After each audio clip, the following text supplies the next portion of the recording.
Ladies and gentlemen, the ringing of that phone bell brings you mystery, adventure.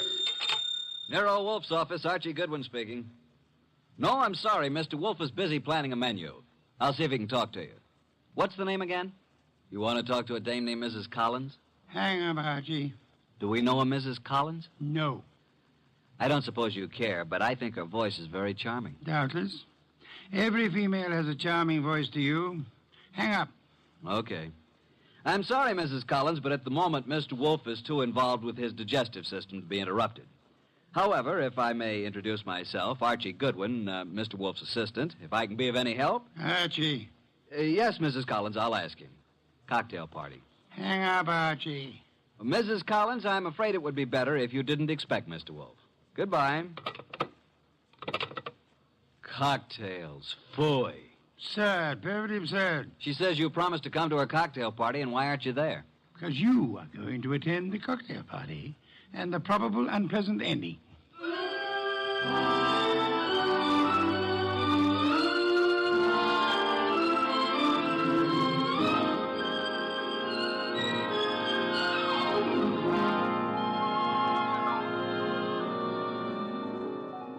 Ladies and gentlemen, it's that genius who is the bulkiest, balkiest, the most ponderous, and most brilliant detective in the world. Yes, none other than that chair-borne mass of unpredictable intellect, Nero Wolfe, created by Rex Stout and brought to you in a new series of adventures over this NBC network in the person of Mr. Sidney Greenstreet.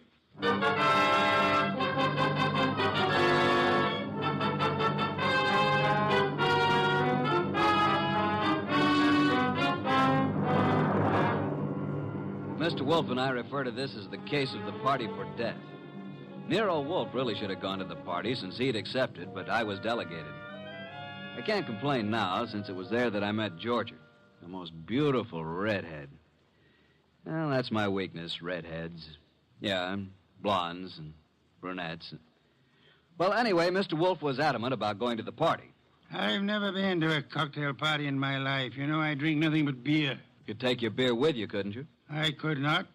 Do we know a Mrs. Collins whose cocktail party you said you'd go to? The phone rang and I picked it up. Where was I? Exactly. Okay. So a Mrs. Collins with a beautiful, seductive voice conned you into accepting an invitation to a cocktail party that you knew you weren't going to. Archie. Yes, master. Just a little less sarcasm, perhaps. Sarcasm? Call it impertinence, then. Impertinence, master? Exactly. Less of that. Much less. Okay. Continue now. Where was I? You were reading the duck recipe. Oh, yes, the duck. Oh, here we are. Dodine de canard. The dodine is one of the oldest dishes in the repertory of French cooking, being mentioned in books of the 14th century. Le Grand Cuisinier de Toute Cuisine. Hooey, what time is it, Archie? Almost 6:30. Oh, in that case... You going to get up? Here on this card are your instructions, Archie. If you are still alive tomorrow, you may make your report. I helped the huge bulk that was Nero Wolfe out of his specially built desk chair and walked with him to the elevator that would take him upstairs to his orchids. I stepped back to the desk and found the card which bore my instructions. In his small, perfect handwriting, I read, Mrs. Albert Collins, Empire Towers. Arrive at 7, say I sent you. After the murder, telephone me before the police arrive. At exactly 7, I rang Mrs. Collins' doorbell.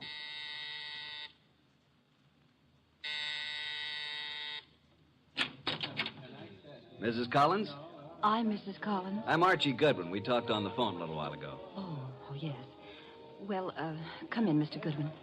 Mr. Wolfe begs to be excused. At the last moment, he was unable to attend. Well, I'm glad you could come. You're not disappointed? No, I don't think so. I'm rather upset. I'm afraid, Mr. Goodwin, for my life. That's why I called Mr. Wolfe. Oh, just drop your hat and coat there, Mr. Goodwin. May I tell you something, Mrs. Collins? Well, of course, Mr. Goodwin. Archie will do. Archie? When I spoke to you on the phone, I thought I knew what you'd look like. And? You do. Well, is that good? It's not bad, Mrs. Collins. Janie will do. Janie will do. Archie, I think it would be best if I say you're an old beau of mine. From where? In Hollywood. When I went to Hollywood High School and you went to USC. Okay, but don't expect me to remember much about it. I'll be flattered if you remember anything about it. I want you to keep your eyes and ears open. Observe everything tonight. Well, now shall we join the party? Oh, Albert, this is Archie Goodwin. Archie, this is my husband, Albert. How do you do? Hello. And this is Joe Boyce, my husband's partner. How do you do? Boys? I've told you about Archie, Albert, but well, I guess you probably don't remember, do you? No, I don't. When I was in high school and he went to USC. Oh, yeah, sure. What'll you have, Goodwin? I'd like a plain lime and soda. Oh, now, really? A teetotaler now? Yes, I used to overdo it, remember? So you knew my wife in Hollywood? Quite a while ago, though. Uh-huh. Been here long? Oh, a while. Did you and my wife run into each other again just lately? Yeah, A few days ago? about. Joe Boyce here is my partner, chemical business. Makes this sort of an old home week, doesn't it, Joe? In a way, Al. I guess it does it that. Joe knew my wife back in those days, too. And they're still very friendly. Yes, yes, indeed. You two have got something in common to talk about, haven't you, Goodman? Mrs. Collins, you mean? We never knew each other very well. No? Okay, Goodman, let it go. Why, look. Look what I found. A new man. Just what I need. I'm Georgia. Archie, Archie, dear, will you fix up my drink, please? anything for a lady. Let's go to the bar. Eh, Archie? I'm determined, Joe. It's our only the money, our only Jane. I might listen. Oh, Al, can't we talk about it later? I like talking about it now, Joe. You're going to be sorry about this, Al. I am already. But you'll have 20 years or so in prison just being sorry. I've got the papers you forged right here. You're hysterical, Al. Let's face it. The firm went broke, but I suffered too. So let's forget it. Yes, Joe, the firm went broke, but you didn't. And I don't think my wife did either. The two of you had everything figured for yourselves. Well, I'm turning the papers over to the DA tomorrow.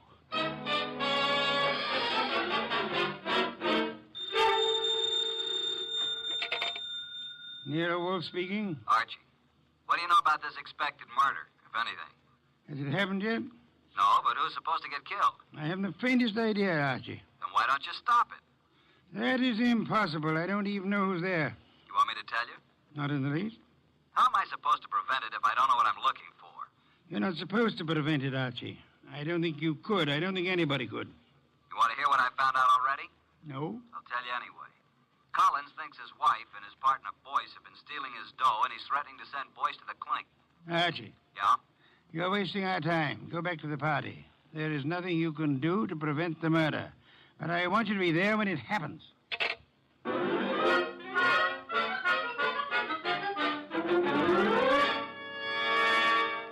Now that all the guests have gone, let's sit down here, Georgia.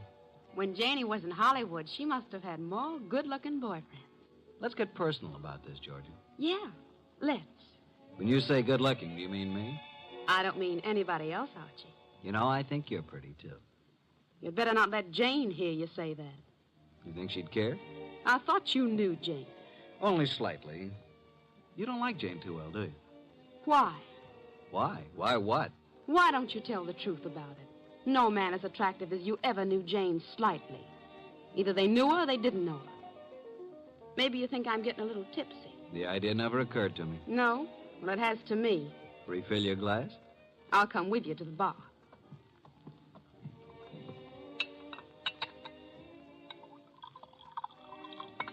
Well, here's your drink, Georgia.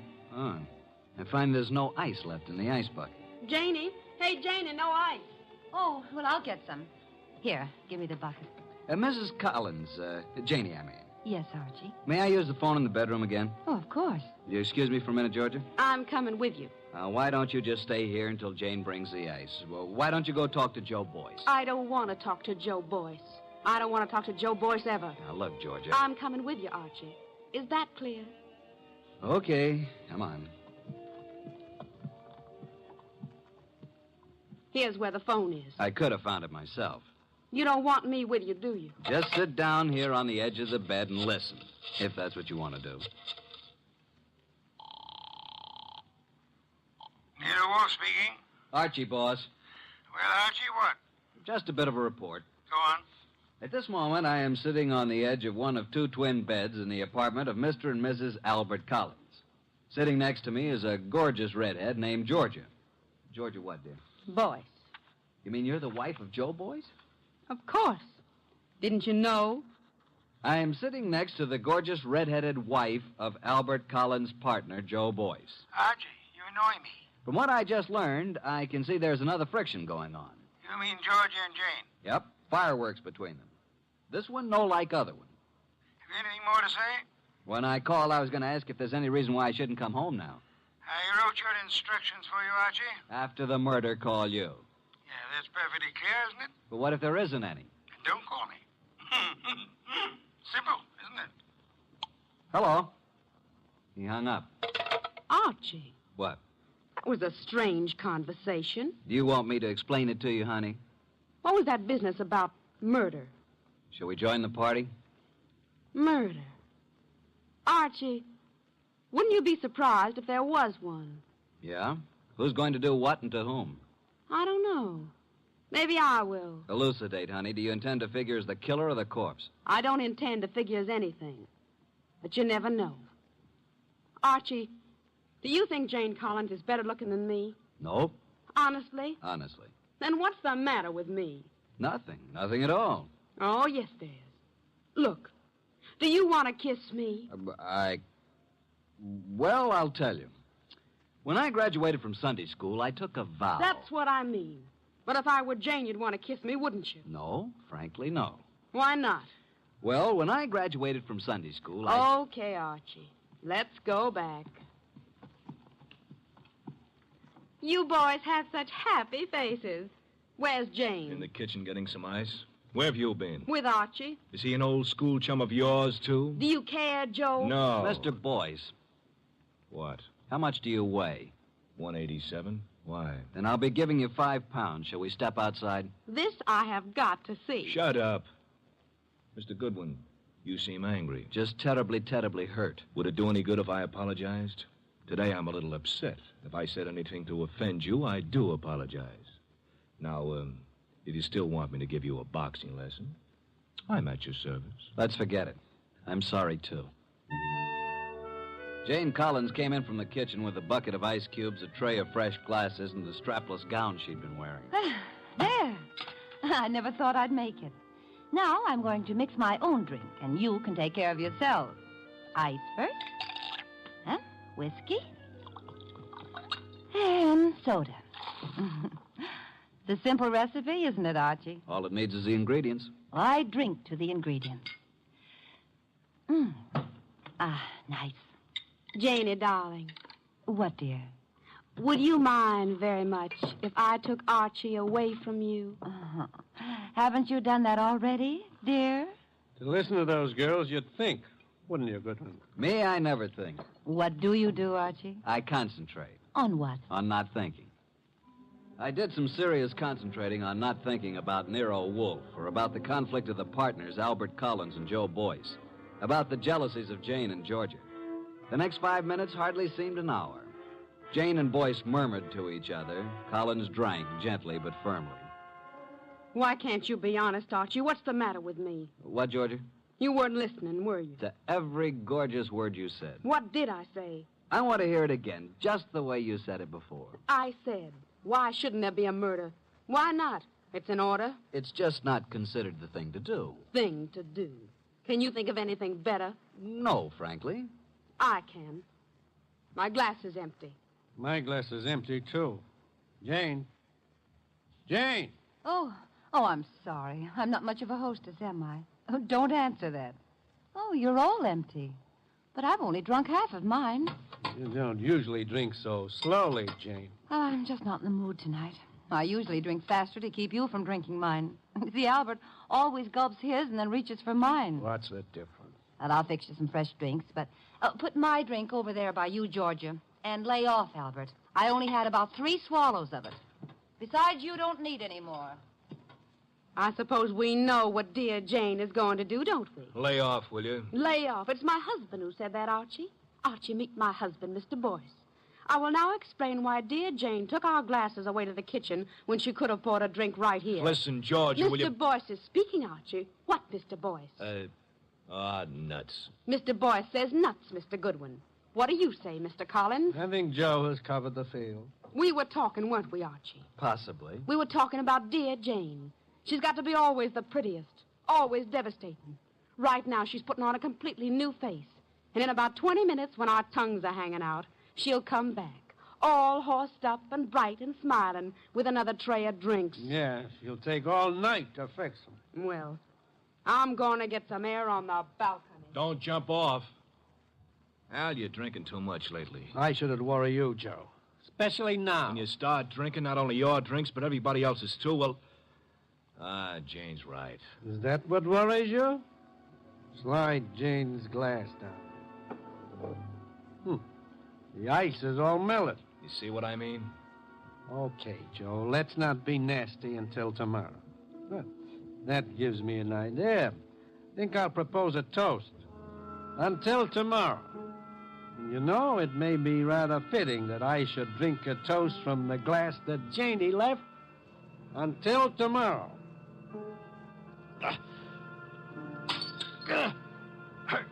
Go! Al? Al? Jane? Janey!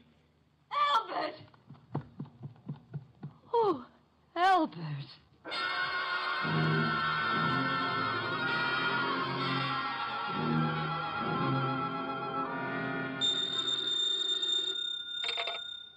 Hello, Wolf speaking. May I come home now?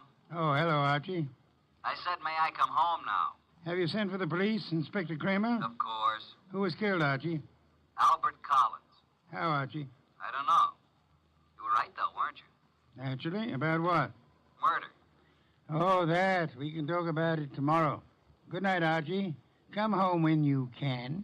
What do you mean, come home when I can? You'll be held as a witness, won't you? Try not to wake me with the elevator when you come in. Well, Inspector Kramer, you've had me here at headquarters for a long while. For quite a long while. Haven't you asked me enough questions? Goodwin, you say you never saw these people before, Collins or Boyce or their wives. Yet when all the other guests had gone, you were still there. I guess I just don't know how to say goodbye. You didn't know they were partners in a chemical company. You didn't know that Boyce had forged a lot of papers with Collins' name. All I know is what you tell me. Goodwin. Yes, sir. I'm trying to be nice. Yes, sir. Now, I know, of course, that you went to that party because Nero Wolfe told you to. Do you? My question is, how did Wolfe know it was going to happen? Why don't you ask him? I already have.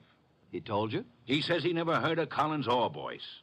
Did he say he'd ever heard of me? He says he isn't responsible for you or your shady friends. Maybe he knows I found a poison pellet in George's bag. Inspector, may I make an important call? Go ahead.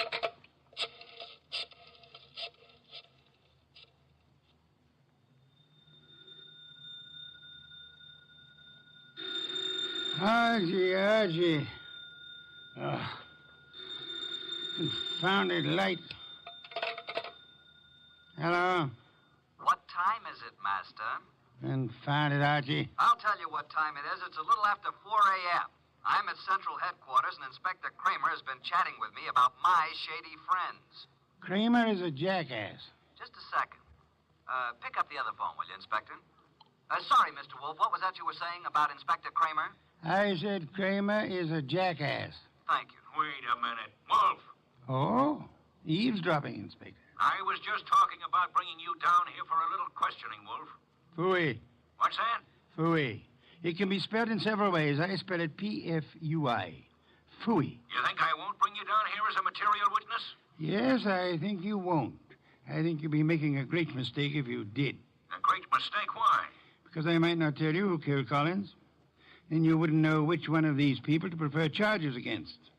Now send Archie home. Even he needs an occasional night's sleep. What do you think of that? He hung up. So it seems.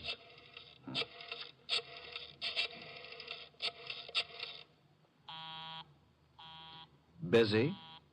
He's probably left the phone off the hook, Inspector. By now, he's probably asleep again. You know I can go out there, don't you? Sure you can. More important men than you have tried it. And where are they now? Goodwin? Yes, sir. I'm going to let you go. I'm sure Mr. Wolf and I are very grateful, Inspector. You want to know why I'm letting you go? I know why. Why? Because if you're nice and cooperative and don't make too much trouble, Mr. Wolf will solve this case for you and tell you whom to prefer charges against. Goodwin. Sir? Get out. Thank you, Inspector.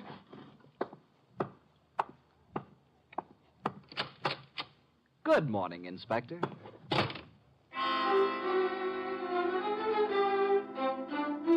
3 o'clock the next afternoon, I was rearranging the furniture in Nero Wolf's office while the great man sat behind his desk watching me perspire. Are you finished now, Archie? Yeah, I guess so. And tell me where they sat. There were 2 couches, like this, in front of a fireplace. Collins and Boyce were sitting together on one couch. When Georgia and I came in, they were looking at some canceled checks. Where was Mrs. Collins? I told you she was getting ice and fresh glasses. Why was she getting fresh glasses, Archie? Where were the empty ones? I don't know. Maybe they were the same ones she brought back, washed and polished. Archie, I trust your powers of observation absolutely. That's why I sent you to Mrs. Collins' cocktail party. Okay, how did you know there was going to be a murder? If it was a murder. It was a murder, Archie. But isn't it obvious? How is it obvious? Suppose Collins slipped a few drops of the poison into his drink himself. It's very strong, very deadly poison, with a remarkably strong odor. Like almonds, I know. I smelled it when I picked him up. Archie, was anything found on the body that might have contained the poison? A fountain pen, whatever? Not even that. Inspector Kramer found a poison pellet in Georgia's handbag. He thinks she poisoned Collins' drink. Say, could be. But it wasn't his drink, it was his wife's. Then Georgia was trying to kill Jane, and Collins got it by mistake. We shall soon see, Archie. I was expecting a murder because you told me to expect it. I watched every move that everybody made. There's no possibility that Jane's glass, the glass with the poison in it, was tampered with by anybody. This I believe. Okay. Archie, you're sore, aren't you? Have you ever spent the night with Inspector Kramer? He's really a good man, too. Why did you say he was a jackass? Because he didn't know who killed Collins? Do you? Of course. Was there ever any question about it? Just a moment, please. The only trouble is it may be difficult to prove. That's why we are giving this little cocktail party this afternoon with the help of Inspector Kramer. By the way... Yes? Call Mrs. Collins and tell her to bring a bucket of ice from her refrigerator. Why? Because our refrigerator's broken down. No, it hasn't. I was just out in the kitchen a minute ago. Our refrigerator has broken down. And it would be very helpful if Mrs. Collins would bring a bucket of ice cubes. What makes you think she'll do it? She will. Call her. 6:45. There we were in Wolf's office doing a repeat performance of last night's smash hit. 2 couches faced each other, a cocktail table between them. On one couch, red-headed Georgia and me. On the other couch, it was a big one, Joe Boyce, Jane Collins, widow of the lately defunct Albert, and Nero Wolf. Jane had been drinking a little slower than the rest of us. Our glasses were empty. Hers was still half full. Wolf said... Archie. Yeah? At this point in last night's party, Mrs. Collins got up and left to get some fresh drinks. Repeat what she said. Approximately? Approximately will do. I think she said something like this. She said, put my drink over by you, Georgia. Lay off, Albert. I've had about 3 swallows of it. Besides, you don't need any more, Albert. Am I right, Jane? Close enough, Archie. But what of it? Now, what is this nonsense all about, Wolf? Mr. Wolf is trying to make something out of nothing. I think Mr. Wolf is going to turn up something mighty interesting. Don't look so perturbed, Joe. Since I am playing the part of the late Mr. Collins, pass me Jane's glass. I'll keep my glass, Mr. Wolf. I haven't finished my drink. You're a very clever woman, Mrs. Collins. Would it be too much if I ask what this is all about? What worries you, Archie? You make it sound as if that drink she's holding is poison. But it can't be, because as yesterday, she's already drunk half of it herself. When our freezer broke down, she was more than willing to bring a bucket of ice cubes, wasn't she? So? What would happen, Archie, if you froze a gelatine-coated pellet of poison in the center of one particular ice cube? Mrs. Collins hasn't finished her drink. Notice the ice is all melted now. She hasn't taken one sip since the ice melted completely. She came prepared in case she was exposed. Smell it, Archie. No, Archie, stand back. I can easily swallow this before you can reach me. Mr. Wolf, in a few seconds, I'll drink it. But tell me something first. Tell me how you knew. Jane, listen to me. I knew there was going to be a murder last night because you said so. I knew that it was you who would commit the murder because it was you who invited me. You hoped an expert witness would prove that you couldn't have killed your husband. So I sent Archie Goodwin, whose observations are always exact, even when he doesn't know the import of what he's observing. She brought back clean glasses. She poured the drinks out of bottles already open. And if anybody had put anything in or touched one of those glasses, I would have seen it. Exactly. The poison pellet was frozen in a certain ice cube. Mrs. Collins put that cube in her own drink, drank it until the ice had almost melted down to the poisonous pellet center. And then she took all the other glasses away, leaving only hers half full. And as usual, her husband drank it. No, Jane, don't. Too late, Joe. It's too late.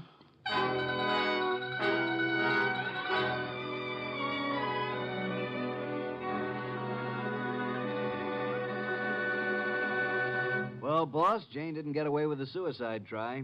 That was clever thinking you did. I prepared a cube of ice in which I had frozen a gelatine capsule containing nothing more than a vitamin compound. I substituted for the cube in which Jane had placed the poison for herself. Wonder why Jane Collins wanted to have Joe. He'd stolen practically all the money in the company. He was just a crook.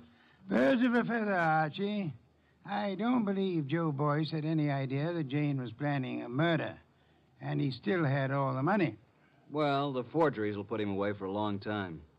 And poor Georgia could have had it pinned on her if it hadn't been for me. Yes. You knew all along, didn't you, that Jane had planned to have Georgia accused by planting another pellet of the poison in Georgia's handbag. Jane would have gotten rid of her husband and Joe's wife in one stroke. You knew all that, didn't you? Well, how about a bottle of beer, boss? Could you spare the time? Georgia. Beautiful redhead. Wonder where she is tonight. I'm sure I haven't the slightest idea, but in case you do... Well, just be quiet with the elevator door when you come in.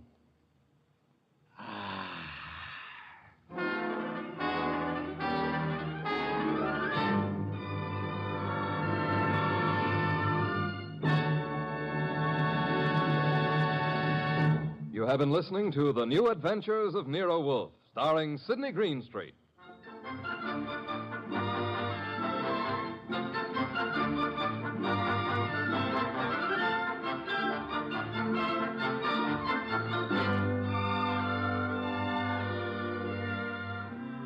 Tonight's transcribed story by Mindred Lord was based on the characters created by Rex Stout. This is an Edwin Fadiman program, produced and directed by J. Donald Wilson. In the cast were Harry Bartell as Archie Goodwin, and G.G. Pearson, Herb Butterfield, Peter Leeds, Evelyn Eaton, and Bill Johnstone. Next week at this same time, Nero Wolfe and Archie will bring you The Case of the Malevolent Medic. Don Stanley speaking. 3 chimes mean good times on NBC.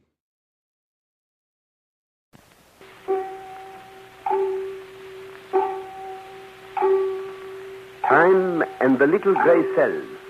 These will always catch the criminal. Agatha Christie's Poirot.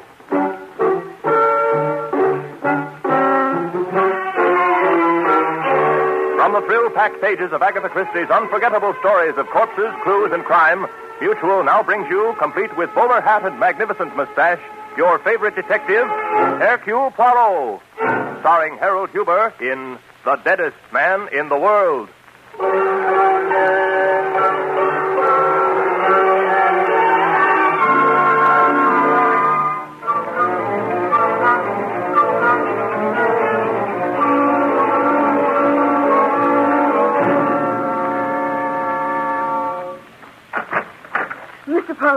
Oh, thank heaven you're in. I was afraid that...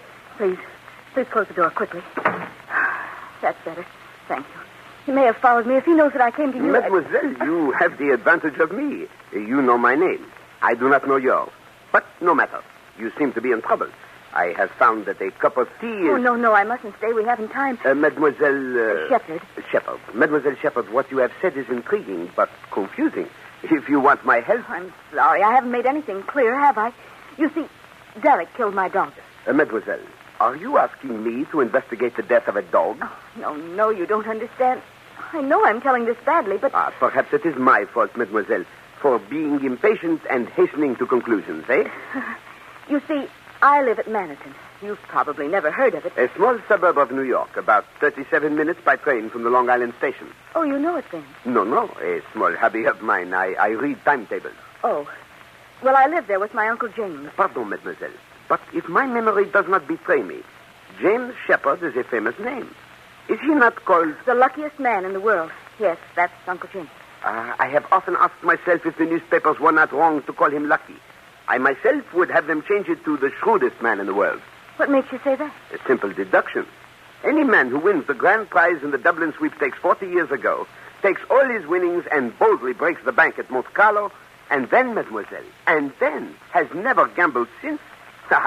There is a man who makes good use of his little gray cells. I suppose some people might look at it that way, but others say that Uncle James is tight. Well, no matter. Was it your uncle who sent you to see me? Is he also concerned about the death of this dog? Oh, no. Uncle James mustn't know anything about this. He's very ill, his heart. If he found out what was hanging over me, I'm afraid it would kill him. I see. Everything was all right until about a year ago. Uncle James was raising his rose, and we were all very happy. And then Derek Redfield took the house next to ours. He was young and attractive. And you are also young and attractive, and so you fell in love. Yeah, that is only natural, mademoiselle. Yes, but what happened next isn't. Derek is... Oh, he's charming, Mr. Poirot, but he was insanely jealous. I noticed it before we became engaged, but he was just difficult then. After we became engaged, well, it was impossible. And so you broke the engagement and returned his ring. How did you know? Mademoiselle, that is obvious. You tell me you are in difficulty. You tell me you were engaged. And yet I see no ring on your hand. Voila, you have given it back. You're right, but that's what started all this. Derek is going to kill me. Oh, come now, mademoiselle, you are not serious. I was never more serious in my life. Mademoiselle, if we were to suspect every young man who threatened to kill his loved one when the affairs of the heart went badly, poof, half the population would be in jail. And what about the dog? What about Taffy? He said he'd kill Taffy, and he did. But, mademoiselle, what makes you so certain your dog was killed? This. I knew you wouldn't believe me, so I brought it along. This is the meat, or part of it, that poor Taffy found in the garden last night. He ate it and died. It's horrible. Just smell it, Mr. Poirot. Yes, it is unmistakably poison. I confess this puts a different aspect on the affair. Then you will come down to Meriton and help me. No, mademoiselle? But why not? Surely you believe me. He told me he'd kill Taffy as a warning. He knew I loved Taffy with all my heart, and he poisoned him. I'm frightened, Mr. Poirot. You must protect me. Mademoiselle, I am not a guard for the body. Oh, but you must, I tell you, you must. Could you not go away for a little while? Oh, it's no use. He'd follow me.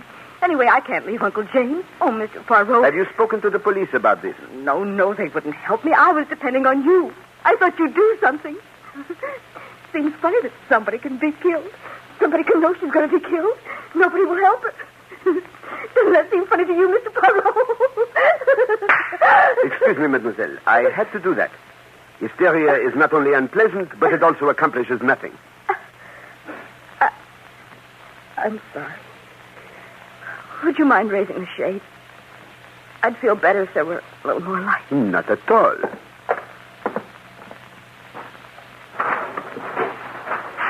Voila. Better? Much, thank you. Perhaps a cigarette. I myself find they have a singularly soothing... Pardon.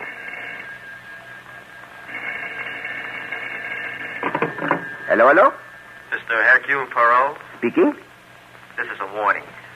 If you know what's good for you, stay away from Elaine Shepherd. Who is this? Mademoiselle, Hercule Poirot has changed his mind. You may expect me at Manhattan this evening. Oh, thank you. Thank you, Mr. Poirot. No thanks, mademoiselle.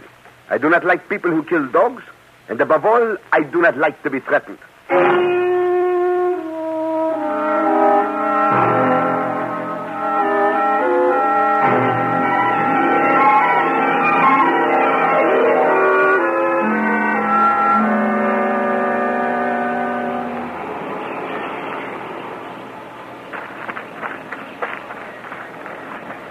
Derek? Derek? Elaine, here. This way. Derek. Oh, Derek, my darling. Anybody see you? Not a soul. I left the house the back way. You know no one ever comes here. Oh, Derek, why couldn't you come back with me on the train? Are you crazy? We mustn't be seen together now. That'd ruin everything. Just when we have it all in our grasp. All right, darling. You know best.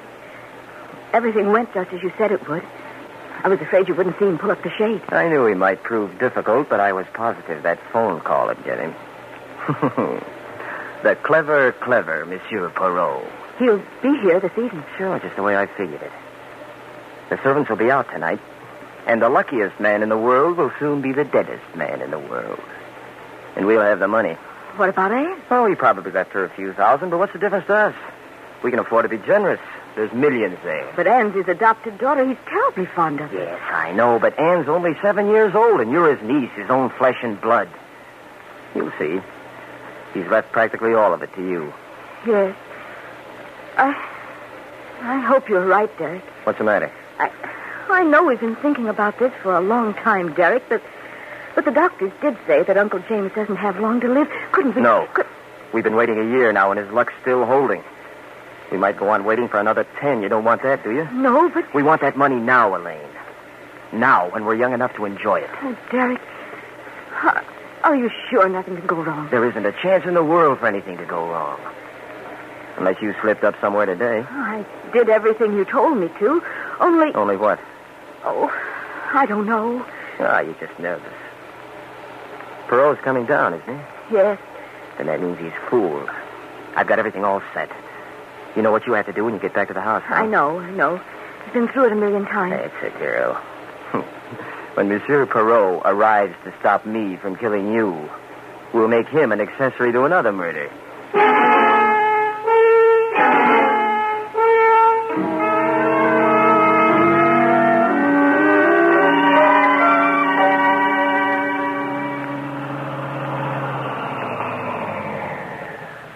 Here you are, buddy. The shepherd joint.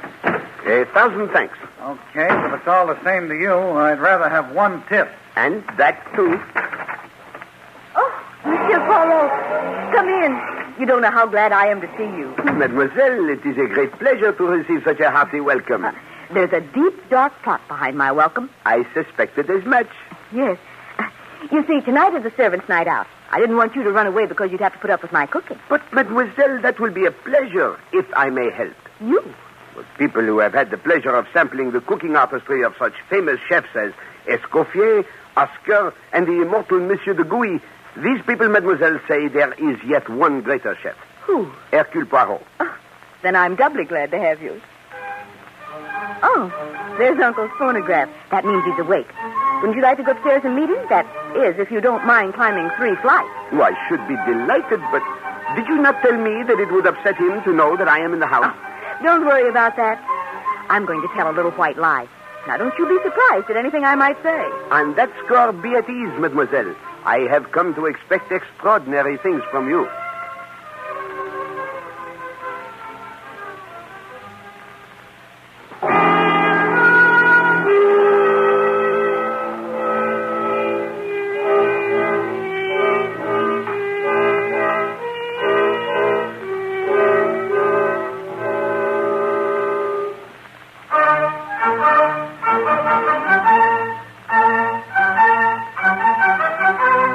Uncle James, this is Mr. Poirot. Mr. Poirot, my Uncle James. I've heard of you, Mr. Perot.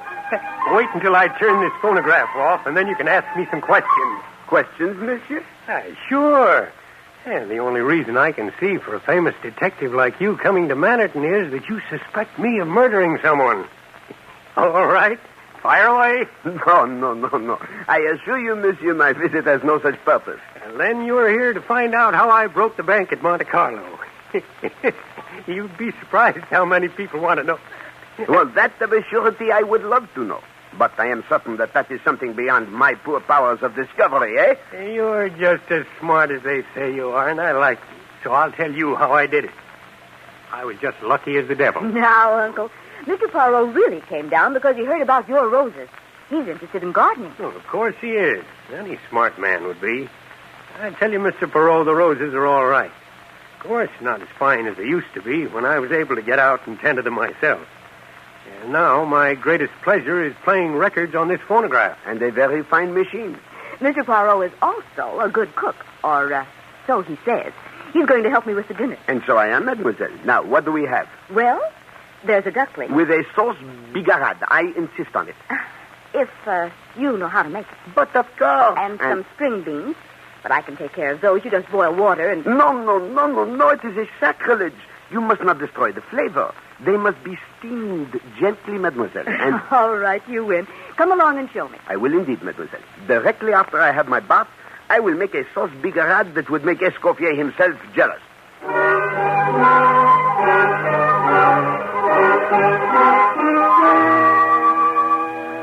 Ah, mademoiselle, I thank you for a magnificent dinner. Superb. I'm glad you enjoyed it. And the sauce bigarade? A masterpiece. I have never prepared it better.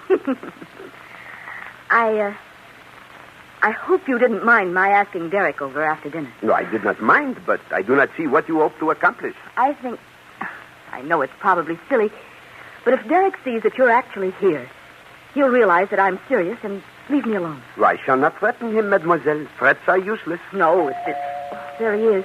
Oh, no, don't bother. I'll let him in. Elaine, I got your message. I came right over. Does it mean you forget... Who's this? May I present Mr. Hercule Poirot? This is Derek Redfield. Poirot? Well, if you did this to impress me, Elaine, you've certainly succeeded. I've heard of you, Mr. Poirot. And I of you, monsieur. Yes, I know. I can just imagine what Elaine's been telling you. You must think I'm a pretty bad sort of guy, but, you really got me in a spot, Elaine. How about a little drink to sort of help me out, huh? Would you like something, Mr. Poirot? A little sherry or port or something stronger? Port will do excellently, mademoiselle. Then if you'll just press that button next to your chair, the maid will bring it. I'm too lazy to move. This one? Mm-hmm. I suppose Elaine's told you how I made a complete fool of myself and scared her half to death, Mr. Poirot. But I hope you can realize how it is when a fella's in love. Mademoiselle, it has just occurred to me. There is no maid to bring the port unless she has already... Of course, I completely forgot how stupid of me. It's only a little after 9. Servants won't be back until 11. I'll get it. Hey, what did you ask me over for? To ignore me? I was hoping that maybe we could straighten everything out tonight. I'll tell you exactly why I called you when I come back.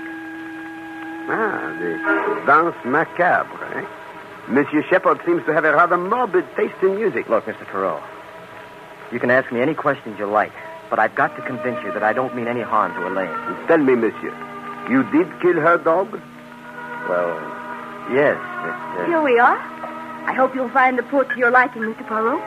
Elaine, I just admitted that I killed Taffy, but I only did it because I love you. You know, sometimes you want to hurt the person you love. Derek, I asked Mr. Poirot to come down here to show you that I'm serious. When I tell you I never want to have anything to do with you again. I can never forgive the way you've acted. And if you make any more threats, Mr. Poirot will know how to deal with it. But, Elaine, if you'll only listen... I have nothing more to say to you, Derek. Oh, Uncle's turned off the Victrola. What time is it, Mr. Poirot? It is 9:15, mademoiselle. I'd better run upstairs and see if Uncle wants anything. Good night, Derek. But, Elaine... I said good night. Mr. Poirot, I'm desperate. Maybe you can understand the way I feel. Would you talk to her and put in a good word for me? I am afraid, monsieur, that I would find it slightly ridiculous for me to plead the suit of a man who terrifies a lady to such a degree that she seeks my services to protect herself from him. But I... Sacre bleu! Mademoiselle! Mademoiselle! It's Uncle James. He's fallen out of the window. He's dead.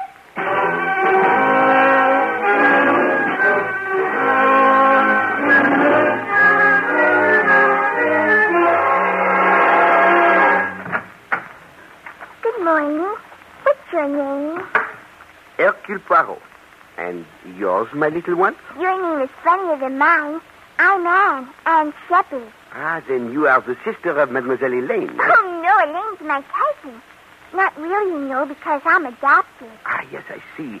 Your father was... You think Daddy will be away long? He told me this morning that he went away. As to that, I could not say, but... How did your mustache get to grow so long? Daddy has a mustache, but not one like that. Ah, ma petite, very few men have. How long have you been living with your daddy? Oh, a long, long time. But you haven't told me whether your mustache is real. I assure you, my little one, it is real. Just like your hair. Oh, you have to brush your mustache then, like I have to with my hair? Oh, yes, indeed. One has to take care of a mustache, you know. Could you show me how you brush it now? I would like to, ma petite, but I have not the time. What is ma petite? It is French. It means my little one. When Daddy comes back, I think I'm going to learn French. You love your daddy, eh? I should say so. Are you going to live with us now? Perhaps for a little while. How long? I do not know. It depends, you see, my little one. Why? Is it because of the noise last night? Dis donc, do you like fairy tales? Oh, yes. Sometimes I tell them to myself. Go for a walk in the woods and I make them up. Oh, but how that is nice, eh? Perhaps you would tell me one sometime, eh? Oh, no, I'd rather have you tell me one. I like you. And I like you, my little one. Can you tell me the story about the Snow Queen? Oh, alas, that is a fairy tale I do not know. But I will tell you another one. Once upon a time, there was a great, big forest. And in this forest, there lived a very little girl. Now I've seen everything. Inspector Stevens, do you know Mademoiselle Anne Shepherd? Well, hello, little girl. Hello. He was telling me a fairy tale. I heard him. But would you do me a favor and leave me alone with Mr. Poirot for a little while? All right. If he promises to finish the story. I promise. Bye. Don't forget your promise. Well, Poirot, there doesn't seem to be any trouble about this one. No. The coroner, he has ascertained the cause of death? No question about that. He died from a fall out of his bedroom window onto those jagged rocks while you and Miss Shepherd and Mr. Redfield were down here in this room. Are you quite certain, my friend? You told me neither of them left the room. Well, Mademoiselle left to bring some wine, but she did not have sufficient time to run up 3 flights of stairs. And he was wearing a wristwatch, which was pretty well smashed up. The hands had stopped at 9:15. There was a medicine bottle and a spoon on the floor near the window. Now, what I figure is that he must have felt sick, got up, tried to get the medicine, and he fell out of the French windows. Perhaps. Yeah. What do you mean, perhaps? Me? I have an idea it was no accident. You mean you... Yes, my friend. Murder. What? Murder? A particularly vicious and carefully planned murder. Do you know who did it? I think so. Well, what are we waiting for, Poirot? Let's get going. Gently, my friend, gently. I think it was murder. I even think I know how it was done. But alas, I could not prove it. The murderers would get clear away in a court of law. You mean you're going to let them get away with it? No, that I will most certainly not allow. But we must annoy them, Stevens. That's the first time I've ever heard of annoying murderers. I generally arrest them. I do not like murderers, my friend. And when we arrest these, we will make certain they are not set free. The little gray cells, Stevens. The little gray cells have found a way. What do you mean? Murder breeds murder, my friend. And a murderer always repeats. If he poisons once, he poisons again. If he stabs once, he stabs again. If there is an accident once, there is an accident again. What are you going to do about it? Me? I shall help to create an accident. I am going to telephone a lawyer.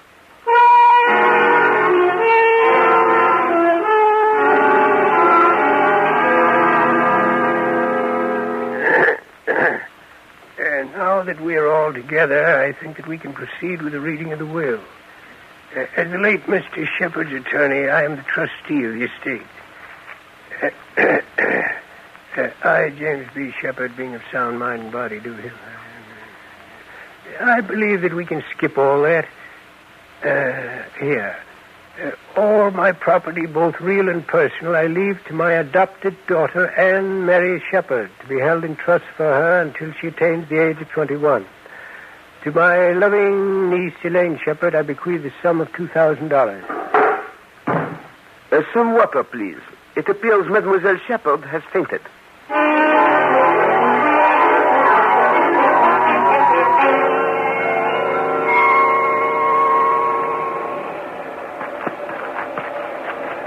Derek!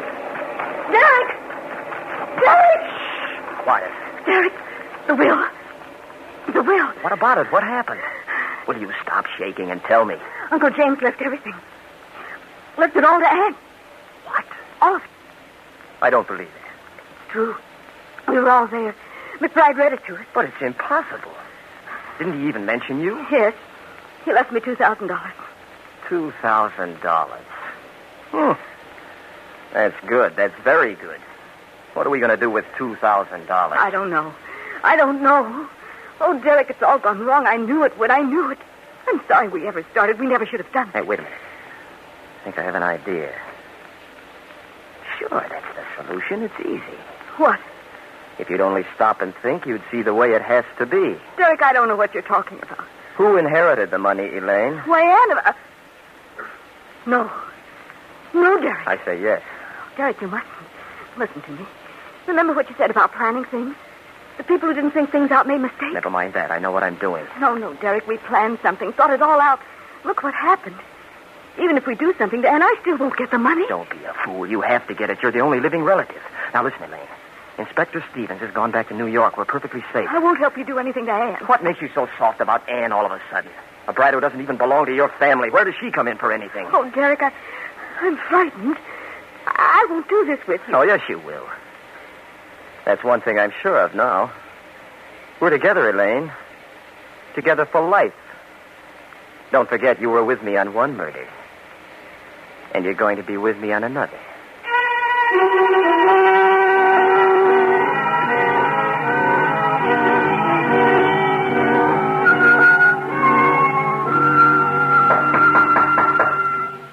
Come in. Mademoiselle, I have come to say goodbye. My train leaves within 10 minutes. Oh, yes. This has been so dreadful. I hardly know what to say to you. Such a terrible accident. If you'll send me your bill... No, mademoiselle. You owe me nothing. That's very kind of you. Of course, now I'm afraid I shall have to get used to economizing. Mademoiselle, before I go, is there anything you would like to tell me? Tell you? Why, no, I can't think of anything. You are no longer afraid of Monsieur Redfield? To tell you the truth, I've had so many things to think about. I haven't even given Derek... Well, he hasn't entered my mind. What are your plans? What? Do you intend to stay on here with Mademoiselle Anne? What? I hadn't considered it. I don't know. She is a very charming child. I spoke to her this morning and told her the truth about Monsieur Shepherd. She is very sad. I think you should see that she is helped. Oh, I intend to. I'll do everything in my power. I am sure you will, mademoiselle. Au revoir.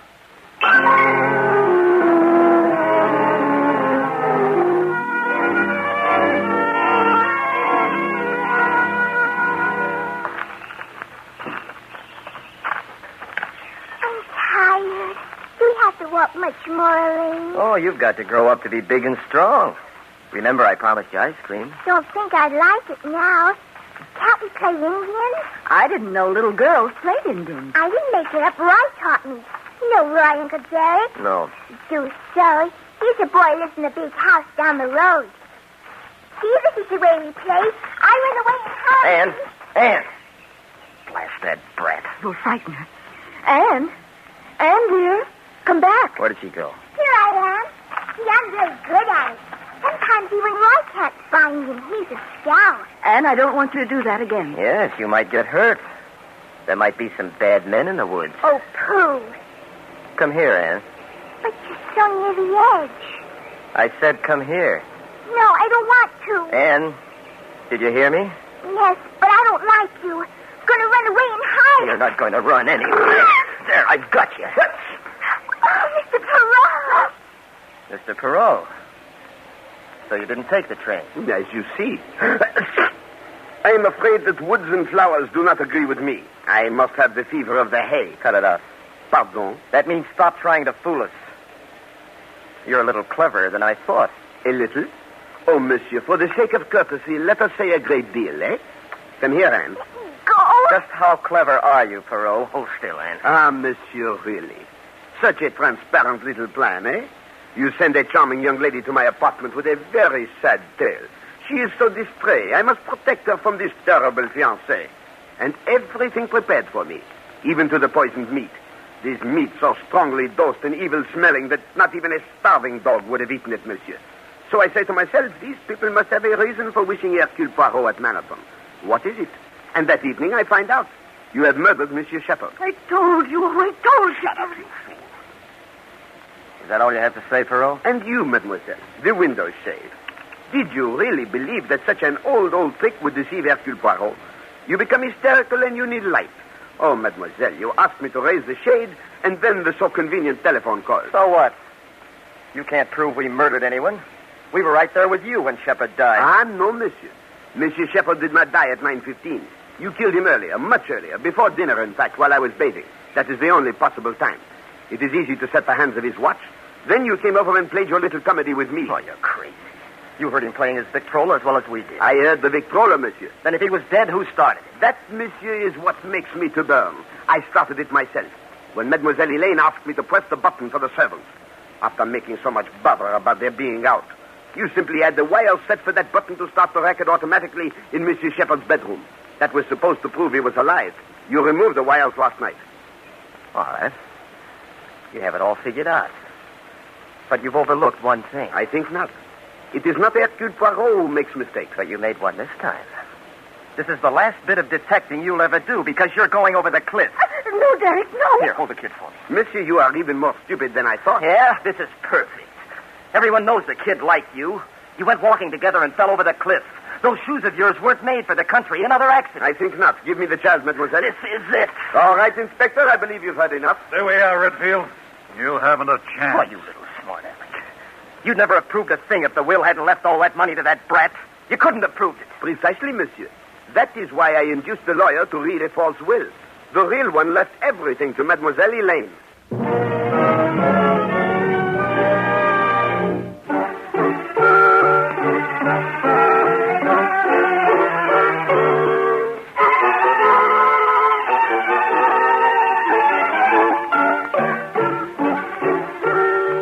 Be sure to listen again at the same time next week when Agatha Christie, America's favorite mystery writer, brings you her favorite detective, Hercule Poirot, starring Harold Huber in The Book and the Corpse. Agatha Christie's Poirot is directed by Carl Eastman. This is the Mutual Broadcasting System.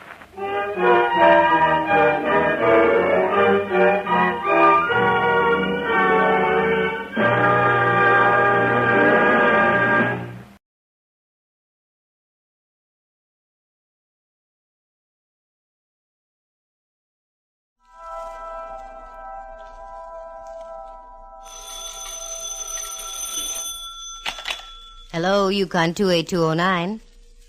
Yes, this is Candy Matson.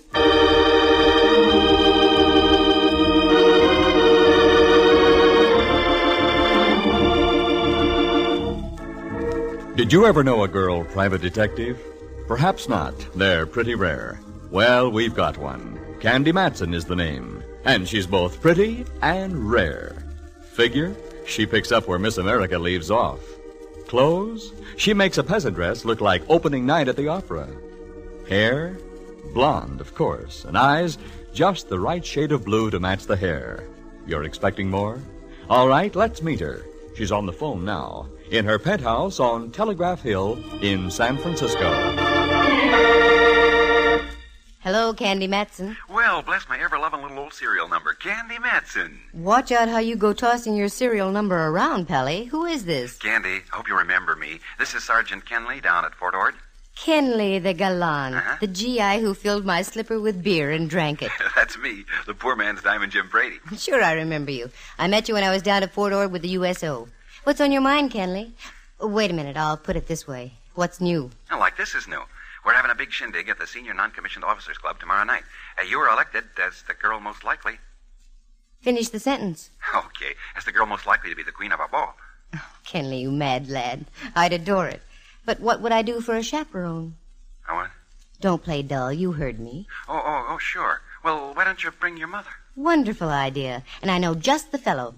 Roger, Kenley. I'll report to the orderly room sometime tomorrow afternoon at Fort Ord.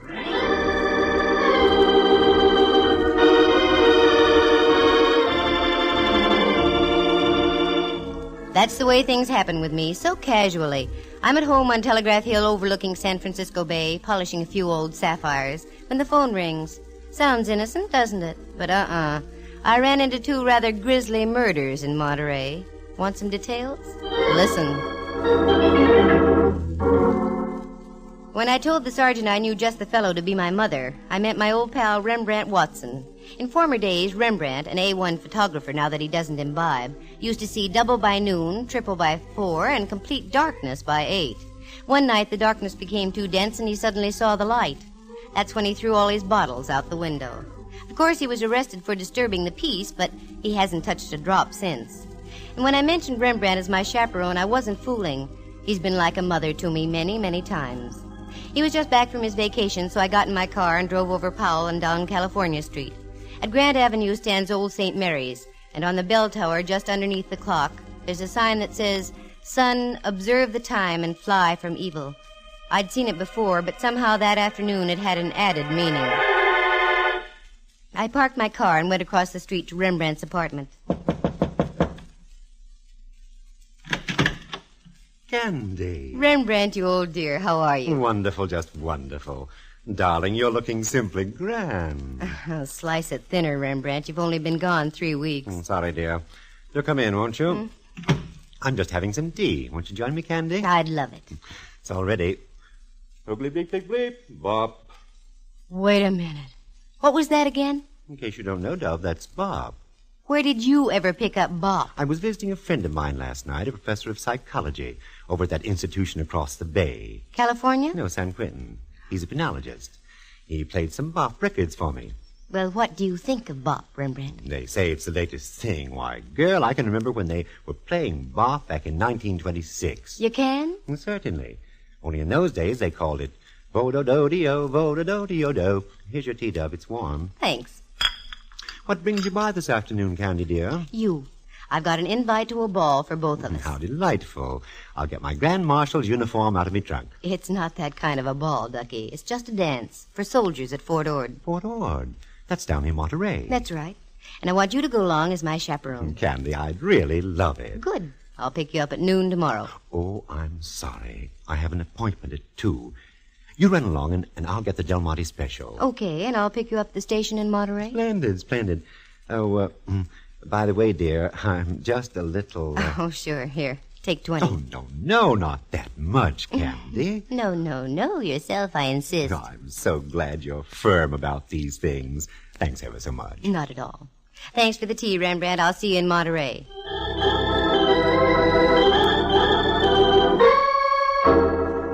I gave Rembrandt a little chuck under the chin. He quivered his bushy eyebrows, and I left. If I was going to be queen of a military ball, I had to get some royal raiment. I picked up a mantilla and a strapless evening gown you had to hold up by sheer concentration and deep breathing. Then I had a quiet dinner for one, please, James, and went home and climbed aboard the Dream Express quite early. When I woke up, I had the nasty feeling that I had something to do. Then I remembered. I had a date that evening with Mallard. That's Inspector Ray Mallard of San Francisco Homicide. The nomenclature reads 6'2", weight 190, nice features, smart guy when it comes to solving a crime, but when it comes to talking about us and the future, he freezes up completely. I got dressed and whipped down to the Hall of Justice on Kearny Street. Well, Candy, how's Telegraph Hill's greatest lady detective? At the moment, Mallard, dear, I'm just between detectives. Kind of slow, huh? No, not slow. I just wrapped up a case. Now I want to take it easy for a few days. I've got news for you, Candy. Such as like what? Such as like I can't keep our date for tonight. Oh, Mallard, I'd been counting on it. I know, Candy. I'm sure sorry. But how did I know this guy was going to do what he did out in the Taraval district? Playing straight, I say. What did the guy do out in the Taraval district? He parlayed a sudden impulse into a seat in the gas chamber. How so? He done in his old lady. Mallard, don't talk like that. Okay. He ostracized his wife from the world of the living. With a pipe. That's better. Over the head. I get the picture. Anyway, I've got news for you, too. And yours would be? I'd have to break our date tonight anyway. Uh-huh. I just knew I was going to get stood up. And tonight's the night that Tex Acuff is playing in Loves of Laredo. Candy, it's Acuff's best movie. Acuff will just have to keep his chin up. You're busy in the Taraval, and I've got to be at a dance at the NCO club at Fort Ord. Oh, that's right. I am busy tonight. So you're going to Fort Ord, huh? Mm-hmm. Weren't you there a couple of times during the war? That's right. With the USO. That same sergeant still there? The same sergeant. He's the one who asked me tonight. Now, this calls for drastic action. Come here, Candy. Mallard.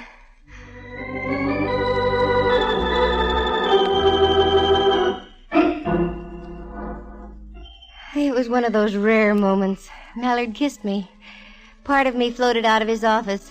Then part of me floated back in and picked up the rest of me. Then all of me floated out again. Then I realized I'd forgotten my hat. I went back and got it. Then I saw I didn't have my purse.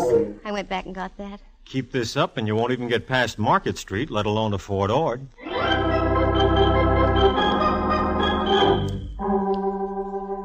That Mallard, he can do the sweetest things sometimes. That was one of them.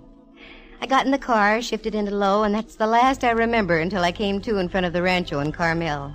Obviously, one kiss from Mallard was better than a tank full of 100-proof octane. I registered, got a cabana out and back, showered, changed, and drove back into town. The drive down must have been dusty because I was extremely dry. So I stopped at Griff's, a cute little place with old theatrical pictures all over the walls. Yes, miss. Would you care for something? Oh, yes, a martini, please. Very dry. Very dry. Righto.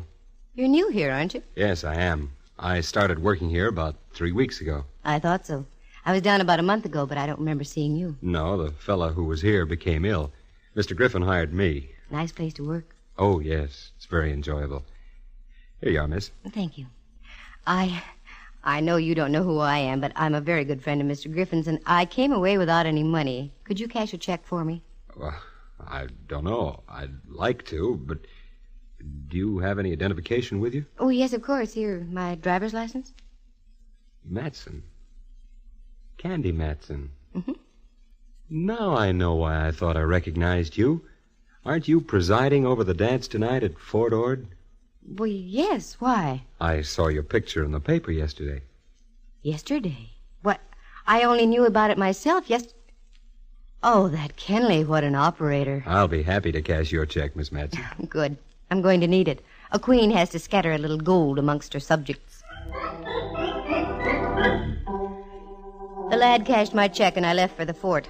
I drove out past Seaside, then on past Ord Village and onto the reservation itself. The guard motioned me through the south gate with a wave of his hand and a... Yep, still the same old Fort Ord. I wove my way through the streets and finally pulled up in front of the senior NCO club. As I got out, there was my pal Kenley coming down the steps, in his fatigues yet. Oh, Candy, you beautiful thing, you. Don't you beautiful thing me, Sergeant Kenley. What's the matter? You know what's the matter. They printed a picture of me in the Monterey Herald yesterday. Well, what's wrong with that? What's wrong? When the paper came out yesterday, I hadn't even heard about your wing-ding tonight. Oh, don't be mad, Candy. I've never seen you say no to a worthwhile cause yet. This is a worthwhile cause? That's right. Every cent we take in, we're turning over to the community chest. Oh, well, that puts a different light on it. Oh, I knew you'd see it that way. Mm-hmm. Wait a minute. You don't charge for these NCO dances. How are you getting any proceeds out of it? Oh, I didn't tell you, did I? Every half hour we're having a raffle. The highest bidder gets a free dance. With you. Oh, that Kenley. Well, it was getting dark, and the Del Monte special with Rembrandt aboard would soon be pulling in. So I went back to Monterey. All of a sudden, I decided to play games. About a mile from town, the train stops at Del Monte itself. I thought it might be cute if I went back, got on the train there, and met Rembrandt that way.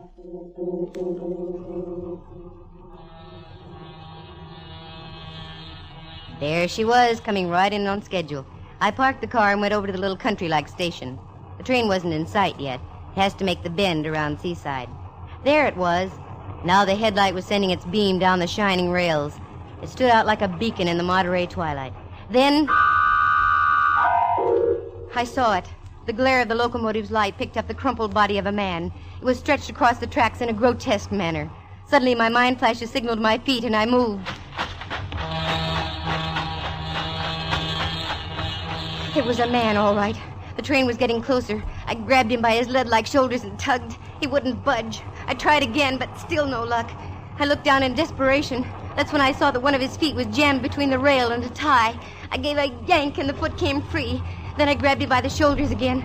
He must have weighed over 200, but little by little I was getting his body over the rails and up under the shoulder. Finally, I made it, just as the Del Monte rolled by.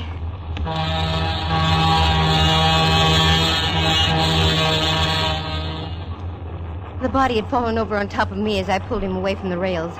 I shoved him to one side and he flopped over. As he did so, I realized my companion was very cold, very limp, and very dead. A card fell out of his pocket, and I did the natural thing and picked it up. By that time, the train was pulling out. I tried to catch it, but it was too late. It was only a mile into Monterey, so I left my cold friend and drove in after the train. I got snarled in a traffic jam just before I made the right turn into the station, so Rembrandt was waiting for me as I drove up.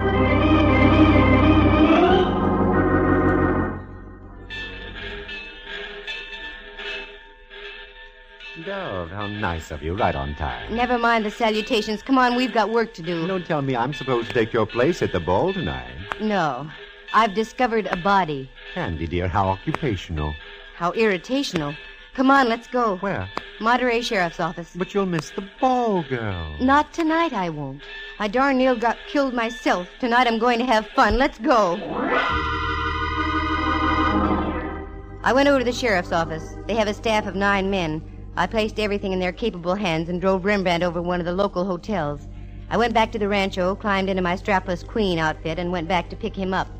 He came out with a bewildered look on his face. I didn't say anything. We drove along through the Ord reservation, and finally I popped the question. Okay, Rembrandt, what's wrong? Nothing, except this. What's this? A card. While I was dressing, a man knocked on me door, shoved this into me hand, and told me to tell you about it, and left. Let me see it. Here. Oh, careful, Dub. Don't go off the road. The military wouldn't like that. They dislike messy forts. Wait a minute. Look through my purse, Rembrandt. Precisely for what? For a card that matches this one. Lipstick, lighter, handkerchief. Oh, here we are. You're right, Candy. It matches exactly. Does it make sense? Not yet. This is a warning, Rembrandt. A warning to keep my nose out of somebody's business. Yes, but what's this on the card?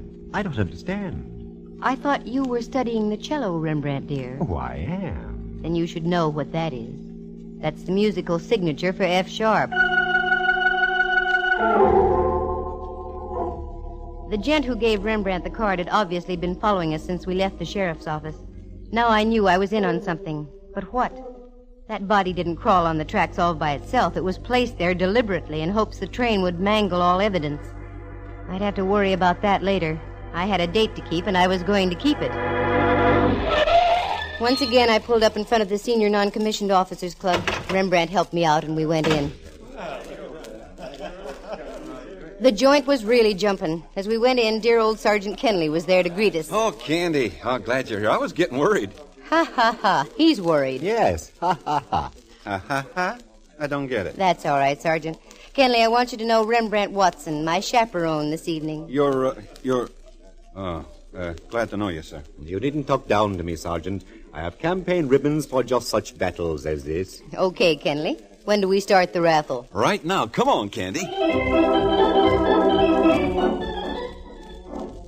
If ever a girl gave her all for the Army, that was I. I danced until my insteps had insteps. Going on toward midnight, they started another raffle. A dark-looking sergeant bid $6, and I was to dance with him. Rembrandt was fighting the Boxer Rebellion all over again with some top kick, so I was stuck, but good. Miss Matson, that was my last $6. You shouldn't have done it, Sergeant. It was worth it. But if you don't mind, I'd rather not dance. Sergeant, for those kind words, I make you a lieutenant. No, thanks. I'd rather be a sergeant. But would you mind walking outside on the terrace? It's awfully stuffy in here. Sergeant, it would be a pleasure, believe me. We went outside. The night was strictly Monterey-ish, sparkling with stars, not warm, not cold, and a slight smell of sardines in the air. That's good.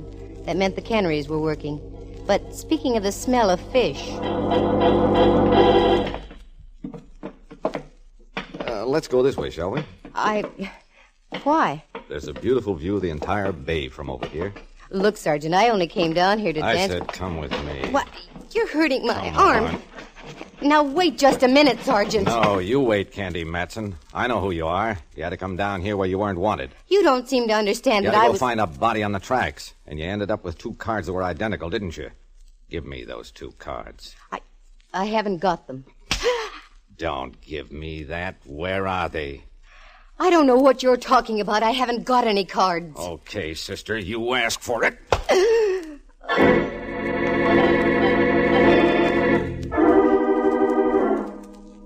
The sky was whirling. Time was nothing. I was in China. I was in Cuba. I was nowhere. Suddenly, things came into focus. I was out in back of the club, and Rembrandt and half a dozen GIs were standing over me. There, Ducky. You're going to be all right. What happened? I got slugged, that's what happened. And the rat only bid $6 for the privilege. How do you feel, Dow? Terrible. Oh, Kenny, I feel terrible, too. I don't know how this could have happened. Hi, Kenley. Oh, my head. Oh, gee, I just can't apologize enough. That's all right. I came down here to be queen of the ball. I got crowned, didn't I? I thanked Sergeant Kenley for the party. It was a nice affair. After all, it was no fault of the NCO club or Fort Ord that I got rapped over the head. So I got Rembrandt in the car, and we drove back into Carmel. Rembrandt was quite concerned. He suggested that we stop and I have a touch of brandy. I didn't argue. We went into Griff's. Good evening. You wish something? Yes, please. Brandy for the lady. Lemon Coke for me. Brandy and... what was that again? A glass of water. A glass of water again. Hold it. You weren't here this afternoon. No, I work the evening shift. Frankie's here during the afternoon. Frankie? That's right. Frankie Sharp. That's when Roman candles went off and bells started to ring.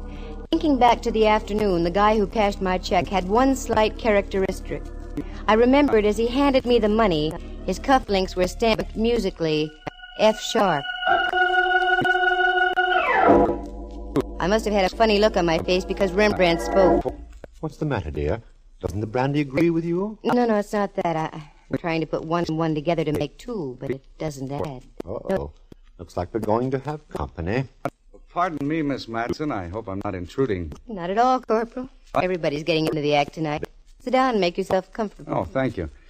I just heard the regrettable news. You getting slugged at the club. I left just before, I guess. How did it happen? He was a sergeant. He outranked me. Oh, incidentally, my name is Case. Dave Case. 4th MP Company at the Fort. Glad to know you, Case. This is Mr. Rembrandt Watson. Oh, how do you do? How do you do, sir? Where's your accoutrement? What? Your billy club and pistol, your armband, and so on. I don't wear them when I'm not on duty, Mr. Watson. You're in good hands, Candy. I've got to leave. Can't stand a place where they only serve you water. That's what you asked for, Rembrandt. I know. Yield not to temptation, I always say. I do bet you, Corporal Case. Yeah. Good night, Candy, dear. See you in the morning. You two just stay and talk over the Battle of the Bulge, that knob on Candy's head. Good night, Rembrandt. Does he always duck out on you like that, Miss Matson? He's a man of whims. That's why I like him. This brandy isn't doing anything for me. What I need is some air. Corporal, do me a favor and walk me down to the beach and back, will you? Why, I'd be delighted. We left Griff's and walked down Ocean Avenue to the beach. There was a half moon shining down from the east and hitting the waves. It made the ocean look almost luminous.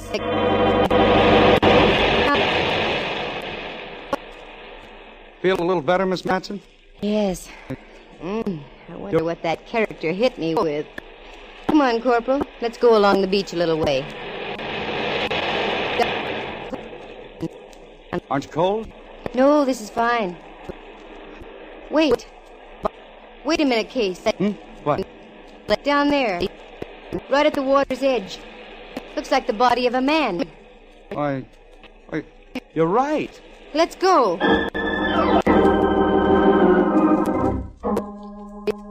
We ducked around a clump of brush and hightailed it down to the water. Sure enough, it was the sprawled figure of a man. Every time a wave came in, the body would change position, setting new patterns of crumpled legs and oddly shaped arms. Give me a hand, Case. Help me roll him over. Okay. There. Hey. Look at this. What, Miss Matson? Do you know who this joker is? This is the lad who flattened my skull at the dance tonight. Yeah, I'll bet he's awfully sorry he did it now. He's quite dead.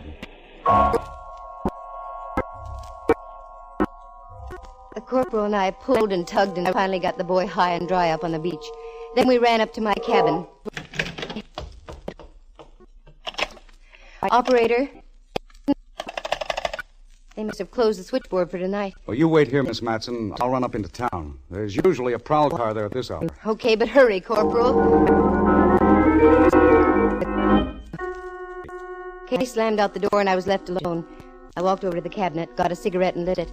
Thoughts were going through my head like a roulette wheel, but none of the thoughts were dropping in the right slot. Then suddenly... Did you ever get the feeling you weren't alone? That a pair of eyes was watching your every move?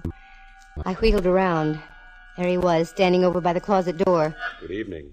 My bartender friend of the afternoon. Enjoying your cigarette, Miss Matson? Yes. Yes, I am, Mr. Sharp. Fine. Drag on it. Drag deeply. The last drag always tastes the best. What's on your mind?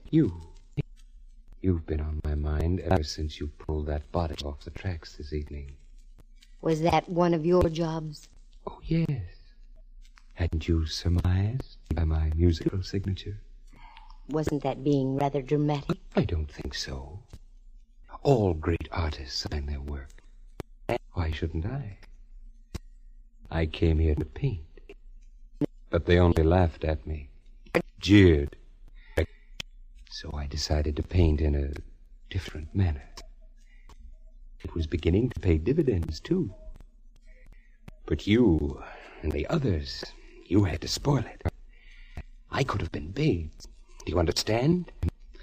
I could have owned this whole country. Oh, no, Frankie. You leave too many of your cards around.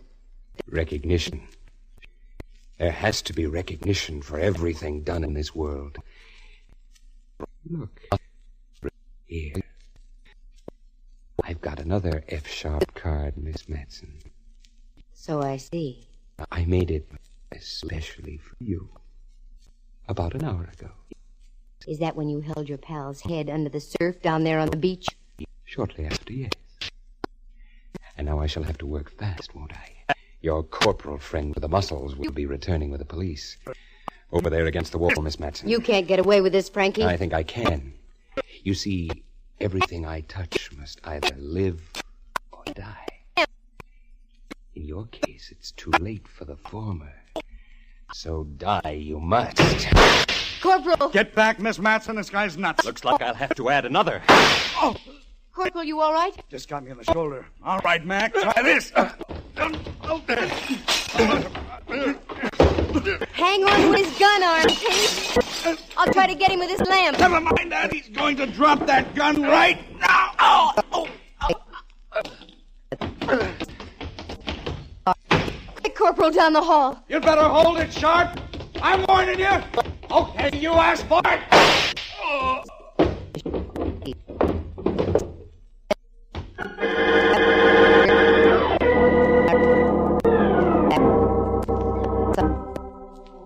F-sharp was quite flat, there at the bottom of the stairs. N-sharp, being flat, was a natural. He looked awfully good that way. All I can say is I'm terribly grateful for Fort Ord's highly efficient MPs. Case ducked out to get the police, but halfway down the stairs he heard Sharp's voice in my room. He tiptoed back and listened just long enough outside my door. Just as Frankie had leveled his pistol at my head, Case broke through and wrestled the gun out of Sharp's hand. Oh, the rest of the facts? Well, I've got the dissa and data right here. Frankie Sharp was a wise boy. He was dishonorably discharged from the Army in 1946. He came to the Monterey area with a complete load of Army uniforms, fatigues, and general equipment. He set up a little ring of other ex-GIs with bad records, all dishonorably discharged also, all professional gamblers. On Army paydays, he'd rig his mob out with GI uniforms. Then they'd gang up on the boys from the camp and take them for all their dough with marked cards and loaded dice. The gang was familiar with Army routine, so it was easy for them to make like real soldiers. But Frankie Sharp was keeping too much of the loot for himself, so he decided to set up a new gang. One by one, he had his boys marked for sudden and violent death. The first was the guy I pulled off the tracks. Sharp and the fake sergeant who slugged me were parked up on the highway watching to see the Del Monte special put on the finishing touches. When the gag misfired, they followed me, found out where Rembrandt was staying, slipped in one of their business cards as a warning for me to stay out.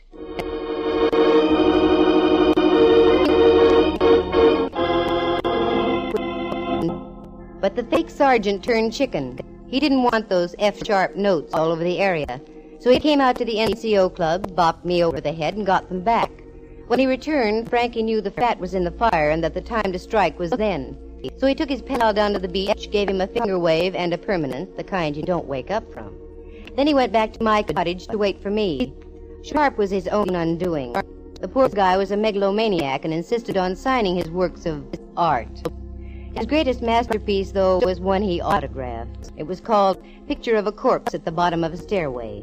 Because when we went down to look at his body, he still had his own F-sharp card clutched in his rigid fingers. Corporal Case? Good boy.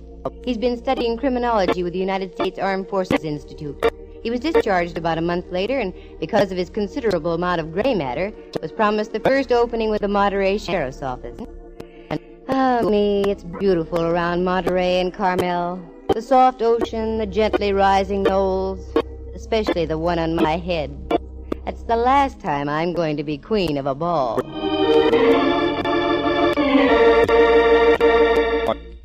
Listen again next week at this same time. For excitement and adventure, just dial... Candy Matson, Yukon 28209.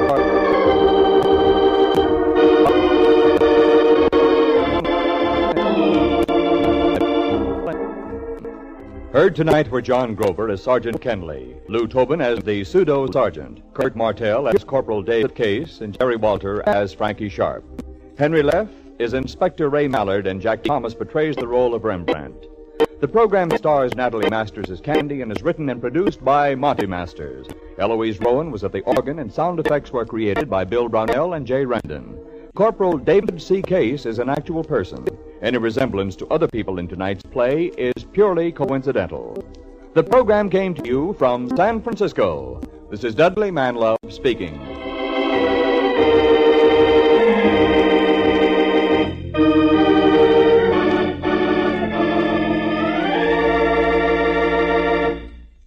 You are tuned for the stars on NBC.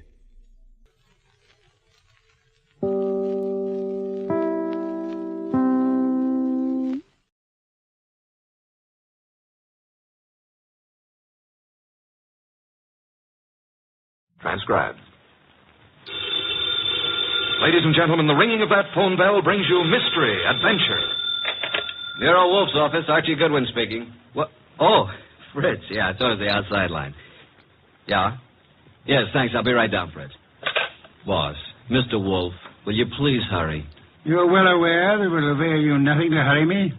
Why must the world be in such a rush today? But the car, it's downstairs waiting. Fritz is all ready. Let him wait. Isn't it enough that I've agreed against my better judgment to leave the comforts of home to go rushing through the crashing traffic of the city? To a dinner? That should be an inducement. Fritz could have prepared a delicious dinner. He has truffles in the pantry.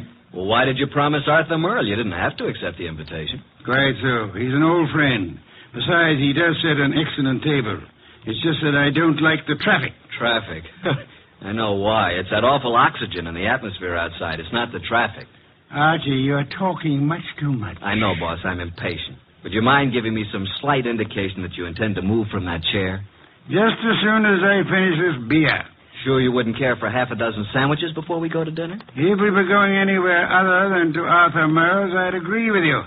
He's the only person in the world I know of, except myself, of course, who has a proper appreciation and respect for the art of preparing good food.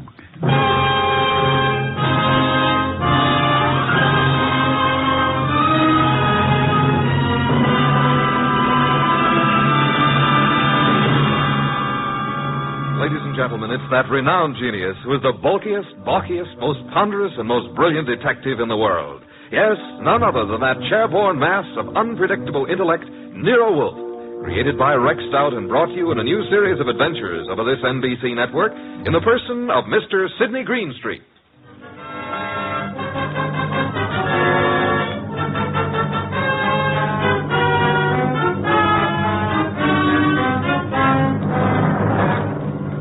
We usually refer to this story as the case of the final page. Under normal circumstances, the last page of a manuscript would be absolutely worthless unless you read all the preceding pages. But in this instance, the final page held the answer to a murder. Without that page, we couldn't arrive at the solution. Actually, we didn't even know the problem. Anyhow, I finally got Nero Wolfe to the lobby of Arthur Merle's apartment building. Going up. Up, please. Are you going up, gentlemen? Are you, honey? Certainly. It's my job. And so are we. After you, boss.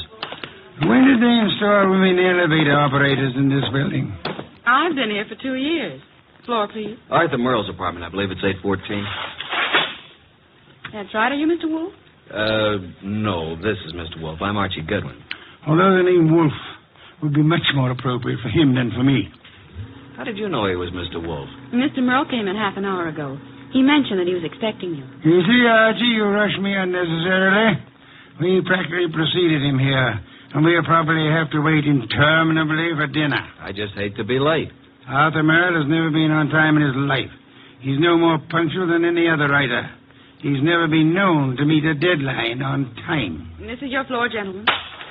Arthur Merle is just down the hall to the right, 814. Thank you. And, by the way, I want to compliment you on your congenial attitude, miss. I'll speak to the management. Oh, thank you, sir. Decent of you. What's your name, huh? Women are usurping everything. Really costs to live here. Merle's really in the chips? Every book he writes sells 1 million copies. Remember the last time we had dinner with Arthur Merle? I do. Delicious. Mountain quail. Shot them himself. Yeah, he's quite a marksman. Archie, such proficiency as Arthur Merle displayed in hunting is evidence of a wasted life. Sure, he probably never made over $500,000 a year in his whole life. Well, ring again. Don't just stand there. Surely he's expecting us. The elevator operator said he was? Yeah, she seemed quite well informed. If I were a judge of women, which I'm not, I'd say she has a line on every male in the building. She can get a line on me anytime she wants. Archie, your insatiable interest in the female seems sometimes to border on the psychopathic. You know a more pleasant way to go crazy? Phooey. It's strange there's a light on in there. I can see it under the door. Shall I try the door? Do so, Archie. Thank you. Unlocked. Well, at least we can get in. He may be in the bedroom. Probably in the kitchen. I'll just sit here. I must look over the comforts of my own home. I certainly intend to avail myself of the comforts of Arthur Merle's. Very much over-decorated. You wouldn't like heaven unless they had orchids and beer. Not a chair in the place worthy of the name. Well, I'll try that divan while you have a look around. For what? Arthur Merle, of course. Suppose you have a look in the study. Maybe writing. Have a look, my boy. I'm exhausted and thirsty. See if he has any... Boss! Good heavens, Archie, don't shout. I'm coming. It's Arthur Merle. Look, slumped over his desk, a knife in his back. Yeah, he's quite dead.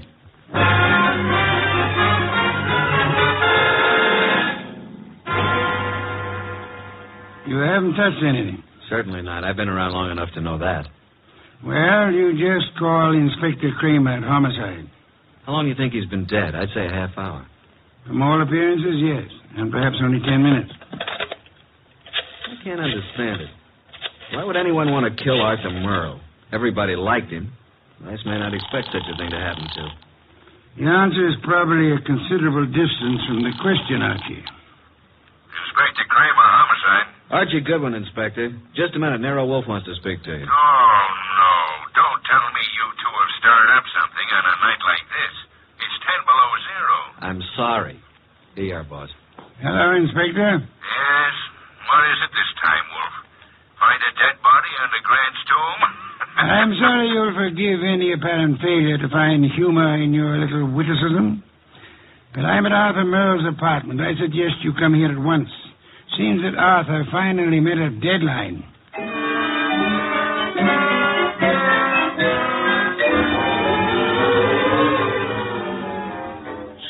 You just walked in here and found Merle dead, huh? We were invited here for dinner. Anyone else around when you got here? No. You see anyone, Goodwin? Only the elevator operator who brought us up. Well, Mr. Wolf, since you were in on the ground floor, maybe you've got some ideas. Sorry, Inspector. Had I been able to solve the crime so soon, I would have advised you, Inspector. Yeah. Well, it's obviously murder. Obviously. You knew him well? Quite well. Ever know of his being in any trouble? No. Everybody liked him. Arthur Merle, I felt, didn't have an enemy in the world. Is that so? I don't think anybody pulled this as a little friendly gesture. Don't jump to conclusions, Inspector. That this murder was committed necessarily by an enemy of Merle's. Meaning? It could have been an absolute stranger. A woman? Or a burglar, or a madman, or a crank, or... As far as we know, it could have been anybody in the city, Inspector. Arthur's been dead nearly an hour. And an hour ago, I was in my own home, sitting comfortably in my own big, easy chair, drinking a delectable glass of beer. Someone at the door, Archie. Yeah, just a minute. I'll answer that. Mr. Merle? No. Well, is Mr. Merle here? Yes, he's here. But he's not seeing anyone. Well, he's expecting me. I'm from the Serve Right Catering Company. We're ready to serve for 4 here tonight. The dinner has been canceled. Oh, but it's been ordered. Breast of guinea hen, cooked in wine and cloves, delicious. It's prepared and waiting. I'm afraid that I must insist on seeing Mr. Merle. Mr. Merle has been murdered. Well, I'm afraid I must... Murdered? Oh, my goodness, but... Well, in that case, Yes, good evening.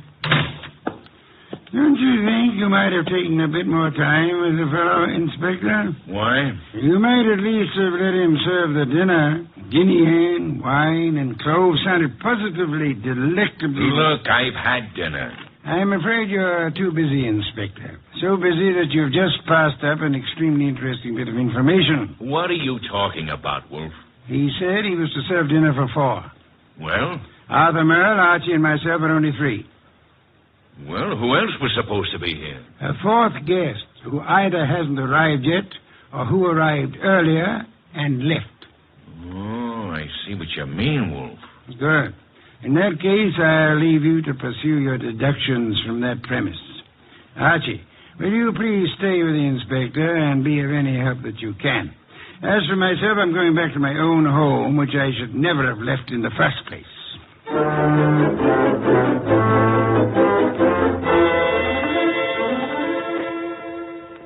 Okay, that finishes the apartment search, Goodwin. And what have we? Nothing. Except that Merle had over $300 in his pocket, and he was wearing a ring worth a couple of $1,000, so it couldn't have been robbery. And I don't think it was premeditated murder. Why not? The weapon. Obviously, if someone had planned on killing Merle, he'd have prepared it better. Used a better weapon than a blunt paper knife.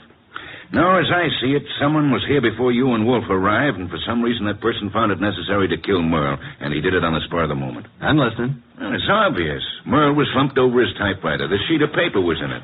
He'd been working. That's it? Yeah. Starbreaker. Strange title. Page 189. He was getting well along with his latest mystery. Apparently. Gregory Thorne slipped the paper into his pocket. It was just an ordinary piece of paper, but Gregory knew its value. Used properly, as Greg knew how to use it, it would be worth $100,000. He walked away briskly, and as he... That's all. Yeah, that's all. Must have been writing. No, I'd like to read the rest of it. We didn't find any more of it. Any other ideas? No, at the moment we seem to be right where the murderer himself left off. Oh, what is this, open house? Sorry to be so... Oh, what? I expected to see Mr. Merle. Is he here? Well, who are you? Cynthia Roberts. He expecting you? Well, no. That is... Come on in, Miss Roberts. Thank you. Maybe the young lady is trying to say that he didn't have to expect her. Maybe she felt free to call without advance notice, Inspector. Inspector? What did you want to see Mr. Merle about? I'm his fiancée. Oh. Had dinner yet, Miss Roberts? Why, yes, I had dinner earlier. When were you last here, Miss Roberts? Last night, after the theater. Arthur and I were... What's the matter? Is something wrong? I'm sorry to have to tell you this, Miss Roberts, but Arthur Merle was murdered.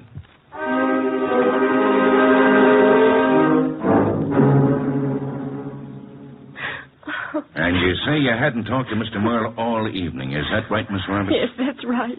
You didn't have a date with him tonight? Oh, no. Then why did you come here? I told you we were engaged. I just came by, that's all. I see. Any more questions, Inspector? None for the present. How about you, Goodwin? Nope. But maybe Wolf. Let me call him. Yes, I guess under the circumstances, we can't very well leave him out. Go ahead. Oh, Arthur, I just can't believe it. Why would anyone want to kill him? That, Miss Roberts, is a question we'd all like to know the answer to. Nero Wolf speaking. Archie, boss, I'm still at Merle's. We haven't found out anything new except that Arthur's fiancée dropped in a few minutes ago. Did she know anything of interest? I don't think so. What does the inspector plan to do about it? Just a minute. He wants to know what you're going to do with her. Well, hold her, of course. He's going to hold her. Let me speak to him. Okay. He wants to talk to you, Inspector. All right. Hello. Inspector, I suggest you let the young lady go.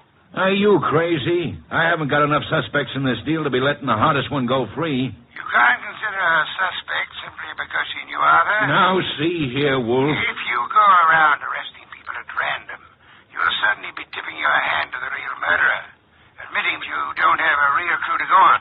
And just what do you suggest? Find a motive, Inspector, find a motive.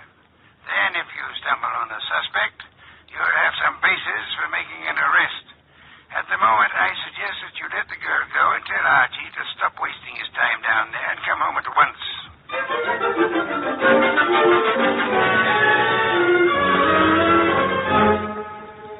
So that's the story, boss. We went over that place with a fine-tooth comb. Nothing. There's not a single suspect. The last person to see Arthur alive was the elevator girl. Correction, Archie. The last person to see Arthur Merle alive was the person who ended his life. Well, I just can't imagine that pretty little elevator gal. You don't solve crimes by imagination, Archie. Then there's Cynthia Roberts, his fiancée. You suspect her? Not exactly, but just suppose she did have a motive. Maybe he threw her over. Wouldn't it have been very clever of her to come back to Arthur's apartment after the police arrived, allegedly looking for him? I thought you were the admirer of the fairer sex, Archie. So far, the best you can do is practically accuse the elevator girl and Arthur's fiancée of murder. Well, who else is there? Certainly the fellow who came with the food doesn't count. I repeat, who else is there? The entire population of the city, Archie. Thanks. Well, that's all I get. Oh, there was something else. What? This. Page 189 of what appears to be Arthur's latest novel. It was in his typewriter. As you can see, just started the page. Starbreaker. Very interesting. What's the rest of it? That's all we found. What? And there was something missing. Archie. Yes, boss? First thing tomorrow morning, get the address of Mr. Morton, who publishes Arthur's books. Then get over to see him right away.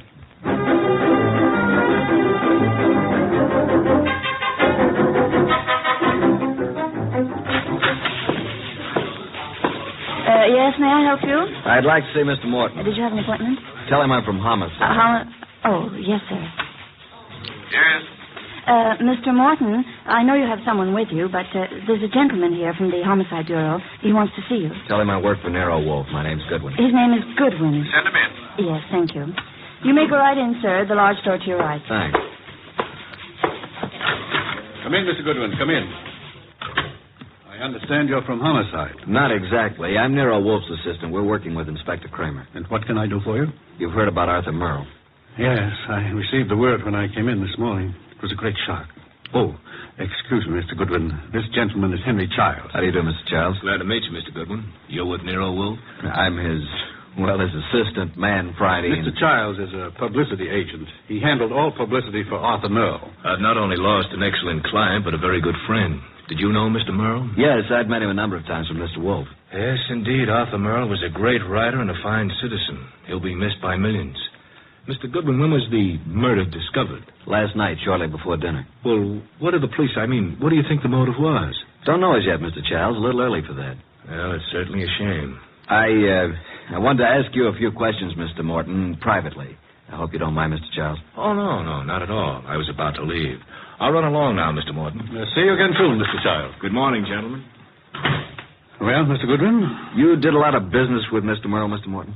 I published every one of his novels for the past 8 years. And you intended to publish his new one, the one he was working on? Yes, we had a contract. The usual agreement between you. Naturally. Although I didn't know the story, I was always sure that if Arthur wrote it, it was good.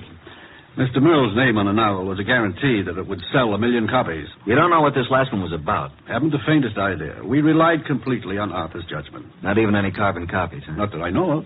Why? When Mr. Merle was killed, the only thing missing from his apartment was the novel. The novel? The first 188 pages, all we found of it were a few lines of page 189 in his typewriter. He must have been working on it when the murderer stabbed him. But the rest of it's gone. You mean, Goodwin, the novel's gone? This will cost me $1 million. Well, it cost Arthur Merle his life. Arthur Merle dead and his novel gone. I can hardly believe it. Well, thank you, Mr. Morton. I hope I've been of some help, although I'm don't sorry quite... you haven't. But we may call on you again. Before it's over, you may be a great help.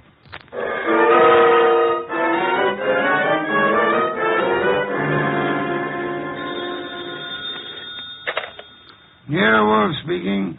Archie, boss. I just finished with Morton. He doesn't know a thing. Merle never discussed his stories with anyone, and as far as Morton knows, he never made carbons. I see. Where do I go from here, boss? See Cynthia Roberts.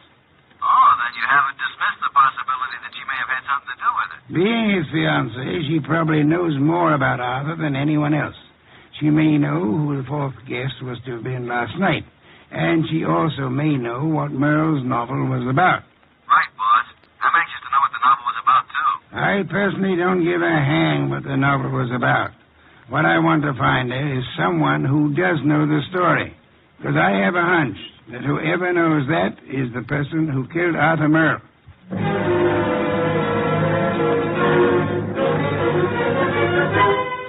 Miss Roberts, I know you want to help us find out who killed Arthur. Oh, yes, of course. I'll do anything. Nero Wolfe and I were invited to have dinner with Arthur Merle last night. Well, I knew he was having friends in for dinner, but I didn't know who they were. Oh, I'm sorry. I hoped you'd know whom he invited. No, he didn't tell me.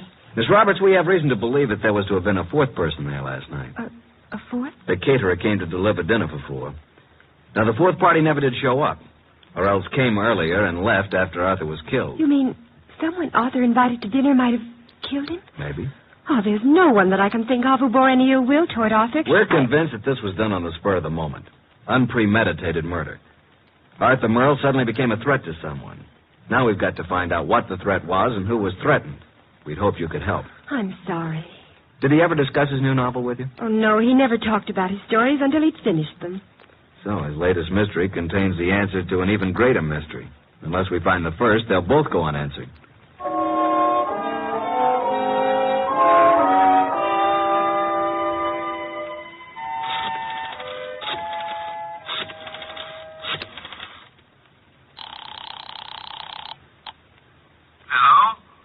Mr. Morton? Yes? Nero Wolfe speaking. Oh, yes. Your man Goodwin was here to see me. I presume you are interested in seeing Merle's murderer brought to justice? Certainly. Arthur was a close friend of mine. And his death cost you a bestseller, I know. Now, would you be willing to help a bit? Why, yes, if I've prepared a statement for the papers. I want you to call the literary editors first thing in the morning. Here's what I want you to tell them.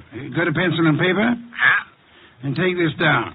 Quote, Mr. Carlton Morton announced today that the last work of the late Arthur Merle will be published according to schedule.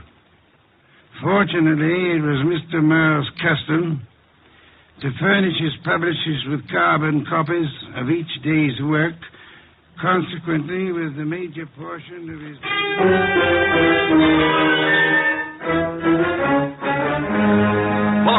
Boss! Good heaven, Archie. Please don't be so loud. Look here. In this morning's paper, why, that rat, he lied to me. That...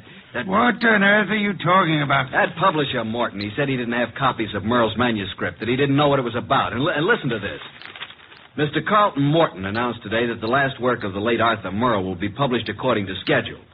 Fortunately, it was Mr. Merle's custom to furnish his publisher with carbon copies of each day's work.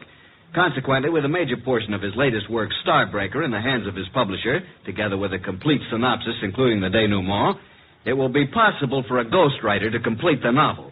It will be published posthumously and proceeds with...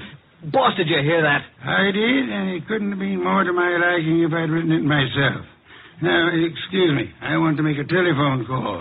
Who? Publisher Morton. Yeah, I'm beginning to see. He lied about the whole thing. I still don't see why he'd kill Merle, but on... Hello, Mr. Morton. This is Nero Wolf. Yes, perfect. Now I'll call Kramer, and he and Archie will be waiting for you. Remember now, if anything comes of it, you are to say the manuscript is in the safe in your home, and you steer the party here. Say you've recently rented this place. I hope we'll be seeing you. Yes. Goodbye. Oh, and be careful. Remember what happened to Arthur.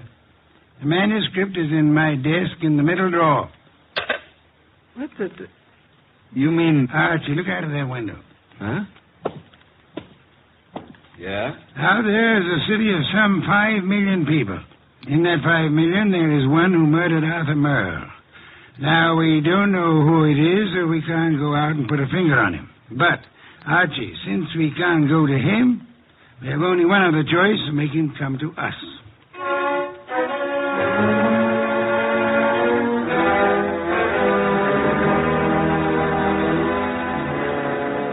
Tell me why we're sitting here in the dark in Wolf's office? Yes, Inspector Kramer. Mr. Wolf promised us a caller. Mr. Morton is to pretend that he's rented this place recently. Well, who's the caller? Can't tell you until he or she gets here. You seem certain he'll come. I'm quite certain. I'm just hopeful. You trying to tell me that Morton killed Merle? You're almost as dense as Archie was. No, Morton didn't do it. Unless Mr. Wolf is very wrong, which is doubtful, before the night is over, Morton will know who did. And it won't be long until we know, too. You should get on a quiz program. You're so good at guessing games. Shh. Listen. Huh? Someone's coming. A brilliant deduction, my dear Kramer. I hope there are two of them. Inspector, behind these drapes. Quick! I'll get behind the screen. All right, Mr. Morton. So far, you've been very cooperative. Just keep it up. I have no intention of doing otherwise. Your gun has me completely convinced, Mr. Childs. Get the manuscript. Yes, just a moment. It's in my desk. Wait a minute. I thought you said it was in the safe. A mistake, Mr. Childs. I don't have a safe. Shall I get the manuscript? Yes, but no tricks. You be careful. I'm being exceedingly careful, Mr. Childs.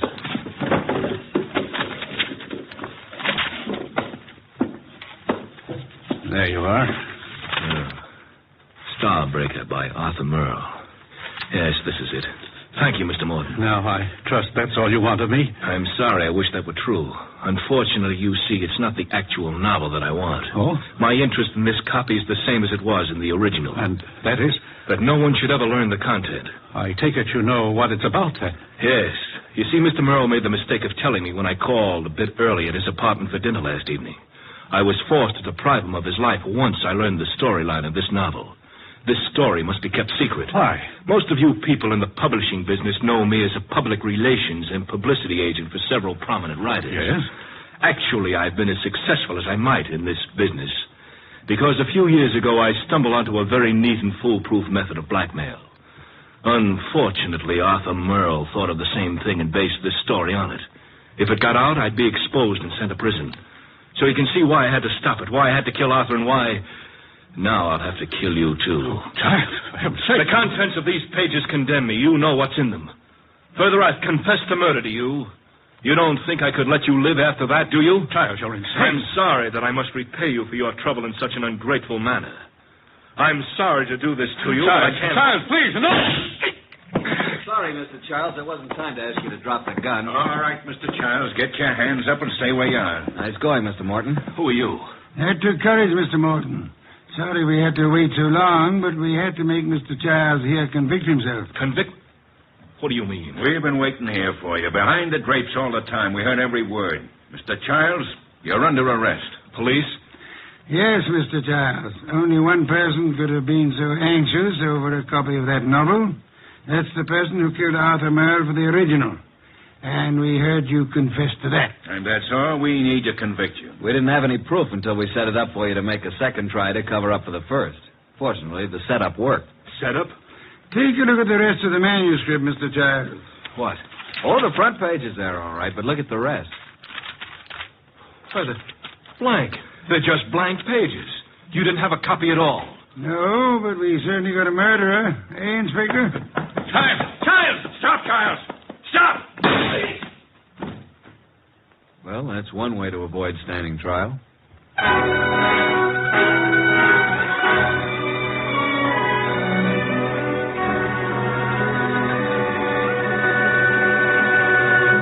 Well, Archie, I'm glad you and Kramer got trials.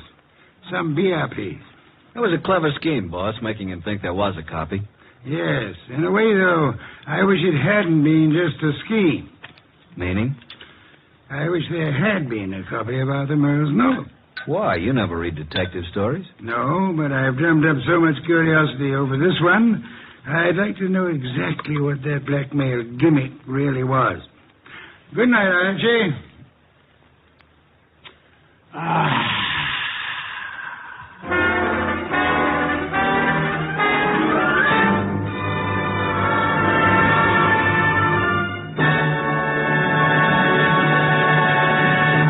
You have been listening to The New Adventures of Nero Wolfe, starring Sidney Greenstreet.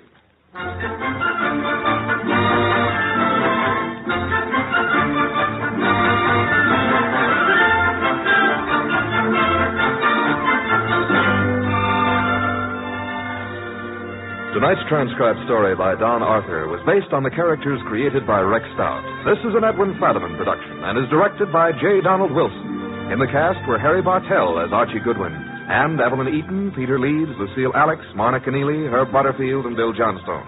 Next week at this same time, Nero Wolfe and Archie will bring you The Case of the Telltale Ribbon. Don Stanley speaking. 3 chimes mean good times on NBC. There's excitement for you Sunday when talented servicemen compete on The Phil Regan Show. And Sunday on NBC also means another delightful adventure with Cary Grant and Betsy Drake when they star as Mr. and Mrs. Blandings, the proud but bewildered owners of the famous Dream House. The chimes are your invitation every Sunday to Mr. and Mrs. Blandings. Tomorrow for excitement, hear Herbert Marshall in The Man Called X on NBC.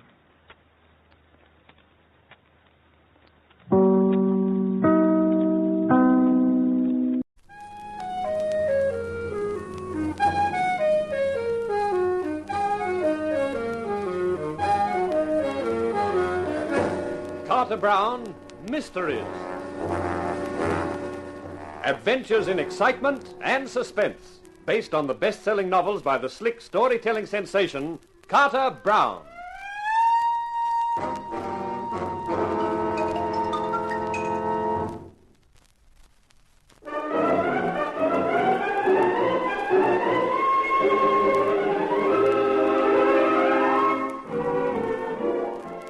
How do you do, ladies and gentlemen? This is Carter Brown with another of my stories for you, a venture which I call The Widow is Willing. It's the account of an insurance investigator named Mark Hunt, who finds himself marooned on a lonely island in the company of an assortment of characters, male and female, one of whom could be a murderer.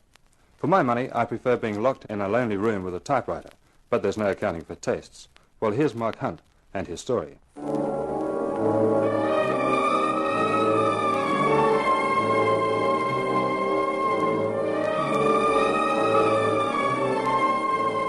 When you get to the edge of the world, there's a river, and in the middle of the river is an island.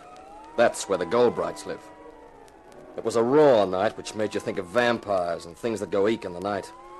There was a moon with low clouds scudding across it. I'd given the old character who owned a boat $5 to row me across. He pulled at the oars, and I watched the solitary light on the island getting gradually larger. Nearly there. Goldbright's been living on that island long. He and his father before him and his father before that. Yeah, what did his father before that do? To get banished, I mean. That's some sort of Yankee joke? Sort of. How did they get to the mainland? They got a launch. You should have let them know you were coming and they descended. Not for me, they wouldn't. They ain't expecting you, huh? That's right. Too bad about Henry Goldbright dying like that. Stepped over the balcony outside his bedroom and ended up on the stone jetty, 50 feet below, they say. The Goldbrights get on all right? Together, I mean. Yeah, talkative, aren't you? We're here. Yeah. You go up them steps and then on up to the house. Yeah. Well, thanks a lot. If I want to get back to the mainland again in maybe an hour's time, will you be around? Around World's End at night, you must be crazy, mister. Why? You stay here long enough, you find out. Not a place to be by yourself, not at night. That's your bag. Goodbye. The old guy pulled away and was lost in the night. I picked up my case and started up the steps which led to the path which led to the house. A gaunt, gray building. World's End. I thought the name was appropriate. As I pulled the bell rope, I wondered what Mrs. Goldbright would be like. Fragile, white-haired, with a quavering voice? Or more probably tough and hard and thin-lipped? Yes? This, I presume, was Mrs. Goldbright. She wore 15 denier nylons, black. She wore a form-fitting dress, black. And since she was a blonde, the black did things for her. And for me. She may have been a widow, but she was also a wow. Yes, what do you want? Mrs. Goldbright? Yes, I'm Mrs. Goldbright. My name is Hunt, Mark Hunt, from Excelsior Insurance Incorporated. Yes? I'm sorry to worry you at a time like this, but your husband had a policy with us for $50,000. You're very prompt in paying your policies? It's not quite like that, Mrs. Goldbright. I'm an insurance investigator. When a big claim like this comes along, the company naturally investigates it before they pay. Perhaps you'd better come inside, Mr. Hunt. It's not very comfortable here on the doorstep. I don't quite understand the need for any investigation, Mr. Hunt. Mrs. Goldbright, your husband died 2 days ago. He was insured for a large sum of money. Therefore, the company has to be sure there's been no foul play. You mean they want to be sure my husband died of natural causes and wasn't murdered? You could put it that way, I suppose. The police are satisfied he died of natural causes? That's half the battle. The other half being to convince you, I suppose. Well... I think the best thing you can do is stay here, Mr. Hunt, at World's End, until you've completed your investigation. That's very kind of you. Not at all. It would be impossible for you to work from the mainland, and the sooner it's finished, the happier both of us will be. Of course. You better come and meet the others. Then we'll have dinner. This way, Mr. Hunt. They're all in the living room. She led the way down the cold, stone-paved hallway into a large room with polished wood floors, which contained 5 people. 4 men and a woman. Just a moment, everybody. I want you to meet Mark Hunt. He's an insurance investigator. This is my brother-in-law, Clem Goldbright. Hello. Clem was about 30 or so, dark, slim, dissipated, crooked grin and a sneer in the eyes. This is John Cross, an old friend. Hi there. Cross was rugged, looked the good-natured college athlete type. Roger and Mavis Beavis. How do you do? Hello. Beavis was fat and 40, rimless glasses, a successful businessman. Mavis was a redhead with a ravishing figure. Every time my husband looked at her, he got a stupid look on his face. I didn't blame him. And this is Michael Degrescu. Delighted, Mr. Hunt. Degrescu had a foreign accent. The name was Romanian. He looked smooth and suave and probably shrewd. Well, now that you've all met, I'll do something about drinks. An insurance investigator, eh, Hunt? Checking on my brother's death? It's just routine, Mr. Goldbright, with any large claim. In other words, it's a case of did he fall or was he pushed? Clem, that's no way to talk in front of Lila. Why not? She probably gave 3 cheers when she found him on the jetty. We all know their marriage was a mistake. She made the mistake. She married him because she thought he'd spend all his money on her, and he didn't. Clem always puts things so beautifully. Here's your drink, Mr. Hunt. One of these days you'll get a crack on that jaw for talking like that. Such a rugged character, our Mr. Cross. The guy who never got past college, physically or mentally. Please, that's enough. Mr. Hunt will think we're a bunch of lunatics. It must be an interesting career, Mr. Hunt, being an insurance investigator. It's just a job, Mrs. Beavis. Pretty ordinary most times. Sounds rather sordid to me. At least it's a job, Clem. Something you wouldn't know anything about. We each take life as we find it, Mavis. Me with my brains, you with your looks. Now, look here, Clem. Mavis married you for your dough, Roger boy. And we all know why you married Mavis. Oh, that's the gong for dinner. Let's move to the dining room, shall we? We got through the soup, the meat, the apple pie and cream without any more of the Bob comments. Then we adjourned back to the living room for coffee. While Mavis put on some records and the others organized a game of bridge, I found myself left with the Romanian, Michael Degrescu. Are you interested in art, Mr. Hunt? One specific kind, sure. What kind is that? Leg art. Ah, you mean the cheesecake? Mm-hmm. I was referring to something else. Myself, I'm a collector of everything and anything that is beautiful, from women to paintings. The paintings in this room, for example, very fine. I offered Henry $100,000 for them. He refused. I'm hoping Lila will feel differently. Well, good luck. I think I will have it. It was a sin that a woman like Lila should have been tied to Henry. I hope to add her, too, to my collection of beautiful things. I got the impression that John Cross was in the running there. Puh, Cross. A moron with muscles. She will have more sense than that. What the... Mavis, please. Sorry, I didn't mean to put that on. I didn't know it was with the rest of the records. That was stupid. A bad faux pas. That was Henry's favorite music. Beethoven, the Coriolanus Overture. I don't like it myself. It was playing the other night when it happened. I think poor Lila associates it with Henry's death. That was careless of Mavis. Careless. Or deliberate.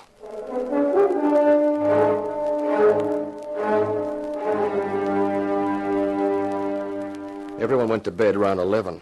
The room I'd been given was upstairs, overlooking the water. A sheer drop of 50 feet. It had started to rain, lashing against the window as though it was trying to break in. I was sitting having a last cigarette when there was a soft tap on the door. I opened it. Mrs. Goldbright stood there. I couldn't help thinking that Goldbright was a good description of her hair. Could I talk to you for a moment, Mr. Hunt? Sure. Come in. Cigarette? Thank you.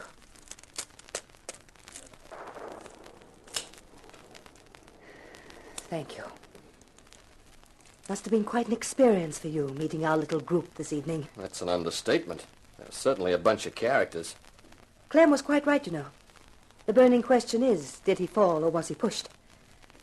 I'd like to know the answer to that myself. Where were you when it happened? In my room. Henry and I had separate rooms. The first thing I heard was his shriek as he fell. You think someone could have pushed him? They all had good reason to. So did I, if it comes to that. Henry was a good deal older than I am. He wasn't exactly a nice person. I'll be frank, I married him for exactly the reasons Clem stated. Clem himself has only a yearly allowance, but part of the estate reverts to him on Henry's death, so he had good reason to kill him. John Cross imagines he's in love with me. I've never encouraged his feelings, but he could have thought that with Henry out of the way, I might feel differently. Michael D'Agrescu... Explained himself to me tonight. What about the Beavis couple, Roger and Mavis? Roger's making a fortune marketing gadgets. He's the driving force, but Henry put up the money. Recently, Henry took a dislike to him because he married Mavis. I think Henry decided to withdraw his capital. Roger has staked everything he has on a new project. I know that at this juncture, the withdrawal of Henry's capital would ruin him. So everyone had a good reason for wanting to see Henry die. Yes, including me. I had no love for Henry, and with his death, I'll presumably inherit his money. I'll know tomorrow. The lawyer's coming to read the will. Why tell me all this, Mrs. Goldbright? I don't know. Just seems to help, having someone like you in the house, Mark. May I call you Mark? Surely, Mrs. Goldbright.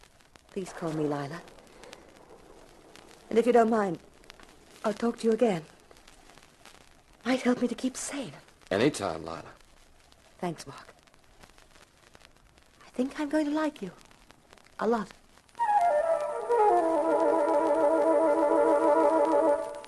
She left, and I turned in.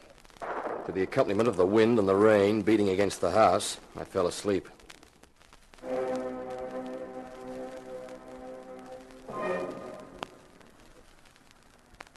Suddenly, I was awake.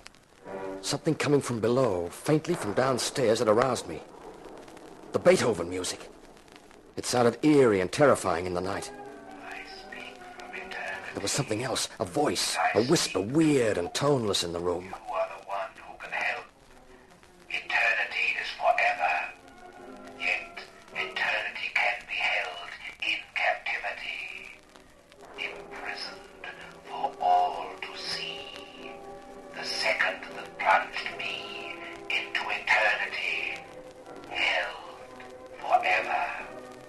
Search, and you shall be rewarded. And perhaps I shall be avenged. With a supreme effort, I stretched out my arm for the bedside lamp and switched it on. But there was no one there. The room was empty.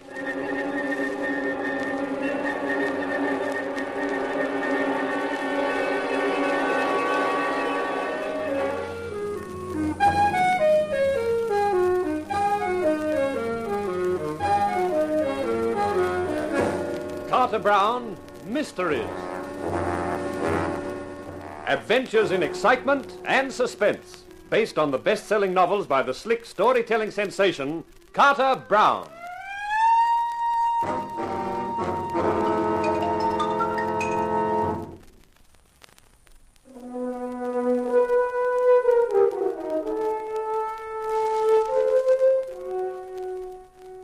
Have you ever woken up in a bedroom in the middle of the night and heard a weird, whispering voice, switched on the light, and found the room empty? Around the office of Excelsior Insurance Incorporated, I was considered a pretty tough investigator. Mark Hunt, the guy with a marble heart. But I didn't get much sleep the rest of the night, in that empty room in the gaunt, gold-bright house, with the rain sheets whipping viciously against the window and the wind whining outside the walls. I was glad when daylight came. Daylight's such a nice, sane thing to see. Everything that sneaks out of the graveyard at midnight is back there before dawn. Who is it? Cross. John Cross. Okay, come in. I was sent to fetch you, Hunt. Hmm? Lila was wondering what had happened to you. It's late. Breakfast's over. That's okay. I've kind of lost my appetite this morning anyway. Why? What's the matter? Oh, it's nothing really. Only I'm just beginning to understand that old guy. What old guy? The one who rode me over. He made a couple of cryptic comments about this place. I'm beginning to see what he meant. You're not making sense, but that's not my business. I was told to get you. The lawyer's arrived. Lawyer? Sure, to read Henry Goldbright's will. They're all gathered in the living room, and Lila figured you ought to be there, seeing that you're investigating Henry's death. Oh, yeah, sure. I'll get dressed right away. Okay, I'll get back. If you time it right, you'll miss all the legal mumbo-jumbo and get there for the interesting part.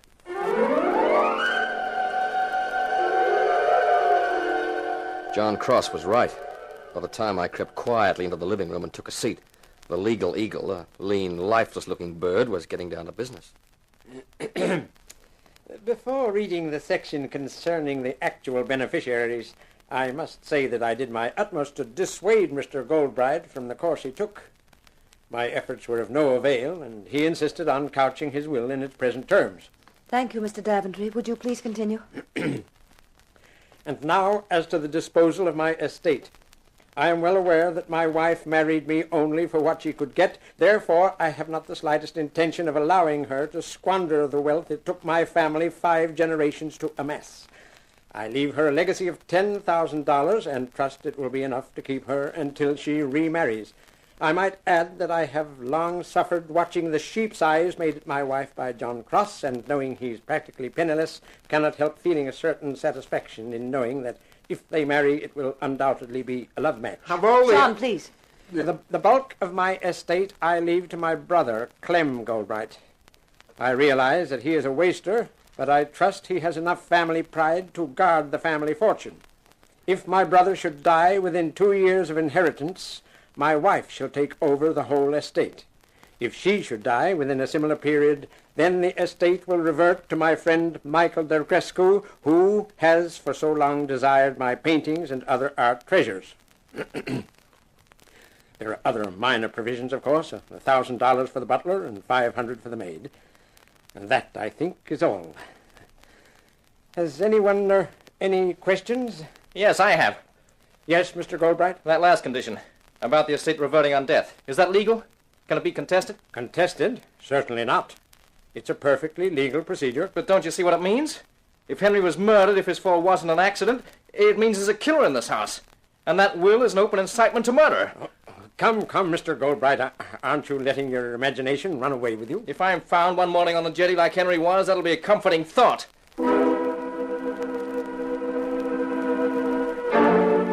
The lawyer left after lunch. The rain hadn't let up, and that, combined with the terms of the will and Clem's outburst, produced an atmosphere like death row in a penal institution. Everyone retired early that night. I was back in my bedroom, and I was wishing it was someplace else, because the room kept reminding me of that whispering voice in the night. Since I couldn't stop thinking about it, I tried to figure out what the voice had been trying to tell me. Eternity can be held in captivity, it had said. Imprisoned for all to see. Of course. It meant a camera. If someone had taken a photograph as Henry plunged to his death, that was it. The voice meant that somewhere there was a negative that proved whether Henry fell or was pushed. Who's that? It's me, Lila. Oh, come in. I brought a bottle and 2 glasses. Lila, that's an inspiration. That's what I thought. Here, you do the pouring. Mm-hmm. It's been such a dreadful day. Oh, I won't argue with that. I just couldn't stand being by myself. Well, now you're not. Oh, here's your drink. Thanks. You know, it's funny, isn't it? Sure. What? That will. When I think of all the time I've been here in this ghastly place, of all the time I endured Henry, what do I get as a reward? $10,000. Henry seems to have been an eccentric character. Henry was a heel, pure and simple. But don't let's talk about him. Okay. What will we talk about? You. You and me. It sounds an interesting subject. I like you, Mark. You're my idea of a man. I haven't known a real man these last few years. Is that a very awful thing to say? Let me think about it. No, I don't think it is. I'm glad. I wouldn't like you to think I'm awful. I think you're beautiful. Mark, the lights. They've gone out. Yeah. Mark! In the doorway. That figure. It's Henry! As Lila's body collapsed to the floor, every hair on my head stood on end. In the doorway, bathed in an unearthly light, was the figure of a man with gray hair and a gray mustache. I grabbed for my gun. The figure was in front of me, but the laugh came from behind me. I whirled round, and when I turned back for the door, the figure was gone. I was heading for the door when I heard the voice again in the darkness. Now, do you believe?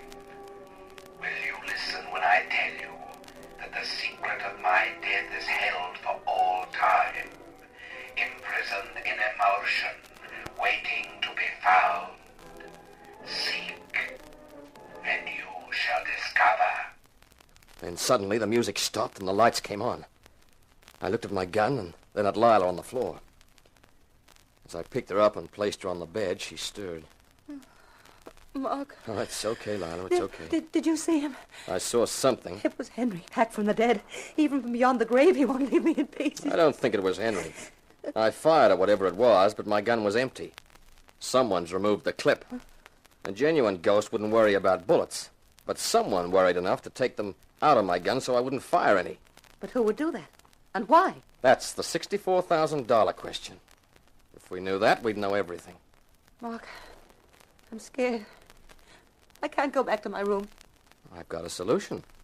Stay here. Mark. Yeah, we can finish the bottle. After breakfast next morning, we all gathered in the living room. Clem Goldbright had said he wanted to make an announcement, and everyone was wondering what it was. Everyone's here? Good. I told you I had an announcement to make. Here it is.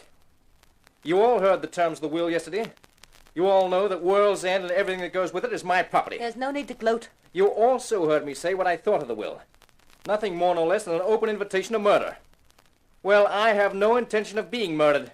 So I'm asking you to leave, all of you. Leave? Now, wait a minute, Goldbright. That's just what I won't do, Mr. Cross. Wait a minute longer than I have to. The inquest is this afternoon. It shouldn't take long. With no evidence, the verdict will be accidental death. And I'm asking you all to leave by tomorrow. The launch will be waiting for you at 10:30 in the morning. But, Clem, that doesn't give us much time to pack our things. I've got all my clothes. All the low-down nasty... You can call me all the names you like, Cross. You might have some consideration for Lila, even if not for the rest of it. The only person I'm considering is me. I'm sorry. 10:30 tomorrow morning. That's final.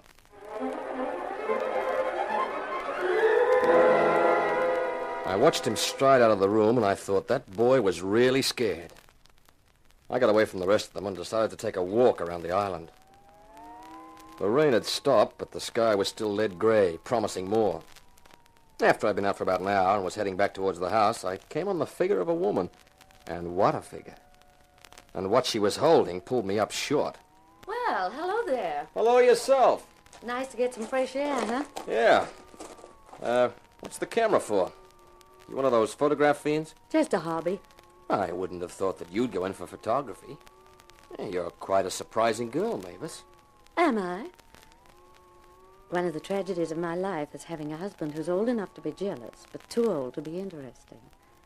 You look young enough to be interesting, Mark. Well, thanks. What did you do before you acquired your husband? Used to work in burlesque. You like it? Some of it. The time I worked with a magician, that was fun. Until his wife woke up to him. Tell me, Mavis, did you think Henry Goldbright was murdered? I wouldn't know and I wouldn't care. I never liked him and he never liked me. How much is the policy you'll have to pay on him? $50,000. Wow, that's a lot of hay. Sure is. And it depends whether he fell or whether he was pushed. That's right. Supposing someone gave you proof that he was pushed, would you pay them anything? Of course. 20%'s the usual rate. $10,000. That's not bad. Thinking of claiming it, Mavis? Maybe you've got some proof, like a photograph or something? A photograph of what? Henry coming down with a view of the balcony behind him and maybe somebody standing on the balcony? That's ridiculous. Is it? Whatever gave you an idea like that? It was just something that came to me in the night. The inquest, as Clem Goldbright had prophesied, was straightforward and to the point. Verdict, accidental death, which meant we'd have to pay on the policy. It was late by the time I got back to World's End, and after dinner everybody got busy with their packing in preparation for departure in the morning. I took some liquor up to my room and locked the door. I didn't want any visitors, supernatural or seductive. Half a bottle later, I was asleep. But I wasn't destined for an undisturbed night. I grabbed my gun and made for the door. Mark, did you hear it too? Hear it. It'll haunt my It dreams. sounded as though we're outside. The balcony. Come on. Oh, Mark, do you think... I don't know what I think. There's the balcony. Lila, don't come near. Cross, what is it? I heard the scream. I came out and looked down. Now keep away, Lila. Why? Why, John? Because there's a body on the jetty. A body? Who is it, Cross? Take a look for yourself. Can you see? Yeah, the moonlight shining full on it. That's Clem Goldbright.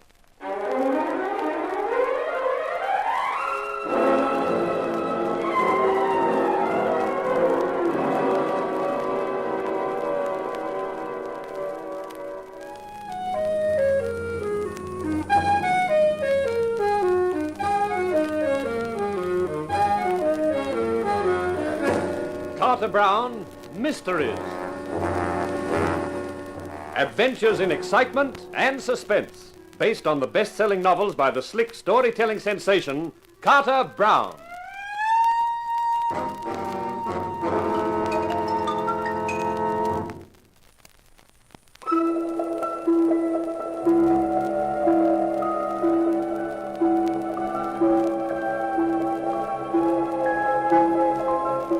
Have you ever sat in the living room with a group of people after an announcement that one of them was a murderer?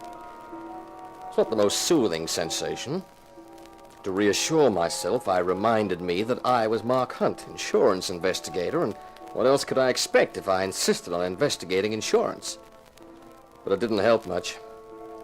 The rest of them, Lila Goldbright, Roger Beavis and his wife Mavis, the Romanian Degrescu, and the hunk of beefcake, John Cross, sat in a silence that was louder than screaming. Finally, Degrescu got to his feet. It is no use sitting here like dummies. The police must be fetched. I shall get the launch and go. Now, wait a minute. Wait for what, Mr. Hunt? I thought we decided the butler should fetch the police. We did not decide. You did. Makes sense, doesn't it? If one of us goes, he or she might not come back. Do you insinuate that I'm insinuating nothing. I just think it's better that all of us stay on the island. I think he's right, Degrescu. But I do not, Cross. Who is he to order anyone around? Never mind that. The butler goes and you stay.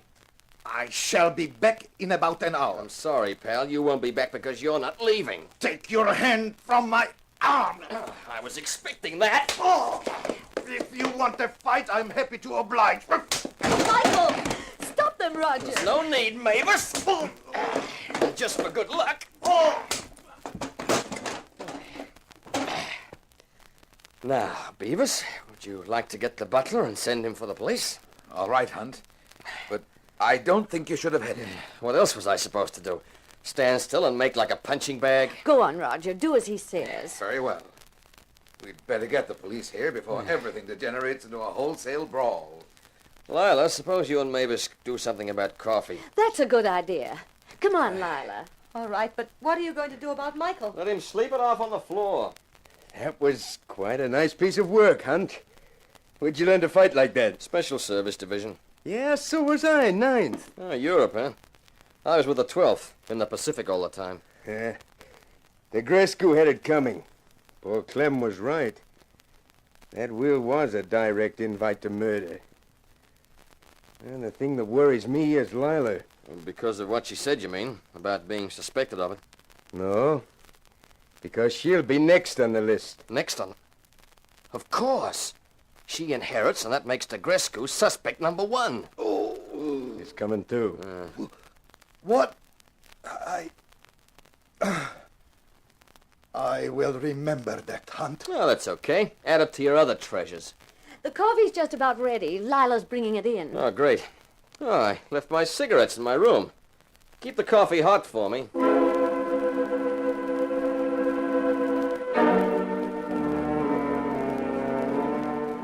In the turmoil and tension, I'd forgotten about the mysterious voice and the equally mysterious vision of Henry Goldbright back from the dead. I made the excuse about my cigarettes because I realized here was my chance to do a little looking around. I went upstairs and tried the door next to my room. It wasn't locked. I stepped inside and shut it quietly. The first thing I looked for was there, a ventilator in the wall separating this room from mine. Then I started on the drawers and the wardrobe and finally the suitcases. In the third suitcase, I struck it lucky. Find what you were looking for? Yeah, Mavis, I did. A throat microphone, an amplifier, gray wig, gray mustache, spirit gum, and phosphorescent paint. The real little detective, aren't you? It was when you told me it worked in burlesque and once worked with a magician. Yeah, nifty gadgets, these throat mics. Fit them onto the throat, they amplify the vocal cords and produce that horrible whisper. And the wig and mustache, with a suit treated with a luminous paint, provided quite an effective ghost. I thought so. Of course, it was your husband, Roger, who did the talking and the appearance, with the amplifier and the ventilator. Oh, you must have been downstairs turning on the musical effects, that Beethoven record. That's right. Yeah, what I don't get was why. Why the elaborate setup to give me the idea of a photo of Henry's murder? What did you expect me to do? I hoped you'd mention it. I still don't get it. I was out there on the jetty when Henry came over the balcony. I had the camera with me. It was terrible. And you got a photograph? No, I didn't. I was so scared I didn't even look up. But afterwards it occurred to me that if Henry had been murdered, and if I had a photograph, it'd be worth a lot of money to the murderer. So? So I talked. I dropped hints to everyone about the camera and about Henry. Mm-hmm. Figuring that the murderer would know what you were talking about because he'd have seen you from the balcony. He or she. I wouldn't know. Then the next morning there was a note under our door addressed to me. It said if I left the negative in an envelope in the second drawer of the bureau, I'd be paid $20,000. What did you do? I left a note there saying that I wanted the cash first. In the morning the note was gone, but there was no answer. Then when you arrived... You hit on this weird and wonderful way of giving me the idea that a photo existed. Yes. I wanted you to talk about it, but you didn't. Yeah, so then you dreamed up the gag of Roger playing ghost, taking the precaution of removing the clip from my gun first. Yes. Neither Roger nor I figured on Lila being with you. Fortunately, he had the throat mic and used it to distract your attention and get away. Yeah, but why go to all that trouble in the first place? Why invent a photograph that doesn't exist? You could have got yourself murdered, you know. We needed the money. Henry withdrew his backing for Roger's factory, and we've got a big project underway. But it won't be ready for market for another 3 months. We'll go bankrupt if we don't get some money to see us through. Seems a heck of a risky way of getting it. I'll shut this case. We better get downstairs, back to the others. You're going to tell them? No, I don't think so. You've been a big enough dope to deserve it, but I don't see how it's going to help anybody. Besides, that gag about the photograph might prove useful yet.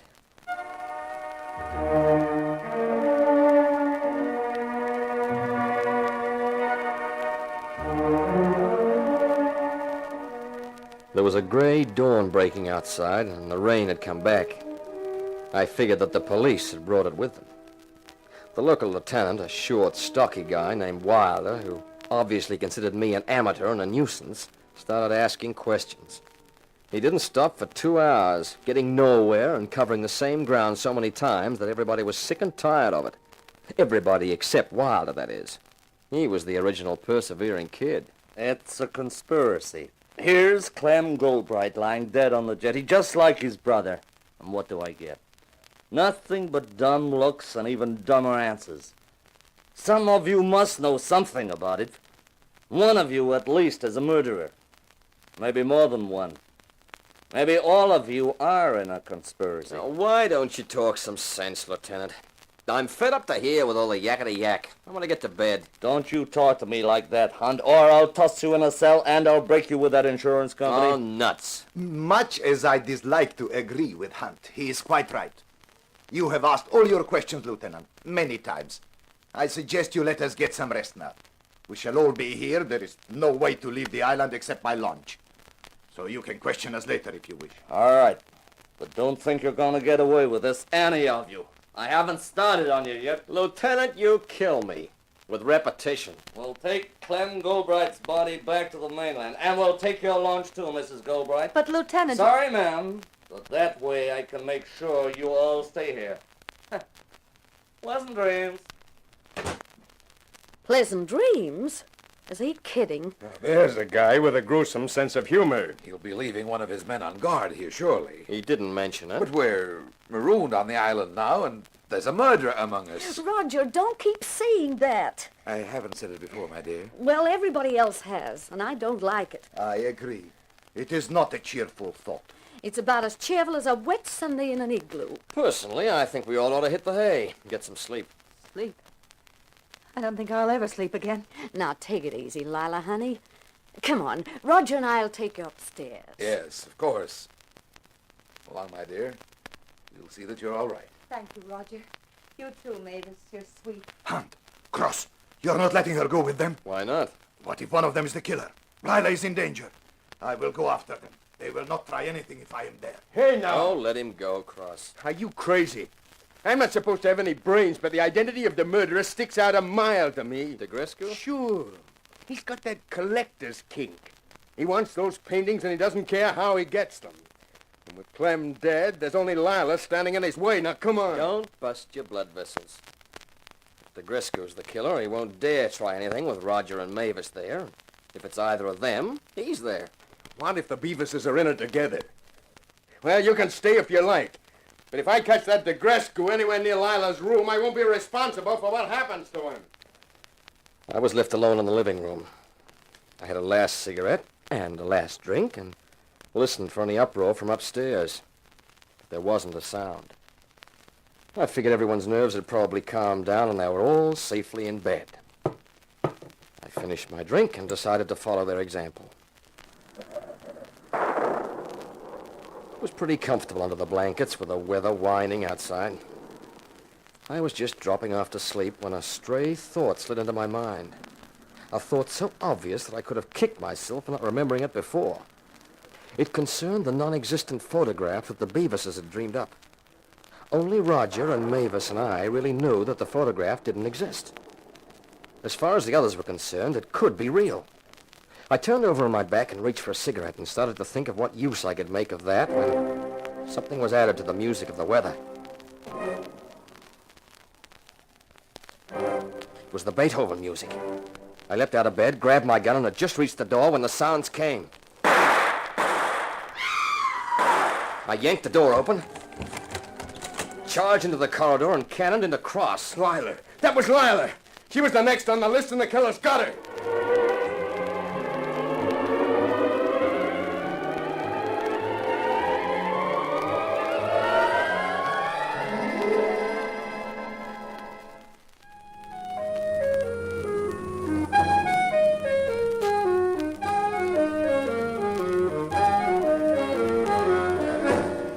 Brown, Mysteries. Adventures in excitement and suspense, based on the best-selling novels by the slick storytelling sensation, Carter Brown.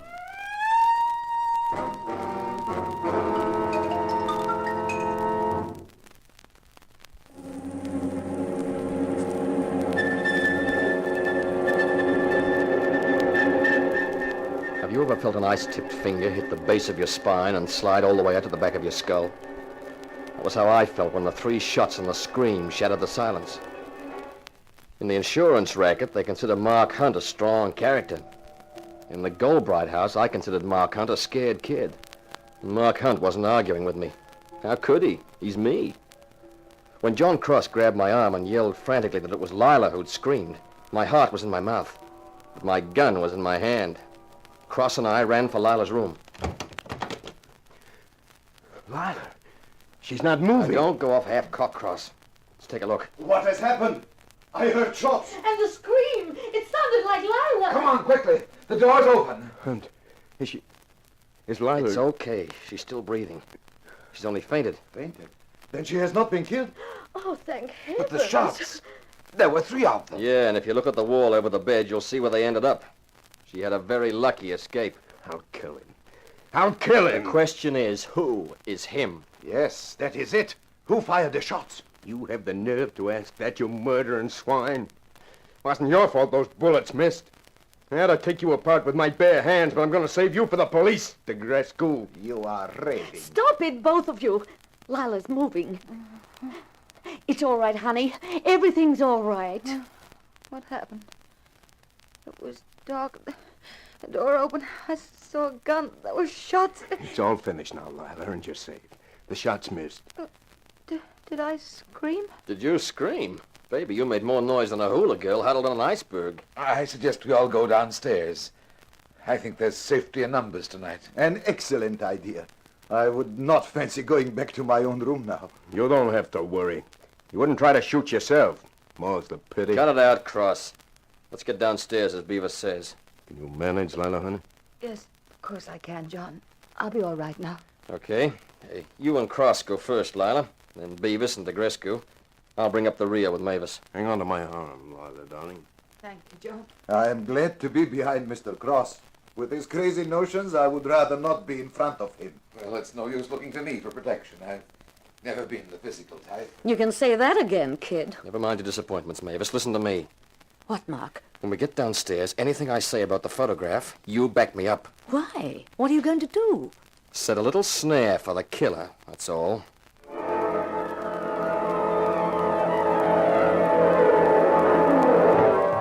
When we filed into the living room, someone realized it was breakfast time.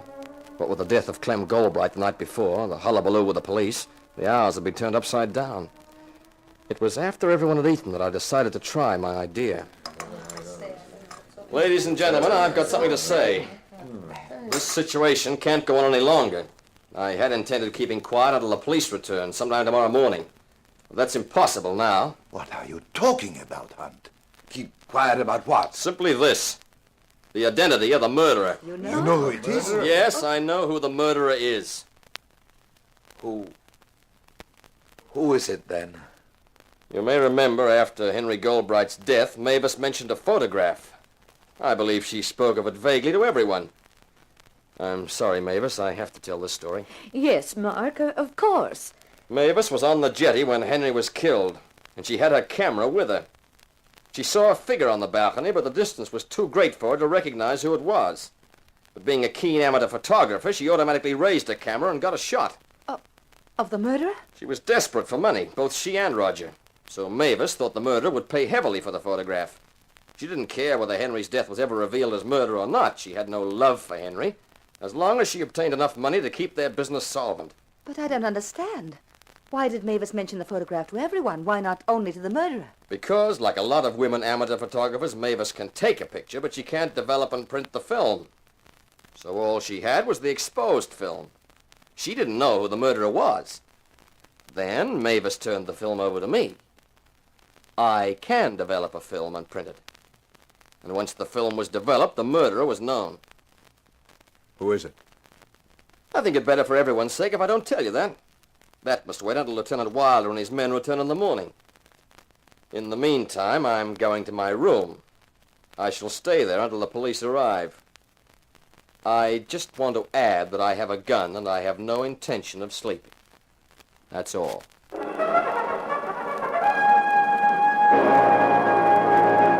And that was it. The trap set, baited, and ready to snap. I didn't really feel as confident as I sounded, but there's one thing I've always believed. If you're going to bluff, you might as well make it good. I left them looking amazed and wondering and went upstairs to my room. I checked my .32. This was no time to have a gun that was empty or was likely to jam. And then I settled down for the long wait. And a long wait it turned out to be. All through the rest of that day, I sat in my room and lit one cigarette after another and gazed at the view from my window. The sky changed from pearl to smoky to leaden gray. The water rippled and splashed and tumbled under the wind until darkness fell and I couldn't see anymore. I opened the window. Somewhere there was a faint glimmer of moon. That and the glow from my cigarette made the only light in my room. I wondered if I'd die from nicotine poisoning before I had a chance to find out who the murderer was. The strain was stinging at my nerves. Against the sound of the wind, I heard the murmur of voices as the occupants of World's End went to their rooms, to bed. All except one of them, I thought. And he or she would be waiting, as I was, till the house was completely still.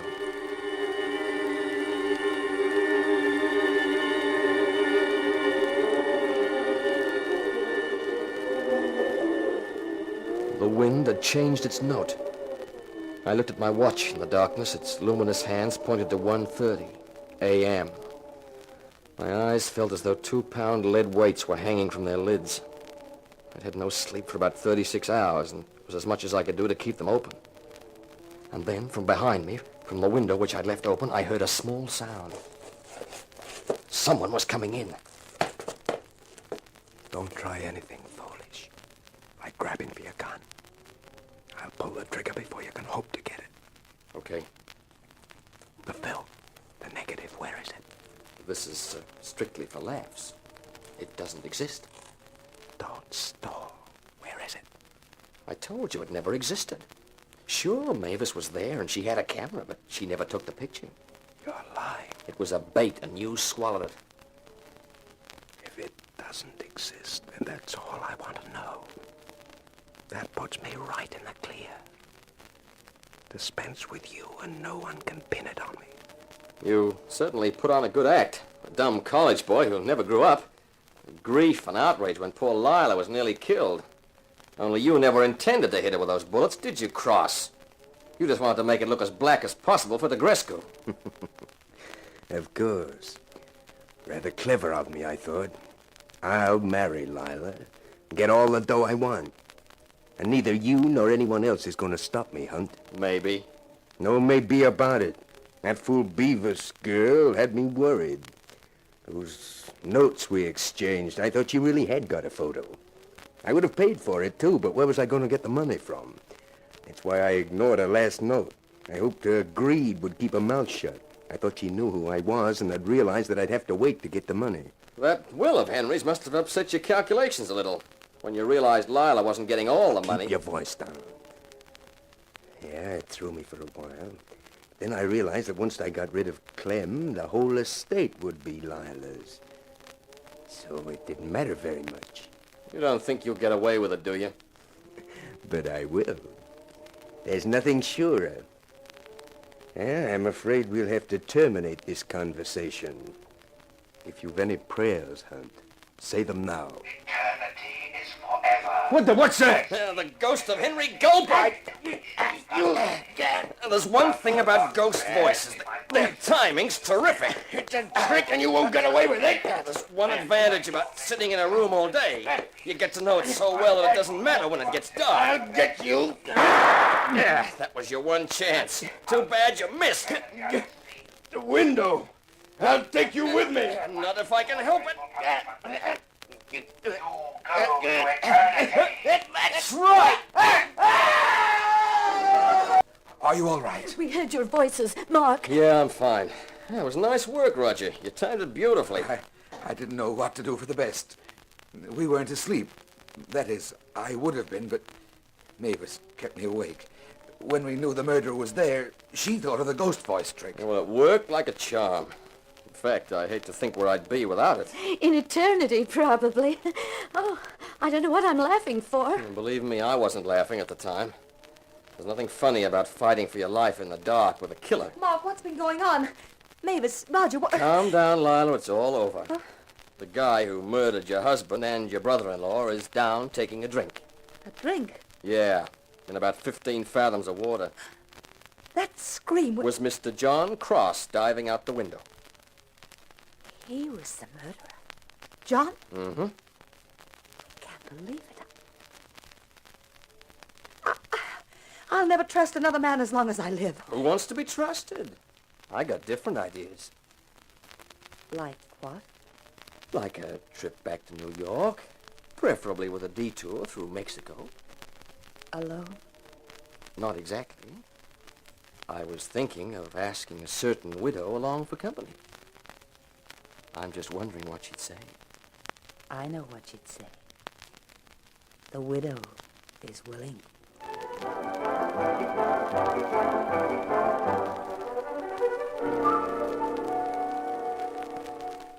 This is Carter Brown. I guess being an insurance investigator has its compensations. For Mark Hunt, anyway. And what a compensation. A beautiful blonde, and with money. There's a blonde in my next book, too, a story called Meet a Body, but it's not the blondes. It belongs to a little guy named Jacob Finney, and the character who meets it is my hero, Sebastian Shaw, a private detective. So this is Carter Brown saying, so long for now. Be seeing you.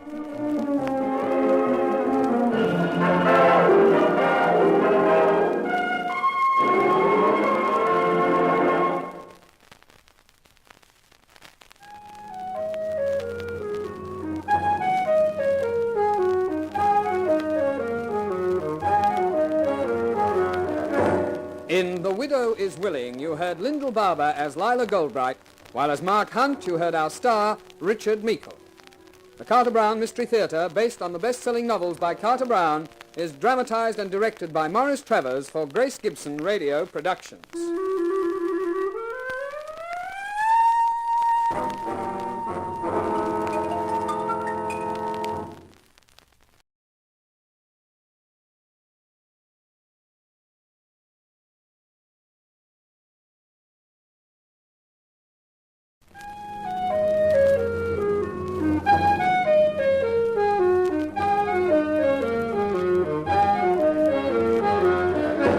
Carter Brown, Mysteries. Adventures in excitement and suspense, based on the best-selling novels by the slick storytelling sensation, Carter Brown.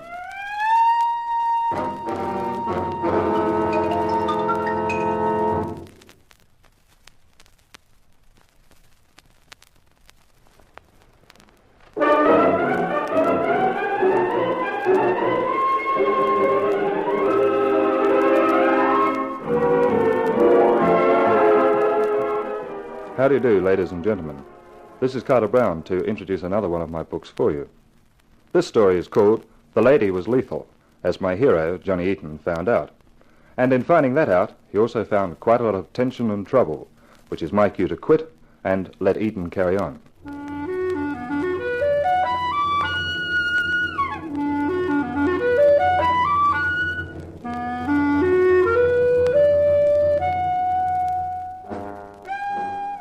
I always hated the place. The business had taken me there more than once. Now it had taken me there again. It was large, high, and cold. But then, death is always cold. I hated the hollow ring your steps made on the floor, and the way your voice ricocheted off the walls. The shape which lay shrouded on the table drew my eyes, and there was a dry sensation at the back of my throat as Lieutenant Jorgensen flipped the sheet away. There he is. Yeah. That's Hank Williams, all right. That's all you got to say? What do you want me to say? Happy birthday? He was your partner, wasn't he? He was my partner. You're a tough guy, aren't you?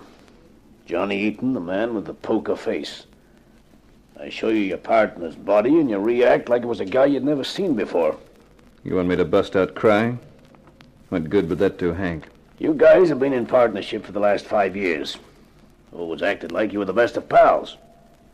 You were away in Detroit for 3 weeks on a job, You come back, I tell you Williams is dead. So? So I'm wondering, Johnny.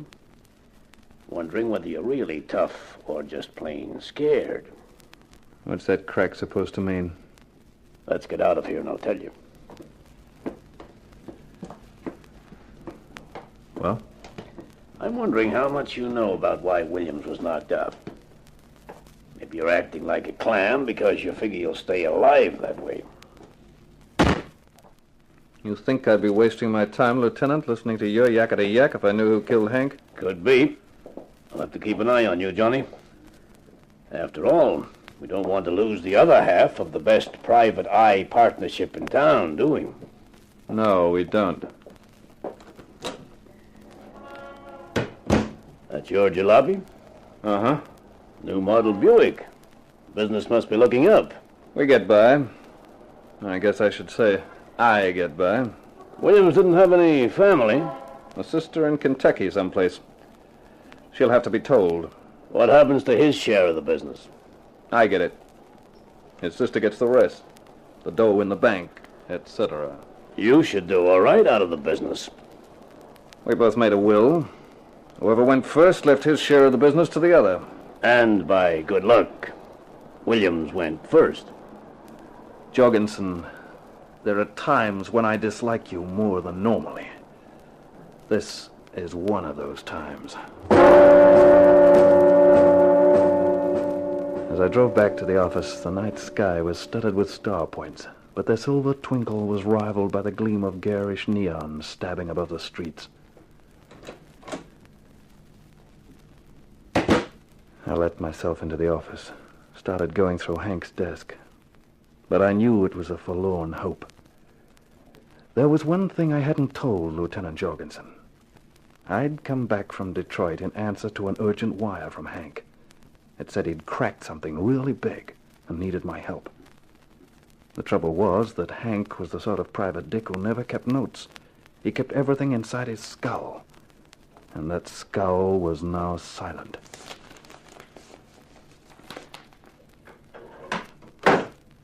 I was right. There was no hint of what Hank had got onto. And there was so much of him in the office. I had to get out. I needed a drink.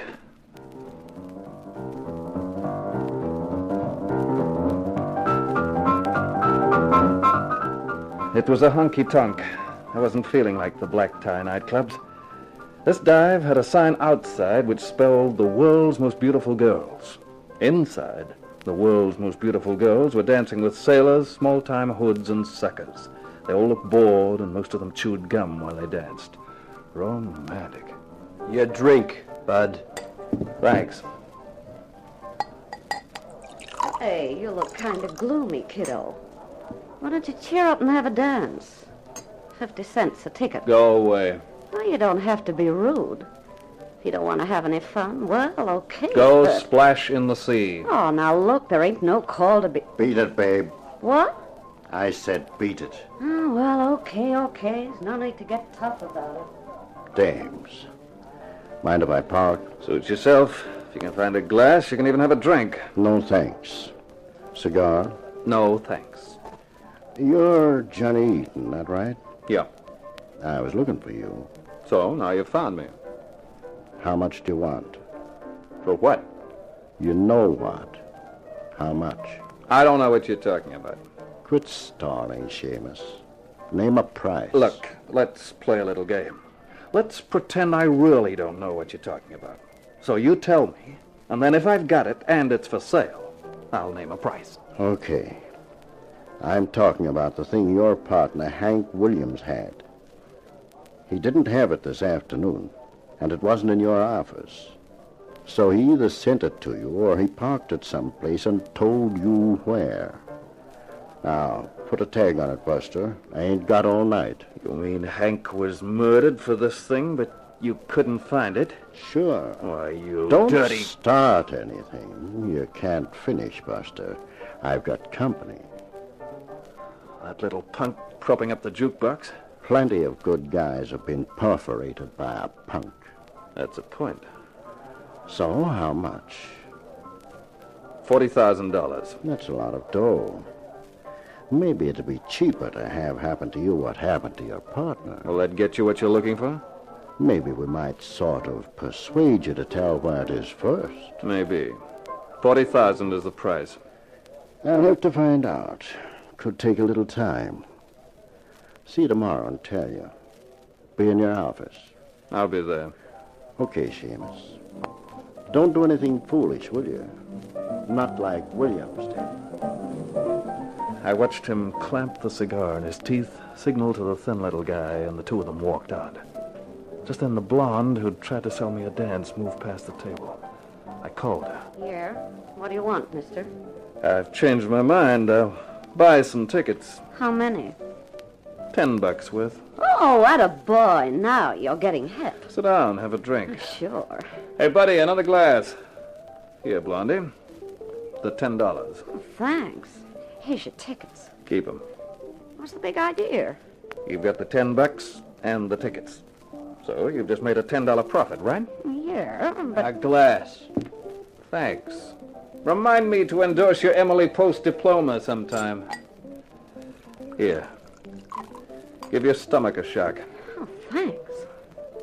Now, that $10 you just made, that's for information. Oh, what do you want to know, honey?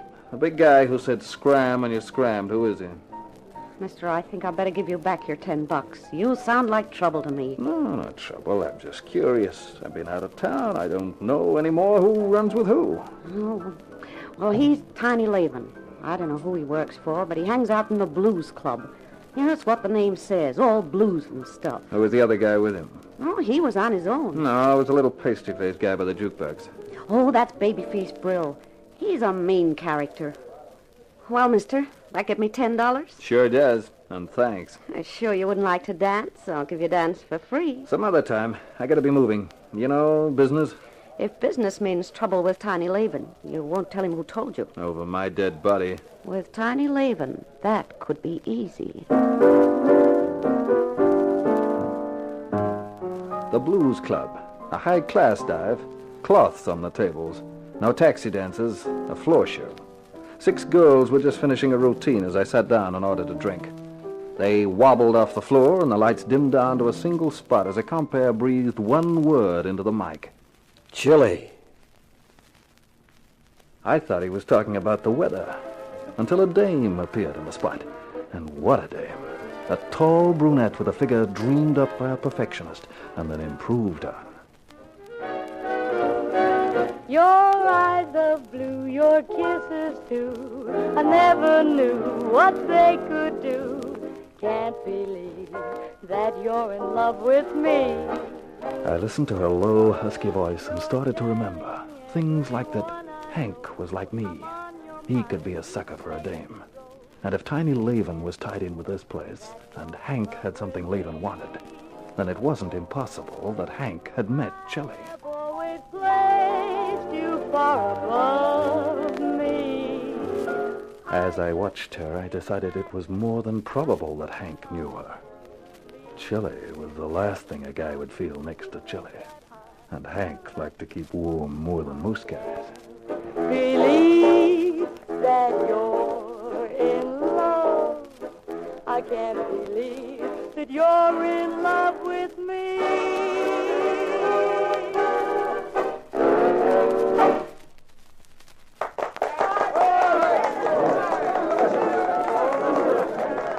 She finished her number. They yelled for more, but she just waved and wove off. I called the waiter. Yes, sir? I'd like to talk to Chili. Sir, you stand at the end of a long line of gentlemen with the same ambition. There's a 5-spot going begging for someone to take it with the message to the lady. What message, sir? That I'd like to talk to her about my partner, a guy named Hank Williams. I'll deliver your message, sir. I never saw a $5 bill disappear faster from a table and into a pocket. I poured myself another drink, but I'd only had one sip when he was back, with his eyebrows touching his hairline. Chili will see you. Don't look so surprised. I'm a guy who makes friends and has influence. The waiter led the way, and as I followed, I was congratulating myself. It looked like I had lighted on a lead at last.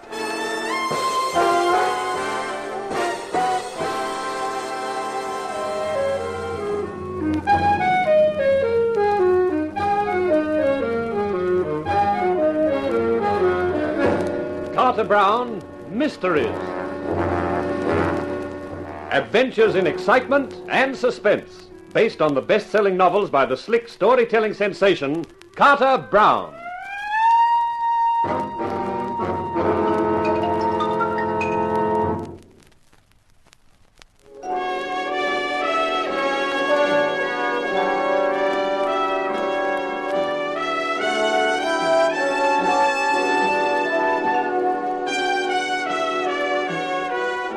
Any person in the private eye profession runs the risk of sudden death.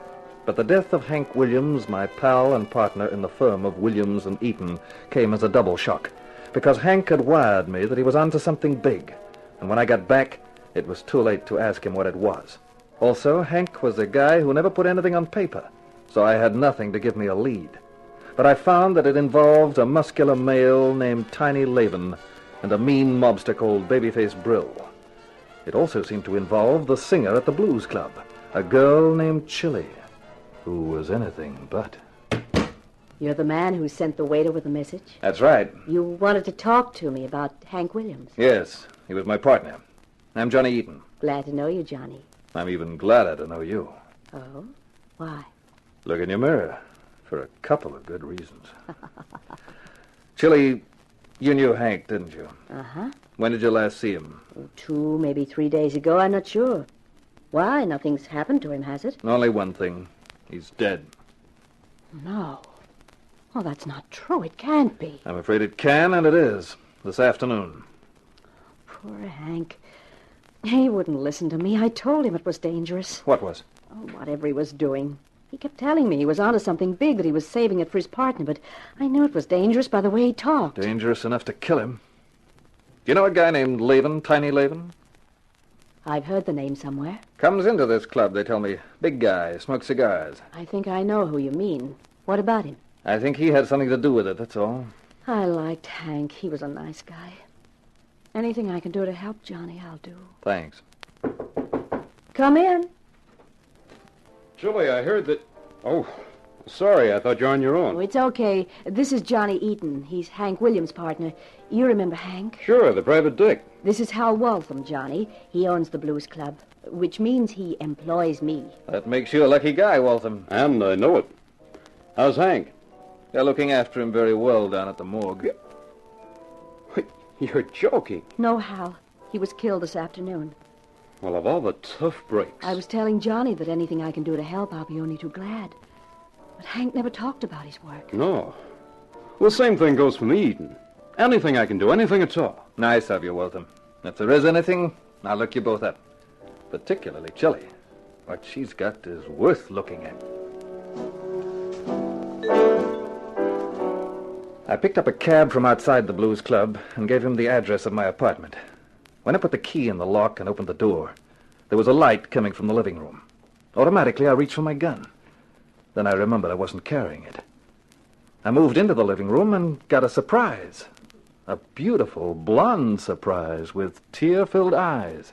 Oh, I'm sorry, but I didn't know when you'd be back, and I just had to see you. Well, how flattering can a blonde be?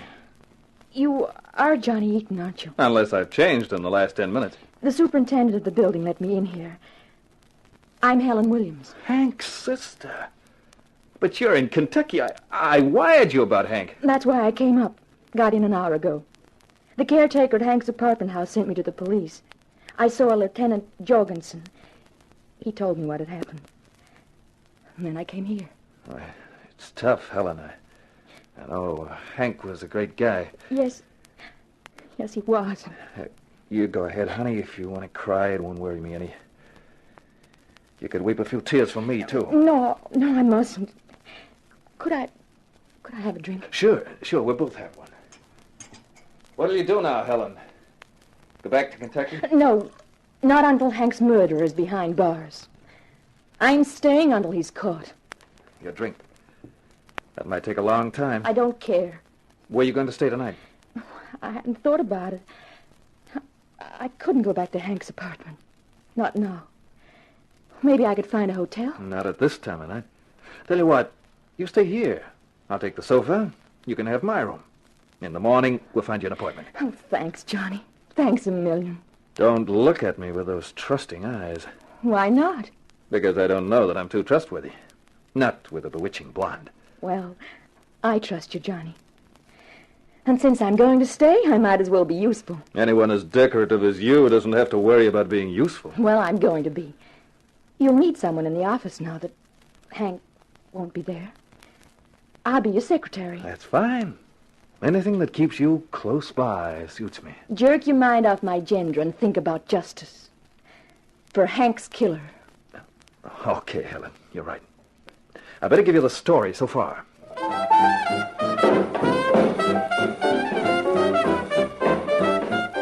The next morning, while Helen was out arranging for Hank's funeral and then seeing about an apartment, I sat in my office waiting for the promised visit from Tiny Laven and Babyface Brill.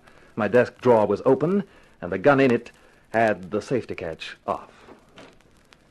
You're here, huh, Seamus? I said I would be, Mr. Laven. That's smart of you, Eaton.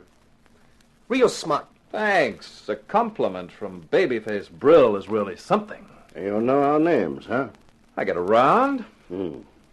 Well, here it is, Seamus. $40,000 is too high. 25 grand is the most the boss will pay. And who is the boss? Are you kidding? Okay. Sorry, Laven, the price stays where it is. Otherwise, it's no sale. You don't want to talk like that, Eden. No. You might wake up dead. Bumping me off still doesn't get you what you want. You won't find out where the stuff is from a corpse. Like I said before, we might be able to persuade you to tell us before you kick off. You know what the recipe for fried chicken says? First catch your bird. You won't be hard to take. Why don't we do it now?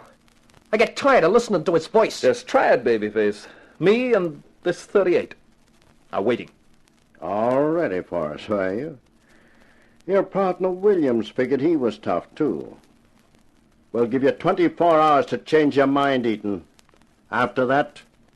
Don't slam the door on your way out, boys. You fresh punk. Calm down, Babyface. You'll have plenty of time to devote to Mr. Eaton 24 hours from now, if he doesn't wise up. Yeah. Take a tip, Eaton. Change your mind. Otherwise, I'll have fun changing your face.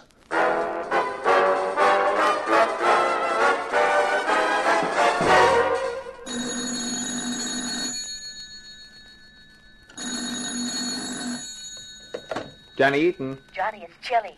Not with your voice warming up the wire. I've been thinking about what you were telling me last night. I might be able to help a little. That's fine. Could you come over and see me? Sure, let's see. It's just on 6 o'clock now. I won't be through at the club until nearly midnight, and I don't think it would be a good idea for you to come there.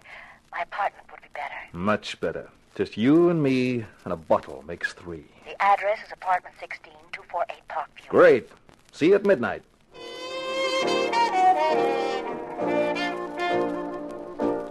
Midnight is the witching hour, they say. And chilly at midnight was one wow of a witch. We sat side by side on the sectional sofa with the drinks handy, and I told Chilly all about Tiny Laven. You have no idea what this thing is that Laven wants? No, like I keep saying to people, Hank wasn't a guy to make notes. He carried it all in his head. I pulled the gag that I'd got it on Laven just to see the reaction. I don't suppose he'd believe me if I told him the truth. Probably not. And according to Laven, they searched the office and they must have searched Hank's apartment and they didn't find it. So what did Hank do with it? Whatever it is. You got me. I can't even begin to guess. I think I might be able to help you, Johnny. But you'd have to trust me. That's a song I've heard before. I lied a little last night. I know Laven quite well. And the other one, Babyface Brill. But I wasn't sure last night whose side you were on. Go on. I could help you, but you mustn't ask questions. Oh, I mustn't, huh? I like you, Johnny. I want to help you, but I can't help liking you as well, can I? It's the fatal Eton charm. And every time a dame tells me it's working, I find I've lost my wallet later on. You're a cynical character. I've been around a long time. Not around me. Still cynical, Johnny? I'm not sure how you describe the feeling, but I don't think cynical is the word. You were going to tell me about Laven. He and Brill are a couple of strong-arm men. I didn't think they were chartered accountants. They're tied in with the Blues Club. Huh? It really is a club, but its membership is secret. So that's what Hank was onto. I guess so. I thought it was just me. Who runs the place? Hal Waltham is the manager, but he's only paid. I don't know who really owns it. Levin gives the orders. Maybe Hank had some proof. Maybe that's why they murdered him. To stop him turning it over to the cops. Be your age, Johnny. A joint the size of the Blues doesn't exist without protection, which includes protection from the cops. Hank must have had something more than that. Anyway, why did he get so interested? Why would he stick his nose into a tough setup like the Blues? Yeah, that's right. Sometimes I'm so dumb I can hardly believe it myself. Of course he had a client. Sure. So find his client, and you might get some idea of what he had that they want so badly. Yeah, it's a bright thought. The only thing is how do I find him? You should know. Here's the detective. Who could that be at this hour? Well, it's not opportunity. That only knocks once. Oh, I guess I'd better go and find out.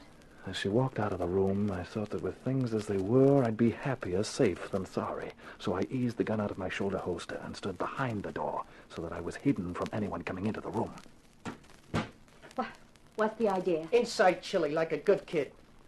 Sorry about this, but it's nothing personal. Just orders. Whose orders? Just orders. I'll give it to you nice and quick. You won't know a thing about it, honest. Like you gave it to Hank Williams? I wouldn't know anything about that.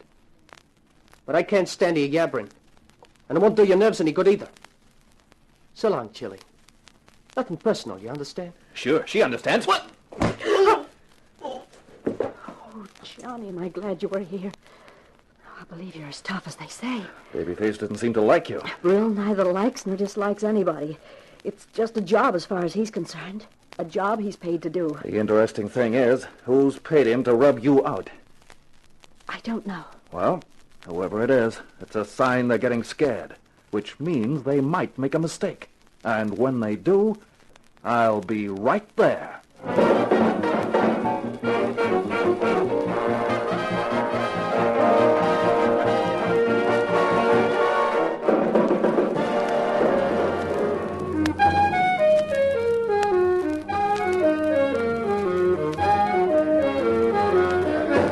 Carter Brown, Mysteries.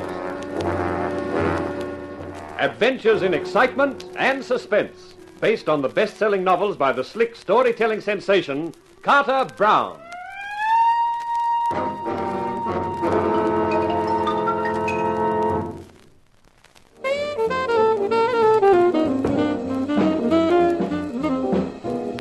I was working in the dark, and I wished someone would turn on some light. With the firm of Williams and Eaton deprived of the services of Hank Williams by sudden death, it left me, Mrs. Eaton's little boy Johnny, carrying the ball. The only drawback was that I didn't know what the ball was supposed to look like or where I was supposed to boot it. Well, what did you do with this Babyface, Brill, after you knocked him out? Hal Waltham, the Blues Club manager, came over, and I gave Babyface to him. What does it all mean, Johnny? Helen, I wish I knew. It certainly looks like it's all tied in with Hank's murder. That is for sure. Your brother had something or knew something.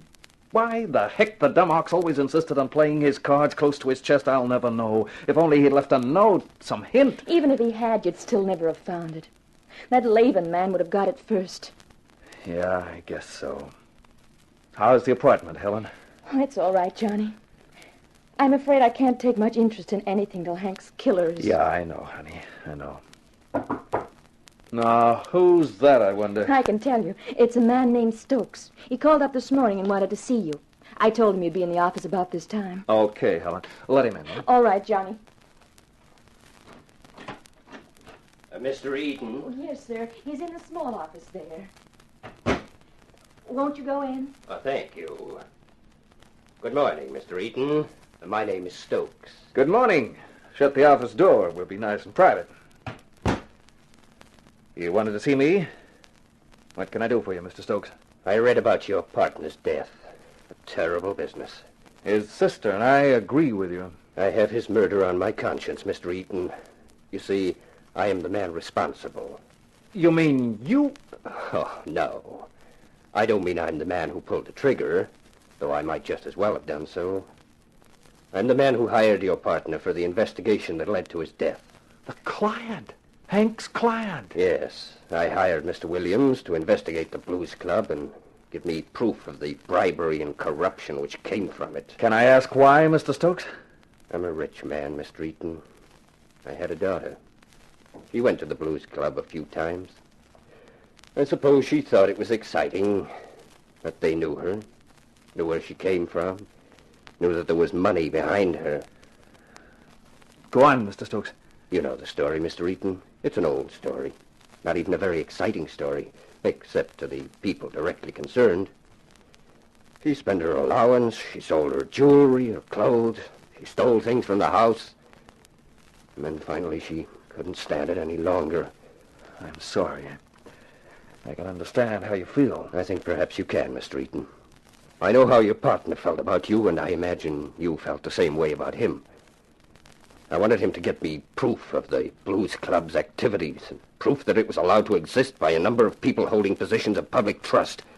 And I think he had it. Yeah, I've got reason to think that, too. The morning of the day he was killed, he called me.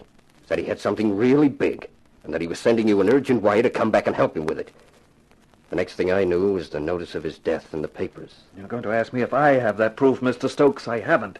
But I know the people concerned haven't got it either. He hid it somewhere, and we don't know just where. But it must turn up sooner or later. I can only pray that it does, Mr. Eaton.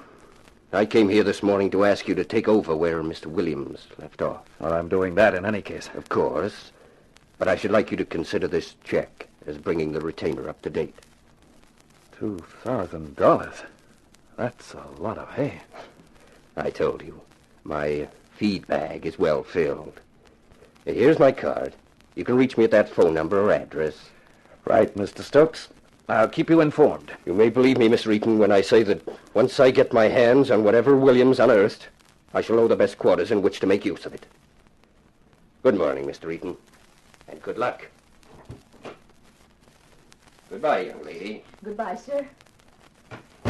Well, who was he, Johnny? He was your brother's client. Johnny? Then you know what it's all about? I've got an idea, and tonight I'm going to make sure. Tonight, I'm paying the Blues Club another visit.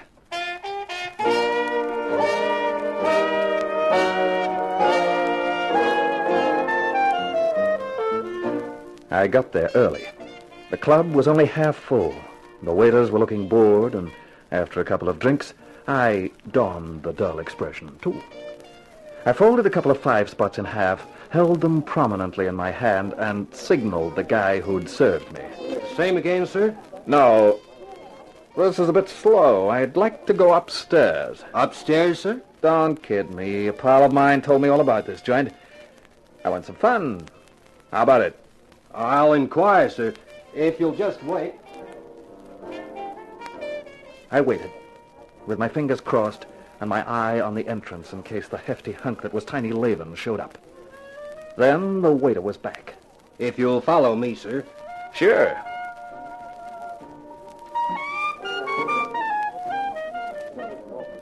We went past the band to a doorway next to the kitchen. And up a narrow staircase to an iron door at the top. The waiter rapped on the door.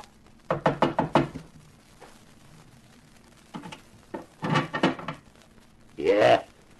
New member. Okay. Come on in. New member, huh? What's the name? Hyde.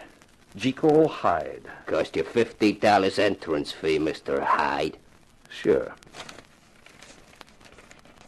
Okay, you're in. Through that door. Help yourself. It was a large room, well supplied with gambling tables. It was also well supplied with babes. One of them, a red-headed, swivel-hipped model with the latest type chassis, swayed over. Hello there. You're a new member? That's right. I'm Anna. Nice to know you. I go for a girl with your manner, Anna. Would you like to play? That's what I came for. What can you offer? There's roulette, baccarat, shenny, or dice. Dice is strictly for the proletarians. I think I'll have a whirl at the wheel.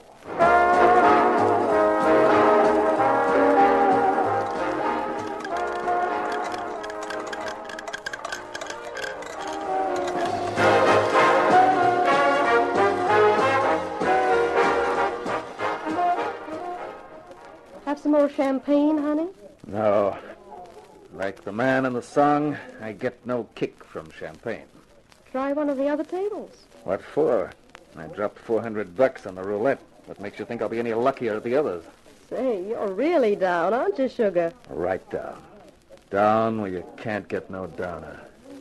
I want something exciting, something new, something with a real lift in it. Maybe I could do something about that. Come with me.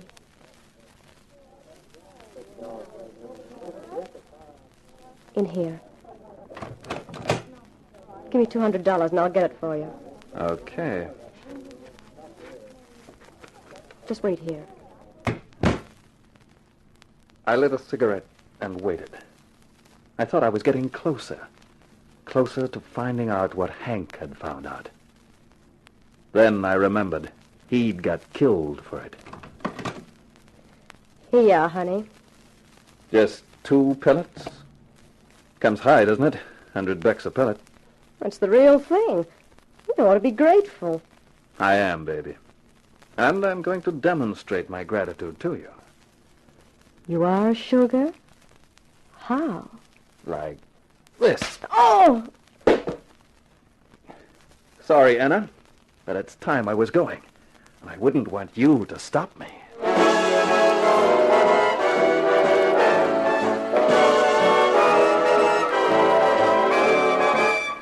I got past the gorilla at the iron door with no trouble and walked through the club with my gun in my pocket and my fingers cold round the butt. Half an hour later, I was in my apartment, and the 2 little white pellets were safely stowed away. Whether they'd make evidence or not, I wasn't sure. I thought I'd ask Lieutenant Jorgensen sometime. But at last, I knew exactly what went on at the Blues Club.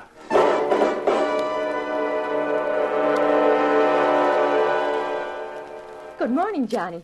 Do you always get into the office this early? Sure, Helen, when I'm breaking in a new secretary. You can't call me new. I've been working here for 3 days now. Did you get anywhere at the Blues Club last night? Yep, I got into their private rooms. And you found out? A few interesting items. Well, here's another interesting item. This letter and package arrived here. Uh-huh. Addressed to you in Kentucky and forwarded on. Yes. The day after I came here, I wired back leaving your office as my forwarding address. Here, read the letter first.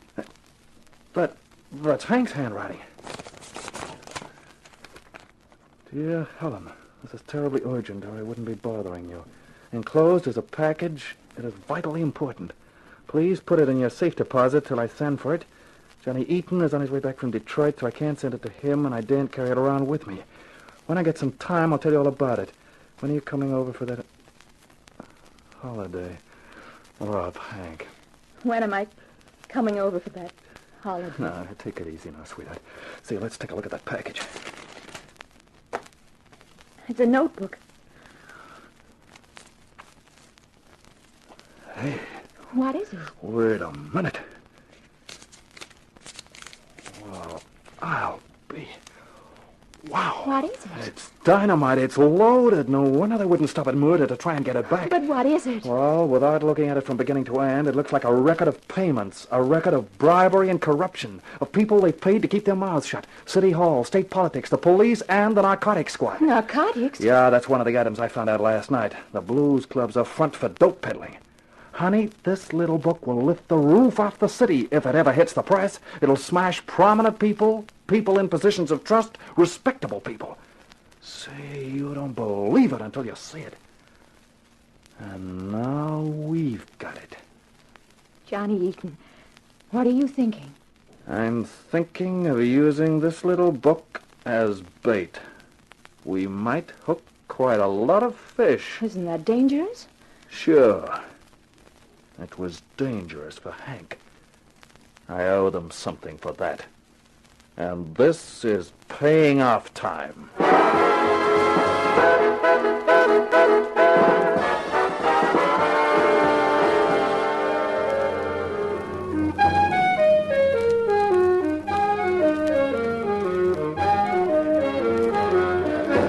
Carter Brown, Mysteries.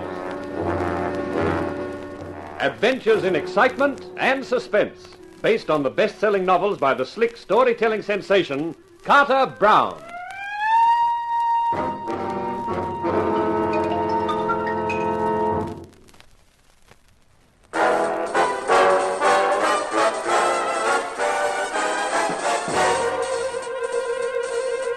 The light had broken.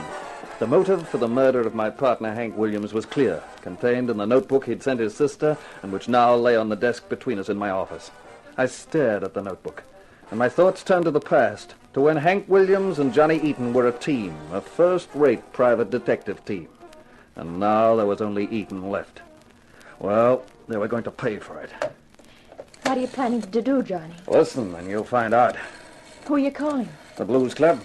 This is where the hook gets baited. Blues Club? I want to talk to Mr. Laban. Who's calling? Tell him Johnny Eaton. He'll talk to me. Hold on. Laban, you're late calling to tell me you've changed your mind, Seamus. The 24 hours I gave you is over. That's not what I'm calling for, Laban. So, what do you want? Just to tell you that I've definitely got the goods you want, all done up in a neat little book. Yeah? 40,000 is the firm price. You've got till tomorrow morning. Otherwise, it goes to Washington, and they can sort it out on a federal level. So make up your mind fast, won't you? Now listen. Goodbye, Laban. Oh, Johnny was that smart. They'll be after your blood. And I'm after theirs. Where do we go from here? To my apartment. I'll feel safer when we're both there. The only way in is through the front door. The windows look out on a sheer drop of 7 floors, and the fire people are always complaining because we've got no fire escapes. So long as we watch the door, we're set. Once we got to the apartment, Helen headed for the kitchen to rustle up coffee. I set about a little work. I found a piece of oil silk, carefully wrapped the notebook and my gun in it, and tied a piece of wire around it. I went downstairs to my car, took off the petrol filler cap, and carefully slid the package into the petrol tank, attaching the wire to the screw thread on the cap. It was as good a hiding place as I could think of. Johnny? Yeah, it's me, honey. Coffee's ready. Here you are. Thanks, honey. Say, what have you done to yourself suddenly? Nothing. Why? I don't know. You look a different girl somehow. I'm the same girl, only now you're beginning to notice me. Johnny. Okay, I'll go. Who is it? Me, Jorgensen. What's the matter with you? Nothing. Come in, Lieutenant. Thanks. Who is it, Johnny? Lieutenant Jorgensen. Pour him a cup of coffee. Let's go in the living room, Lieutenant. Okay, but I haven't got time for coffee. You know Helen Williams, Lieutenant.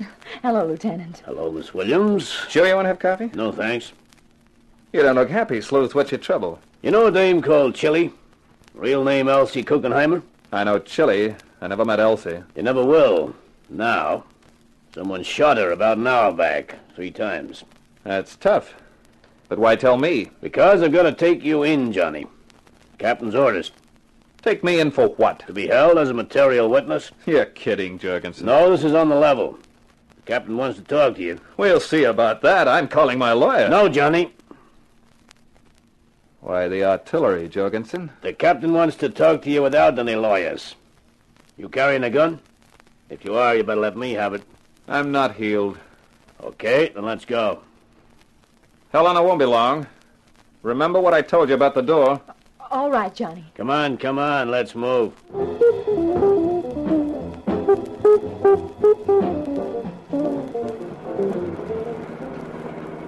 Things must be getting tough in the police department, Lieutenant. Why? Can't afford any squad cars to make a pinch. Just you in an ordinary auto. No other cops. The captain wants it done the quiet way. Hey, this isn't the road to the precinct. The captain's over 23rd. Oh. What's the idea? What are you stopping for? The book, Johnny. I want it. Oh. Because one of the names in it is yours, Jorgensen? Because one of the names in it is mine. I've been 15 years on the force, Johnny. I'm not letting anybody take that away from me. Well, what do you know? A crooked cop worrying about his good name. You got a choice, Johnny. You can give me the book, I'll burn it and forget we ever talked about it. Or you can stay clammed up and I'll turn you over to the others. I don't know what you're talking about. Okay, I gave you a chance. Now I'm going to give you something else. No!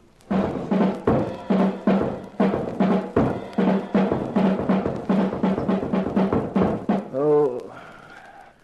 He's coming, too. I'm glad. I wouldn't want that sock you gave him to kill him, Jorgensen. I just tapped him. Shut up, all of you. He's conscious. Yeah, I'm conscious. And I wish I weren't. Looking at a prize collection of rats is not my idea of entertainment. Waltham, Latham, Babyface, and Jorgensen. What a quartet. All right, Eden, you've said your piece. Now, there's only one thing for you to add. The whereabouts of the book. He's definitely got it because he knew my name was in it. Why that dumb dame ever had to keep a book? She had to keep one, or everyone else would have thought she was shortchanging us. Where Chilly was dumb was that she could never resist a good-looking guy. So, when Williams came along and made like he knew everything, she started confiding in him. After him, Eaton. That's why she got dangerous. I hope he plays it tough. I'll enjoy breaking him down. I think I'll be getting along. When you get that book, burn the thing. What do you think we're going to do? Frame it? Okay. I'll beat it then. So long, Lieutenant. Don't forget to polish the badge. All right, now, Eaton, you can make things easy for yourself. Tell us where the book is. Go fry a couple of dozen eggs. Okay. Babyface, go get the surprise we have for Mr. Eaton. Sure thing. You'll like this, Seamus. You got company. See? Helen. They came, Johnny. They grabbed me. But don't worry. I can't tell them where the book is because you never told me where you hid it. But you're going to tell us where, Eaton. Otherwise, we start on Miss Williams. Oh, don't tell them, Johnny. It doesn't matter about me, but don't tell them. Don't make the mistake of thinking we're bluffing about working the girl over, Eaton. We're not. You know how much that book means. Yeah. Okay, I'll give it to you. Johnny! Where is it? You wouldn't find it yourself. I'll have to come with you. Where to? My apartment. It's not in your apartment. We looked. That's right. But my car is outside the apartment. And that's where it is.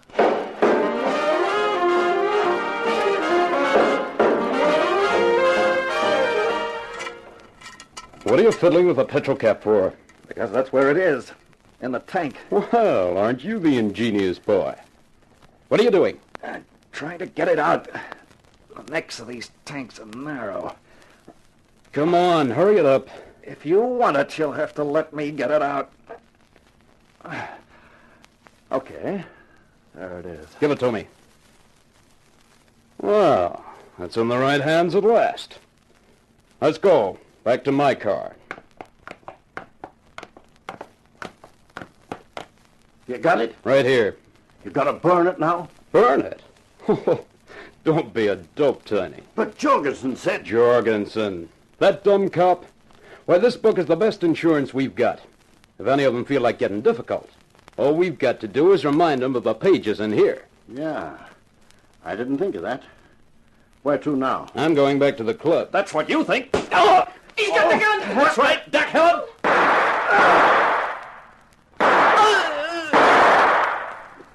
Okay, sweetheart. You can get up off the car floor now. I think on my bones.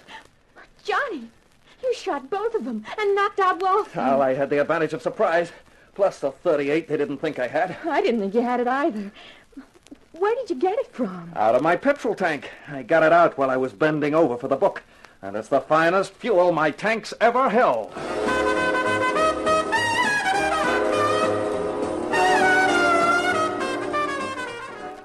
Yeah.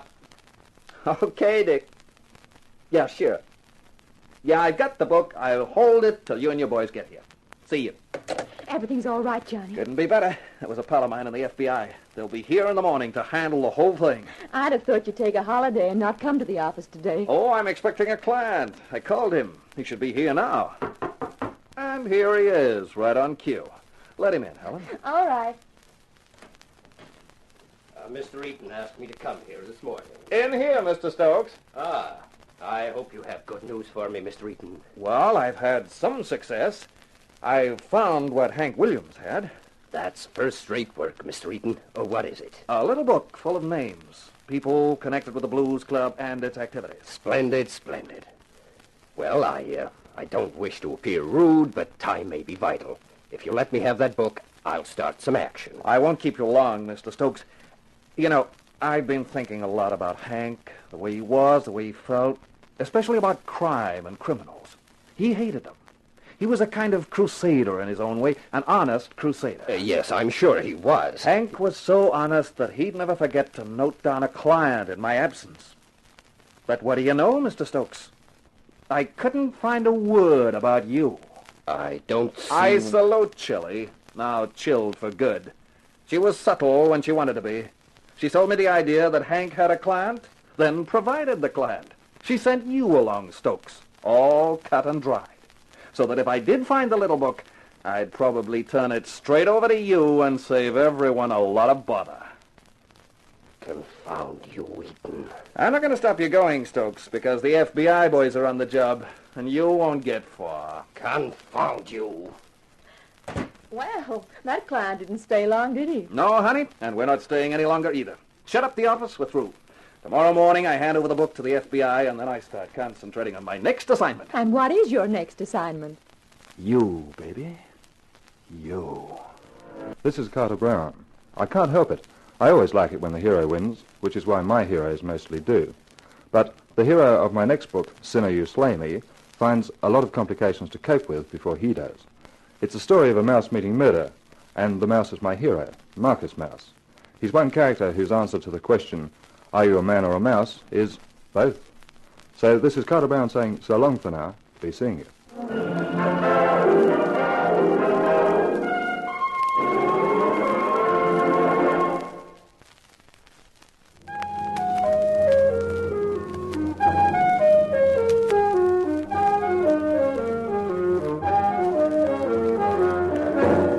In The Lady Was Lethal, you heard our star James Condon as Johnny Eaton. The Carter Brown Mystery Theatre, based on the best-selling novels by Carter Brown, is dramatized and directed by Maurice Travers for Grace Gibson Radio Productions.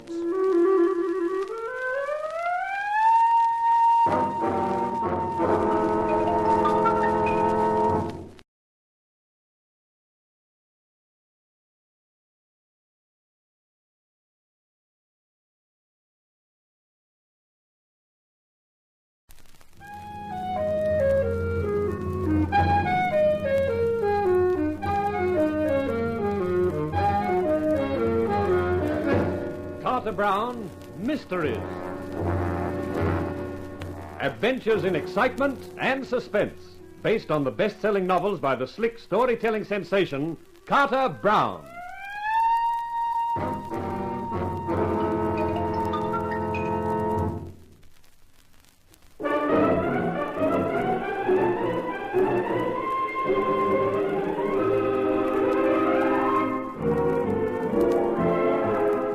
How do you do, ladies and gentlemen? This is Carter Brown to bring you another of my stories. The title of this one is Nightmare for Night, and in case that doesn't make sense to you, I'd better explain that my hero's name is Nicholas Knight. He's a private investigator, and this is the account of one of his cases. A blend of East and West, a mixture of mayhem and mystery. So let me introduce Nicholas Knight, usually known as Nicky.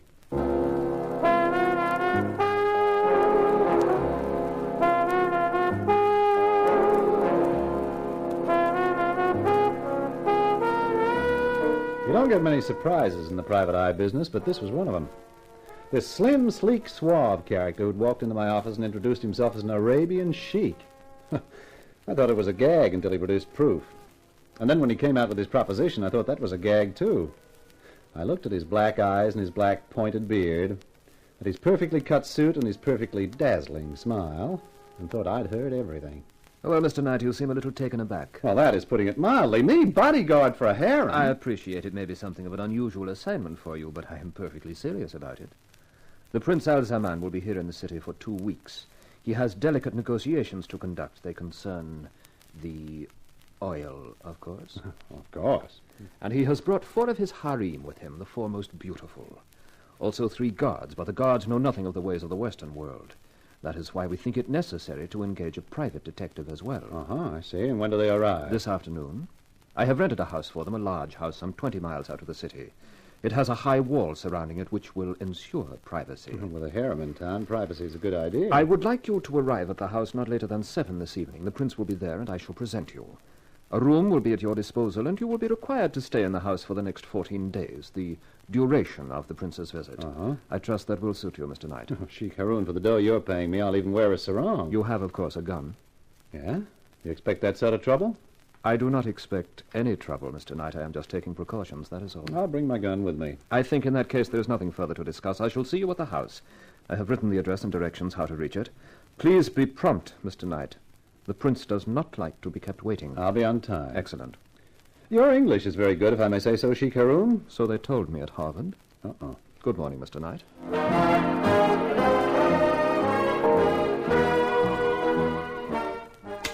Oh, now. What the heck does a guy pack to go looking after 4 harem beauties? Well, let's see now. Shirts? Visitors yet. Okay, don't bust your G-string. Yep. Mr. Knight. In person. May I see you for a moment? It is urgent. Yeah, sure. Come in. Park your hat and follow me. Now, park yourself. There's a good chair. Thank you. Oh, what's so urgent? It is a rather delicate mission, Mr. Knight. I'm not sure where to start. Well, make it fast, pal. I haven't got much time. And of course, how rude of me. I shall have to be blunt. You are hurrying now to undertake an assignment for Prince Al-Zaman. Am I? You are discreet, Mr. Knight. But you don't know much about Prince Al-Zaman. He's not a very pleasant person, I assure you. In his own country, he is absolute dictator and acts as such. Life and death are his to command, and no woman is safe from his harem. The prince's word is absolute. Well, what do you want me to do? Start a crusade? There was one woman. She was beautiful and not one of his subjects. She was a French girl named Marie Desprez. He met her on the Riviera. He made her many offers, even marriage. Mm-hmm. Then she disappeared. And by the time her disappearance was discovered, the prince's yacht had sailed. Marie Desprez has not been seen since. How do you know all this? I am her brother, Louis Desprez. Oh. Now, I know it would have been suicide for me to try and enter Al-Zaman's own country, so I have waited for him to leave it. This is the first time he has done so since last summer. He has brought some of his harem with him. I know that. What I do not know is whether Marie is one of them. You are the one man who can help me, who will be in a position to find out if he has my sister. Yeah, but it's not as simple as that. You mean money? Mr. Knight, I will pay you $5,000 to find out if... It's not a question of dough. I've got a reputation in this town as an honest investigator. I've been employed by Prince Al-Zaman. Now you want me to spy on him. I see. There's no more to be said, then. I only ask that you forget we have ever met, have ever had this conversation. I shall spend my life looking for Marie. But if Al-Zaman learns of it, my chances will not be worth a snap of the fingers. Oh, look, now, if I want to contact you, where do I find you? The Hotel Arcadia. Mr. Knight, does that mean you will do it? I don't know. I'll have to think about it. Monsieur, if you do, you will have the undying gratitude of a desperate man. I shall wait anxiously at the hotel for a word from you. Well, don't bank on it. I know a man when I see one. Au revoir, Monsieur Knight.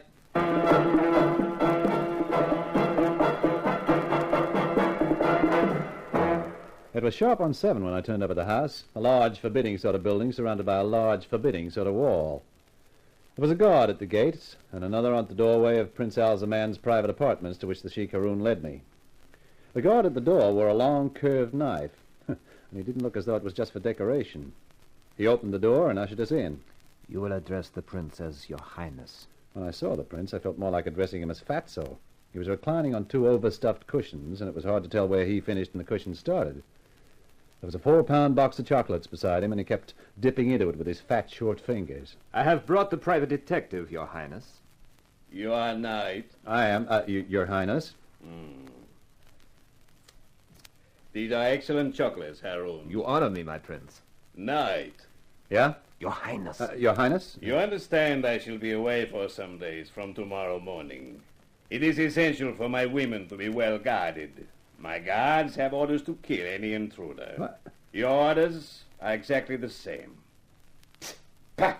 A hard center. Hey, now, wait a minute. This is the United States. This business about killing you can't do... Are you questioning me? I guess not, Your Highness. That is better.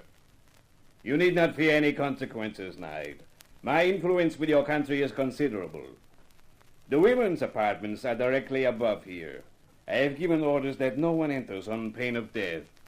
No one. Yeah, I get it. I understand, Your Highness. Should you need any assistance, you have only to call. My guards all speak English. In my own country, I find that has certain advantages. I can give orders which will not be understood by eavesdroppers. Yeah, I guess that would be a help in your country. I think that is everything. Harun will give you any other information you require. Retire from the prince's presence backwards. Oh, sure. The first layer's finished already. The box will not last out the night. Abdul, the audience is over. Yeah, Sidi. Mr. Knight, let me introduce you to Abdul. He will be upstairs most of the time guarding the harem. Ah, good evening. Well, I'll be with you. Come along now, Mr. Knight, and I will show you your room. Oh, thanks. I think you found the prince a little startling. Yeah, a little. It is understandable from the Western point of view, but in our country you must remember he is the absolute ruler. And you get carved by one of those knives if you feed him the wrong sort of chocolates. It is not advisable to joke about the prince, Mr. Knight. Here is your room. I trust you will be comfortable. I have left you a bottle of your American rye. Oh, say, that's really thoughtful of you. How about we open it now? We do not drink alcohol, Mr. Knight, but if you care to do so, open it by all means. Tomorrow morning, the prince leaves to conduct his negotiations, and I go with him. As the prince told you, the 4 women are upstairs. There is also Fatima, who looks after them. She prepares all the meals and will serve yours. Then there is Abdul, whom you have met, Hassan, an Arab, and Blanc, the guard on the gate. Well, sounds nice and cozy. Cheers. What in thunder is that? That is the prince going to make his nightly inspection of the harem. The gong is a warning that he is coming. Yeah, I can see how that'd be needed. Is that another joke, Mr. Knight? Oh, no, Sheik. Any way you look at it, it's no joke.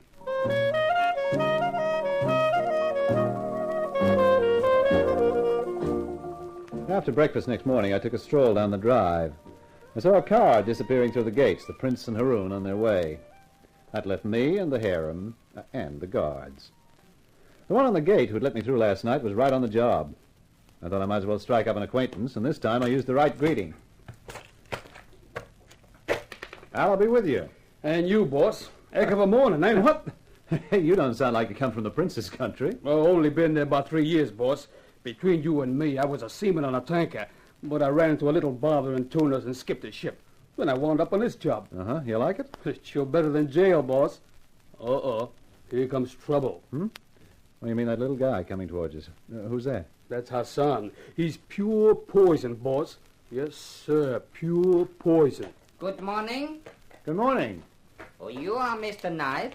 I am Hassan. Oh, yeah, Harun mentioned you, Hassan. Being a guard is dull work, don't you think, Mr. Knight? So little excitement. It is always more exciting to attack than defend. And more dangerous. Life is nothing without danger. I do not know why my master, the prince, should have engaged your services. I am a superb shot, a brilliant knife thrower, and my cunning is known throughout the East. Well, such brilliance must be exhausting. Maybe he wanted to give you a rest. Possibly, although I could have told him I am not tired. It has been delightful to meet you, Mr. Knight. We shall see more of each other. For the present, good morning. Say, Blanc, what does that character do for a living, huh? Oh, he does many jobs for the prince. Any time the prince wants something fixed, it's Hassan who does it. Sheik may be obvious about his share of the oil, then Hassan goes to see him. After Hassan sees him, the sheik makes no more noise, ever. Yeah, I get the point. And obviously so does the sheik, since Hassan's so slick with a knife. Tell you something else, boss. He eats hashish sometimes. That's a time to stay away from him. Far away. After that, I decided the best place for me was my room. I killed the rest of the day there and the rest of the bottle. Fortunately, I'd taken the precaution of bringing a quart of my own. By midnight, I'd made fair inroads into that, too. And then suddenly I heard a sound. Yeah? Well, what do you know? Straight out of the Arabian Nights, yashmak, silk trousers and all. Well, I'll be with you. Shut the door, you dope. You're an American. Well, I didn't come here to sing the Star-Spangled Banner. Now shut that door, quick.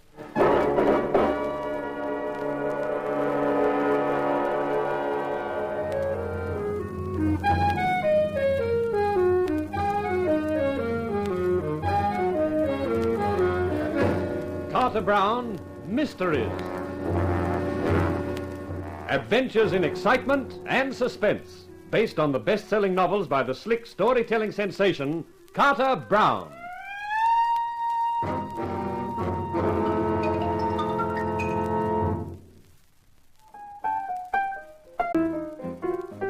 this was really one for the books, the story books. Nicky Knight, the private eye, bodyguarding the harem of an Eastern prince in an isolated house, made even $300 into an account for me every month. Living doesn't cost me anything. Only it's so goldy, man. Oh. You know, for a guy who's just curious, you sound awfully interested. Oh, no, I'm not. You better not be. I haven't got much time. That Abdul might wake up any minute. So just you forget about the others, huh? Concentrate on me about the others, huh? Concentrate on me. Honey, you've come to the right boy. I can concentrate better than a short-sighted accountant looking for a missing dollar. So, Hassan! So you would betray my master. Now, take it easy, Hassan. You know the penalty, death. Listen, pal, don't let that hashish you've been feeding yourself give you any nutty ideas. I have told you, Knight, of my skill with the knife. You may witness it now. Down on the floor, Fitz! I'm not bad with a good old American bottle myself. And then there's the good old American rabbit punch, too. Whew. How's that for a guy who's a little out of practice? Nicky, you're going to have to do better. I think someone's coming, and my guess is Abdul. I can take care of him, too. Little Hassan won't want his gun any longer. That's it. You stay put, Tex. I'll get behind the door. What is this? Hassan? Dead? Hey, you! Woman! Where is the American? Right here! Oh, Nicky, you're colossal. Oh, so's he. If he'd hit that floor any harder, he'd have gone right through it. Well, what do we do now? To coin a phrase, let's get out of here. But, Nicky, how? There's a guard on the gates, and if he sees But me... he won't, baby, if you're lying flat on the floor in the back. And with a gun poking at him, I don't think he'll argue with me.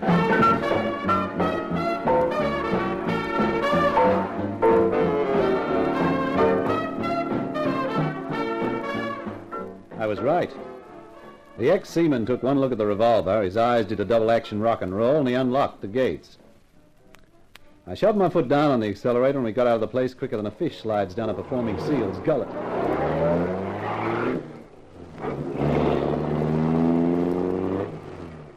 I didn't slow down until about 15 minutes later. Whew. Well, that's better. The way you were pushing this bus along, I thought we'd end up in a ditch any minute. Honey, I used to drive a Jeep in the Army. After that, this is kid stuff. Where are you heading? Home, my apartment. Oh. And what about me? Where am I heading? Home, my apartment. Nicky, you're a right guy. And first thing in the morning, I'll have to get you some clothes. Some decent clothes. If a cop pulled us up now with you in that outfit... You'll have to tell him we've been to a fancy dress ball. And if he believes that, he'll believe anything. Hey, of all the dumb... What's the matter? I've just realized what a dope I am. We could have brought that girl Marie with us. What's that French dame got that fascinates you? You haven't even seen her. It's not what she's got, it's what her brother's got. His name's Louis Desprez, and he offered me 5,000 greenbacks for letting him know whether his sister's in that place or not.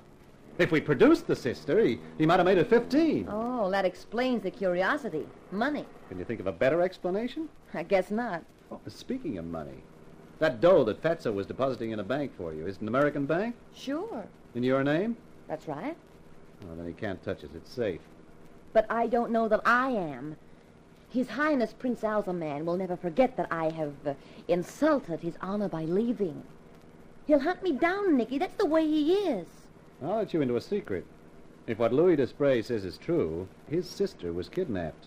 And if I can prove it, the prince might be on the other end of the hunting. Well, watch out for him, Nicky. He can be real mean. Look, what's the setup anyway? Where does this Haroon who hired me fit into the picture? Well, he's the contact man in the States. He's here all the time to work out any troubles with the oil company. Well, if he's here the whole time, why did Fatso come? Well, we girls of the harem weren't taken into the prince's confidence. I do know, though, that he had an urgent cable from his younger brother, and that was why he decided to make the trip. His younger brother? Who's his younger brother? Haroon, of course, stupid. Look, I may be stupid, but nobody told me that Haroon was his younger brother. Well, now I've told you. Yeah. Where does it get me? Huh? There's something screwy going on, Tex, but I just can't figure it. With those 3 guards already, why was I hired at all? Search me. With you in that outfit, it wouldn't take long. You know, girl looks so stupid in this get-up once you get out of that atmosphere. Girl feels cold, too. Well, in that case, honey, move closer.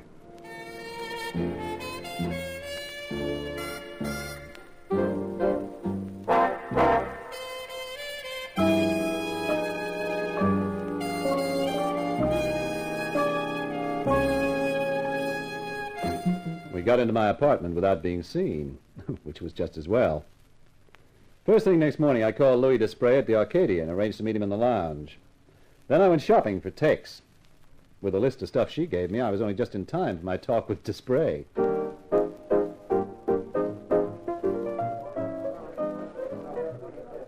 Mr. Knight, when you rang, I could hardly believe it. Well? Don't we get to order a drink first? Now, please, Mr. Knight, you know how important this is to me. Yeah, I guess I do. She's there, Desprez. She is? Is she all right? As far as I know, I didn't see her, but I have it on good authority that she's okay but unhappy. Oh, Marie. My poor little Marie. Is there anything else you found out? One thing, that my conscience doesn't worry me anymore, not after meeting the prince. In fact, it would be a distinct pleasure to feed him some hot lead instead of chocolates. Me, I feel the same way. But what are you doing away from the house? Order me a drink and I'll tell you.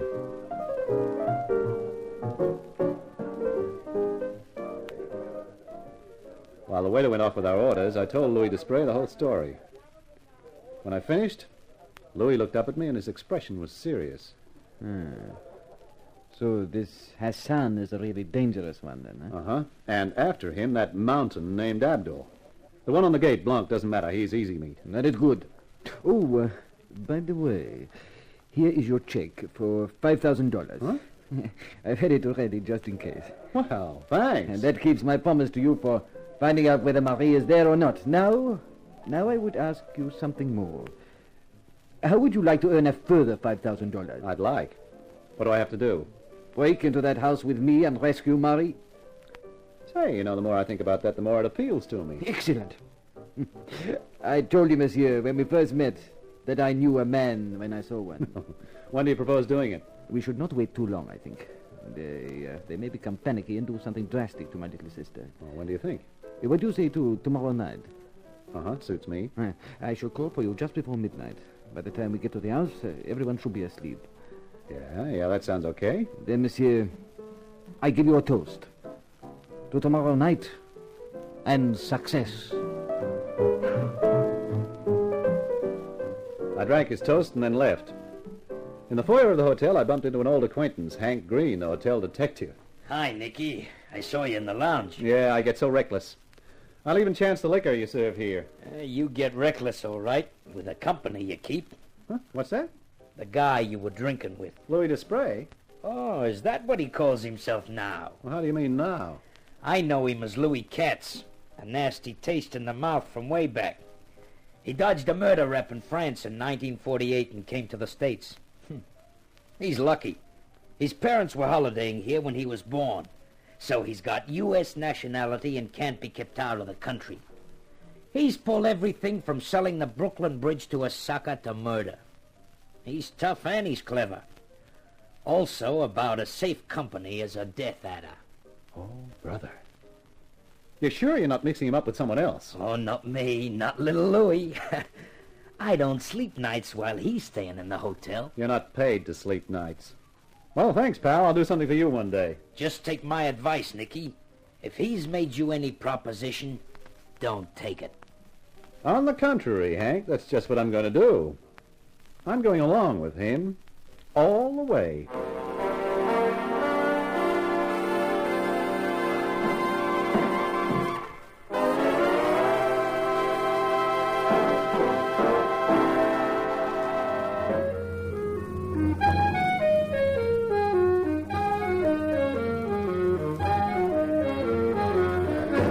Carter Brown, Mysteries. Adventures in excitement and suspense, based on the best-selling novels by the slick storytelling sensation, Carter Brown.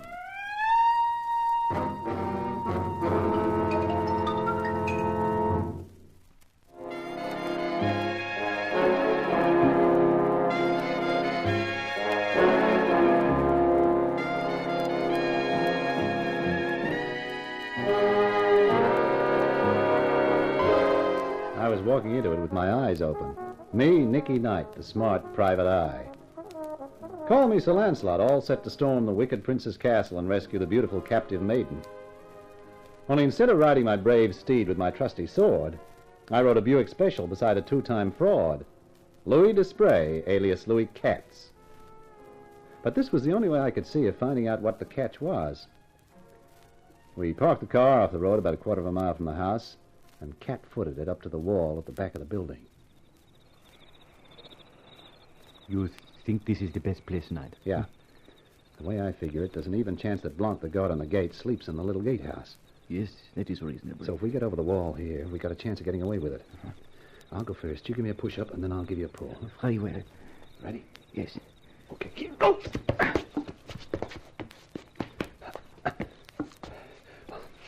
I'm set. You jump and I'll grab you. Here I come. Grab my arm. That's it. Up. Good work, my friend. Now down to the garden, eh? Yeah. Let's go. Now, quiet now. Where are we going? Back door. What if it is locked? I got a little gadget with me that's pretty useful for this sort of emergency. You have your gun ready? Of course. Why that Hassan flicks a knife about, I'm not taking risks. I, too. Hold it. We are here. Uh-huh. You will unpick the lock now, eh? No. Lesson 1 in the private eye manual. Always test the door before trying to pick it. You never know, it might be open. Well, what do you know? It is. Piece of luck. Yeah, I wonder. This is the kitchen. That door opens on the hall. Come on.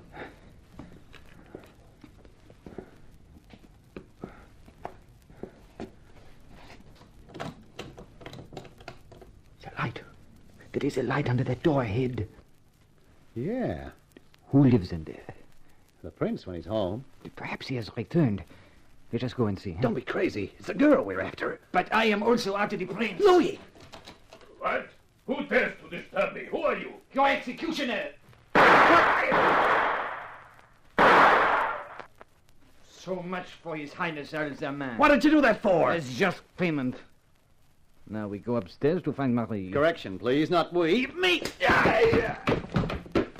I prefer to go the rest of the way alone, pal. You just lie there and rest. I went up the stairs 2 at a time, dodging from side to side as I came to make a difficult target. Then a large curved sword appeared on the landing. Behind it was Abdul. The American! Hello, Abdul. Goodbye.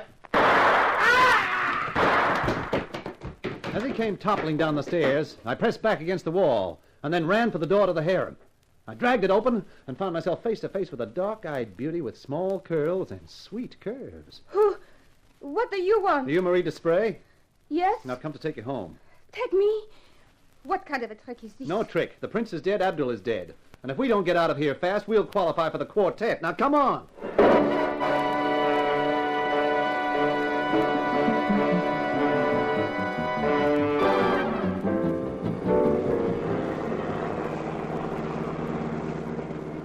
Well, how do you feel now? I do not quite know. I'm still dizzy from the haste.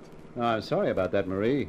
About the rough treatment getting over the wall, but a skinned knee is better than a punctured hide. Oh, I do not mind. I am more than grateful. I kept waiting for Hassan to come yelling after us. You know, that's a funny thing. What? There was no sign of Hassan, and he's the toughest of the lot. Where was he? And where was Haroun? If the prince was back, he should have been too. Oh, surely, Nicky, the one thing that matters is that we've got away. Yeah, that's true enough. I just can't help wondering. Where are you taking me? To my apartment first. Tex is there. Tex? Oh, that's wonderful. I would like to see her again. She was kind. After that, I'm not sure. The police, probably. You were kidnapped, weren't you? Oui. On the Riviera last summer. I met Prince Al-Zaman there. I thought he was horrible from the first. I had proof of it afterwards. Uh-huh. Have you got a brother named Louis? No. I'm an only child. Oh. Does the name Louis Katz mean anything to you? Oh, the only Louis I ever knew was Louis Malbert. The wretch who tricked me so that I was kidnapped. Is he tall, dark, gray eyes, and slightly crooked mouth? Oh, but yes. Yes, that he is. We're talking about the same Louis.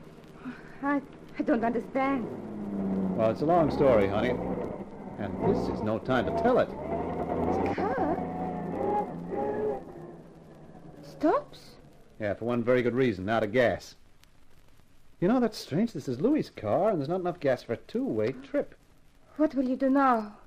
Well, I'll leave you here and go look for a phone. I'll call Tex and she can bring my car out here and pick us up.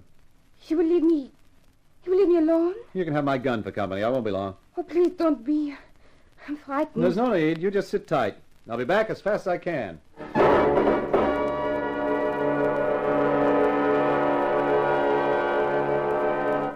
I trudged along up the road for half a mile before I found a house and an irate farmer in a nightshirt whose bad temper disappeared when I waved a couple of 5 spots under his nose. He eventually led me to the phone, and I dialed my apartment.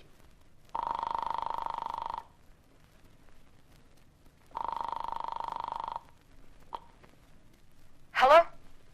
Tex? Oh, Nicky. Relax, honey. Everything's okay. Oh, thank heavens.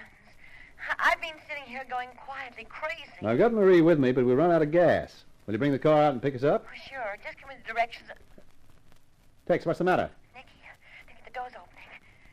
There's somebody coming inside the apartment. Tex, are you all right? No, Tex! Tex! Hello! Hello! Hello! Hello! Hello, Mr. Knight. Who's that? This is Haroun. We have your American girl. She is quite safe at the moment.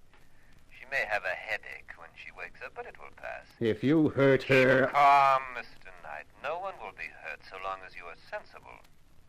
What do you mean by that? It is quite simple. You have a girl. We have a girl. You want the one we have. We want the one you have.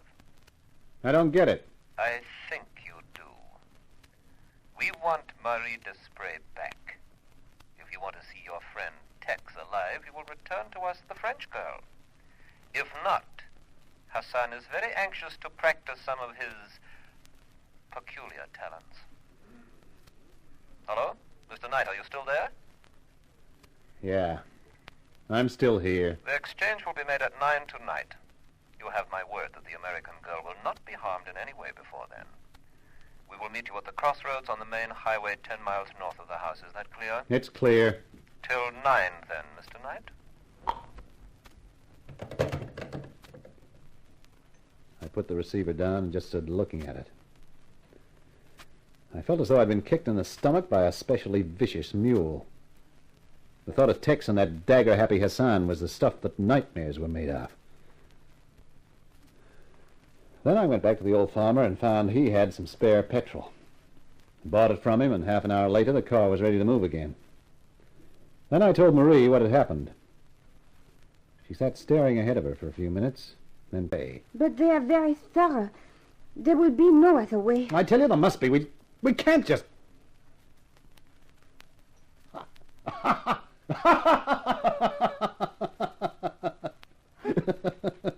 you gone mad? No, I just had an idea. Where do you think they'll take Tex? Back to the house, I suppose. If you were Haroun, where would be the last place you'd expect to find us, you and me? Why, what do you mean? Go back to the house? No? Why not? There's only Louis and Blanc, the guy from the gate. I think I can take care of them. Then we sit tight and wait for Haroun and Hassan to bring Tex along. They won't suspect a thing. They'll walk through the door straight into my gun.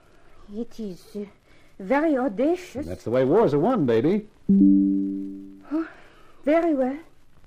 It is a better way than to surrender tamely. Oh, that's my girl. Hold on to your yashmak. Here we go.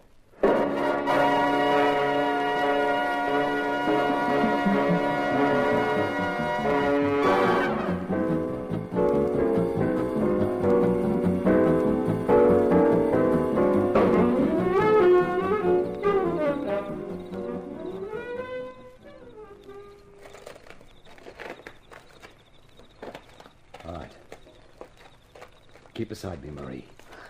I'm trying, but my knee... Oh, it hurts. Yeah, sure.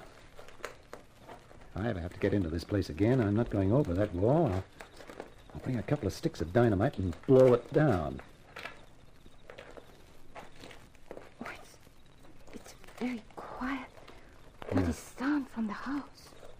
No. Now, careful now. They're almost at the door.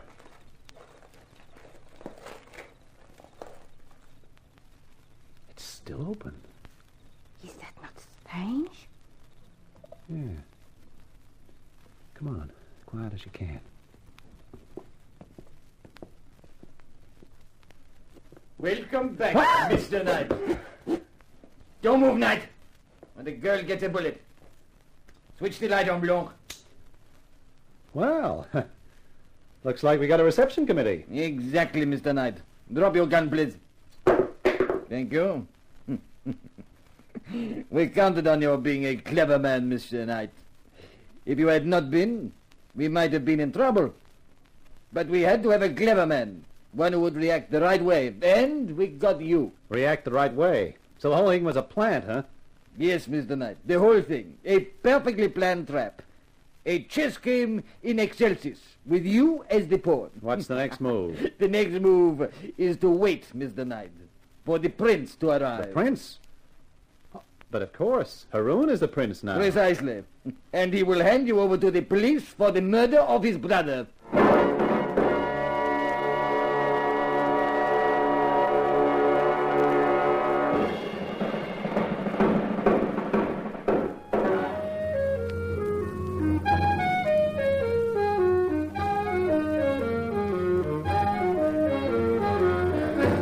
Carter Brown, Mysteries. Adventures in excitement and suspense, based on the best-selling novels by the slick storytelling sensation, Carter Brown.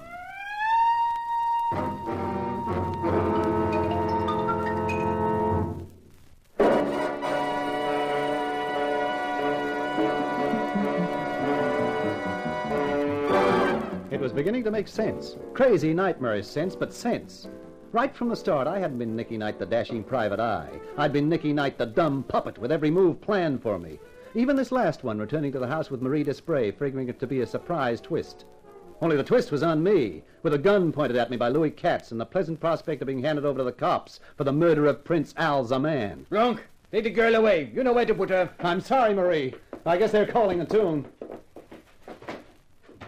You're very wise, Mr. Knight, to try nothing foolish. I know when I've been outsmarted, Louis. Not only outsmarted, Mr. Knight, outplanned, outmaneuvered, outthought. Yeah, I was picked as the fall guy from the beginning, wasn't I? From the moment Haroun got his brother over here to the States on the pretext of urgent oil business. Haroun, who's your boss, of course, was getting tired of playing second fiddle to Al-Zaman and planned to get rid of him. Get rid of him here in the States instead of on his own home ground. Correct. So Haroun engages me to protect a harem that's already protected. And then you come around with a story about your sister. Even when I beat it out of the house with Tex, you and Haroun weren't worried. You knew I'd have found out from Tex that Marie was in the house and that I'd come straight to you. Which you did, Mr. Knight. Yeah, and played right into your hands for the murder of Al-Zaman. Back I come with you, and Fatso gets it, with me all set to take the rap. The only slip-up was with you, Louis. You couldn't know that I'd been tipped off about you by the house stick at the hotel. But I hadn't figured it all then. I was just suspicious of you. That's why I tapped you on the skull and beat it with Marie. But you have come back, Mr. Knight. Yeah, I even worked that out right. While I was getting Marie out of the way, Haroun and Hassan were carefully collecting Tex. Hassan is Haroun's man, too, like you. And then after the phone call proposing the quid pro quo, or more accurately, the girl for girl, you figured I'd come straight back here, hoping to surprise you. You waited for me, and here I am. Like a good little pawn, going from square to square, exactly as anticipated. Yeah, the perfect pawn. Which is about to be taken. You heard that car? That will be His Highness Haroun, the new prince, with the police. Goodbye, Mr. Knight. It's been fun playing with you.